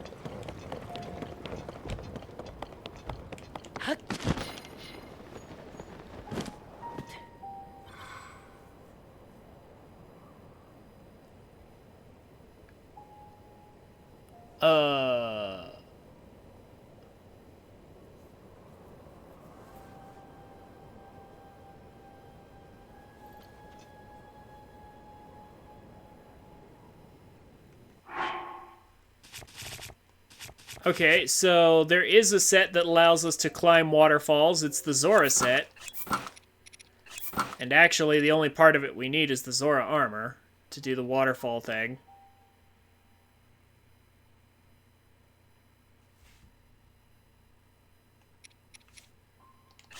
But this gives us the valuable trait of impact proof, so we can just slam right into the ground at full speed, and it doesn't matter.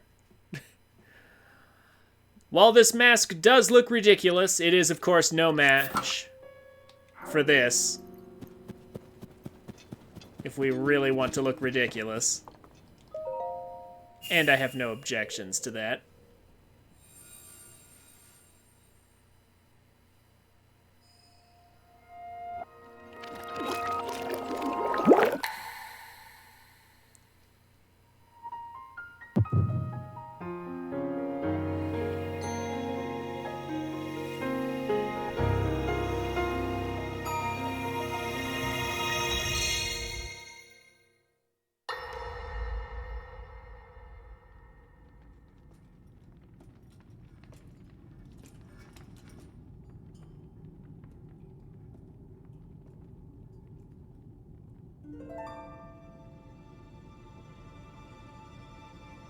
Sonia.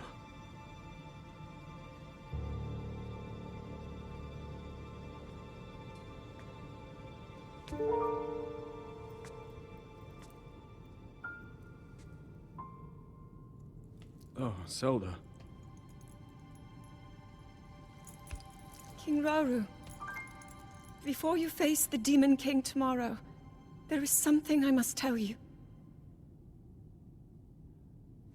I came to this era after finding a man underground.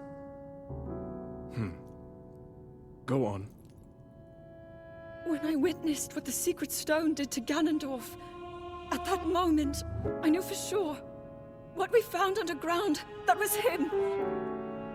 He was still alive, still powerful.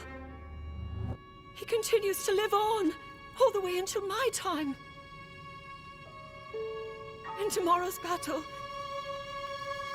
we won't be able to defeat him. No matter how strong we think we are, he'll survive.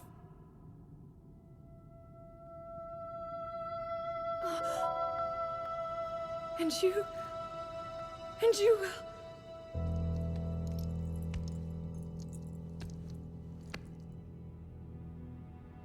Maybe so. But it is my duty to try.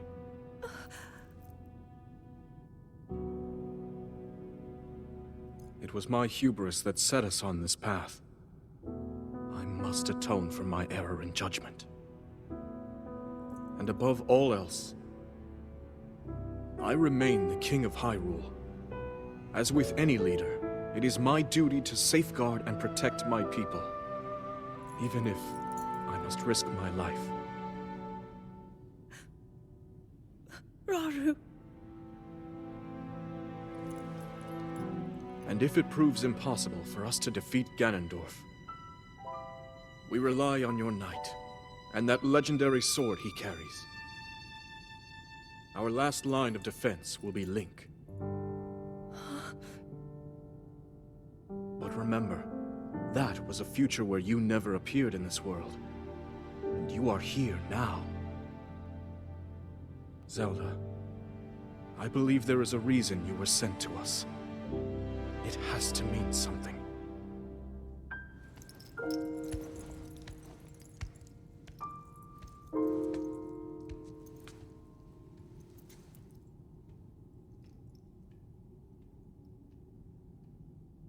The reason I am here.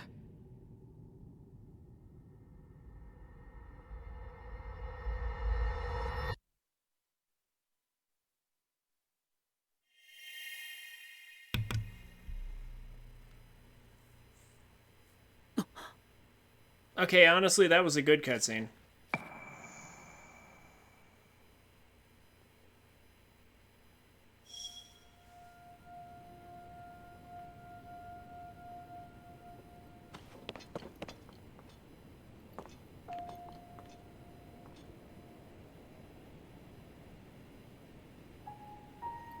Developed the characters a bit more. Decently written dialogue, I have no complaints.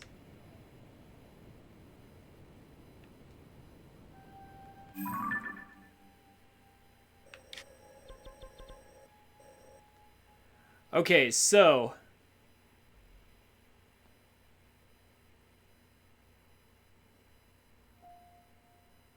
Well, you see, he doesn't know that it's a stable time loop.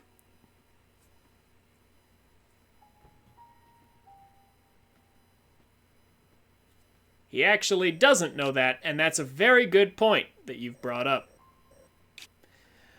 So, actually, I'm thinking we'll finish the story tomorrow.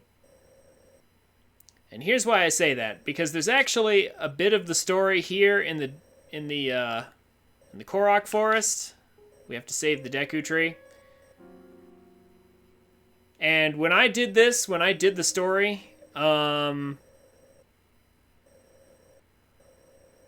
I went and got all the glyph cutscenes. But one of those cutscenes references the cutscene here in the Korok Forest that I didn't have at the time, and so I got bits of a cutscene I hadn't seen. And so because it's best to go ahead and get that,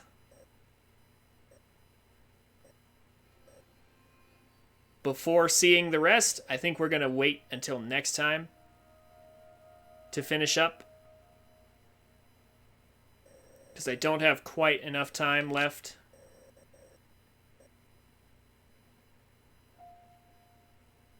But we will need to rescue the Deku Tree next time. There's not too much left. There's 3? Yeah, 3 cutscenes? 4 cutscenes tomorrow? Yeah, 4 after I pull the Master Sword. That's correct. We'll be doing that tomorrow, for sure.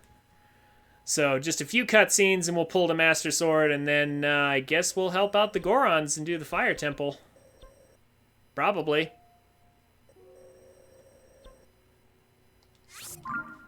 But yeah, so I think actually we're going to go ahead and finish the cutscenes and things tomorrow. And that's probably going to do it for the stream tonight, I think. I think we've made some good progress here. I think we've done quite well for ourselves.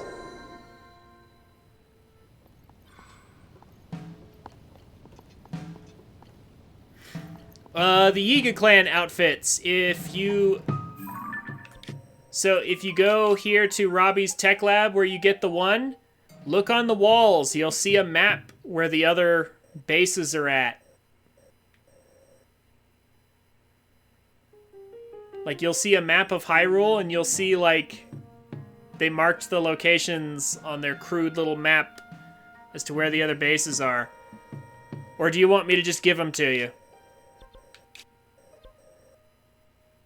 I can just give them to you if you want, Time Tree, but speak up quick. Just give them to you? Okay.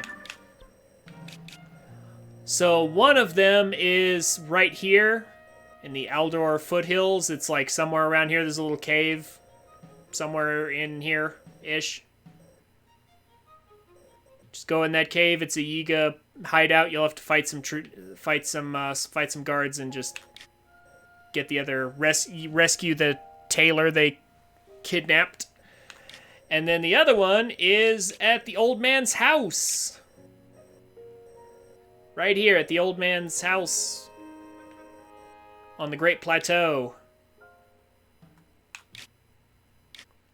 And then once you have those 2 pieces along with the set you got from Robbie's house, you can head over here to the actual Yiga clan hideouts somewhere in here and work your way through to get the Thunder Helm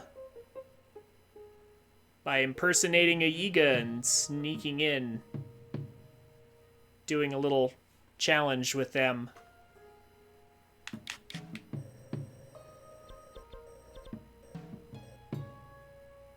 There you go. That's pretty much the whole quest in a nutshell. And the Yiga outfit is fun, but honestly, the most important thing is the Thunder Helm, really. This is an excellent backdrop for Majora's Mask, wouldn't you guys agree? Really just makes those eyes stand out.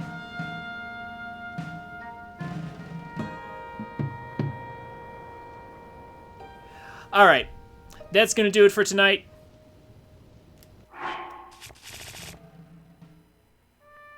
Yeah. Thank you all so much for coming.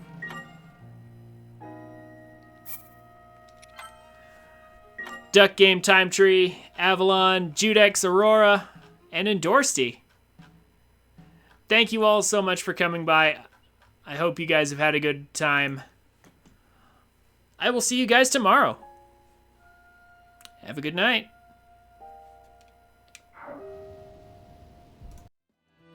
Hey guys, thanks for watching. This is where most people tell you to like, comment, and subscribe. And while I would appreciate you doing all that, if you enjoyed my content, come check me out on Twitch at twitch.tv/TrinfiniteX so you can watch and chat with me while I make these. I'm a family-friendly streamer, so everybody's welcome. Throw me a follow on Twitch and Twitter so you can get notifications when I go live. Links will be down in the description. Have a wonderful day, and I look forward to meeting you.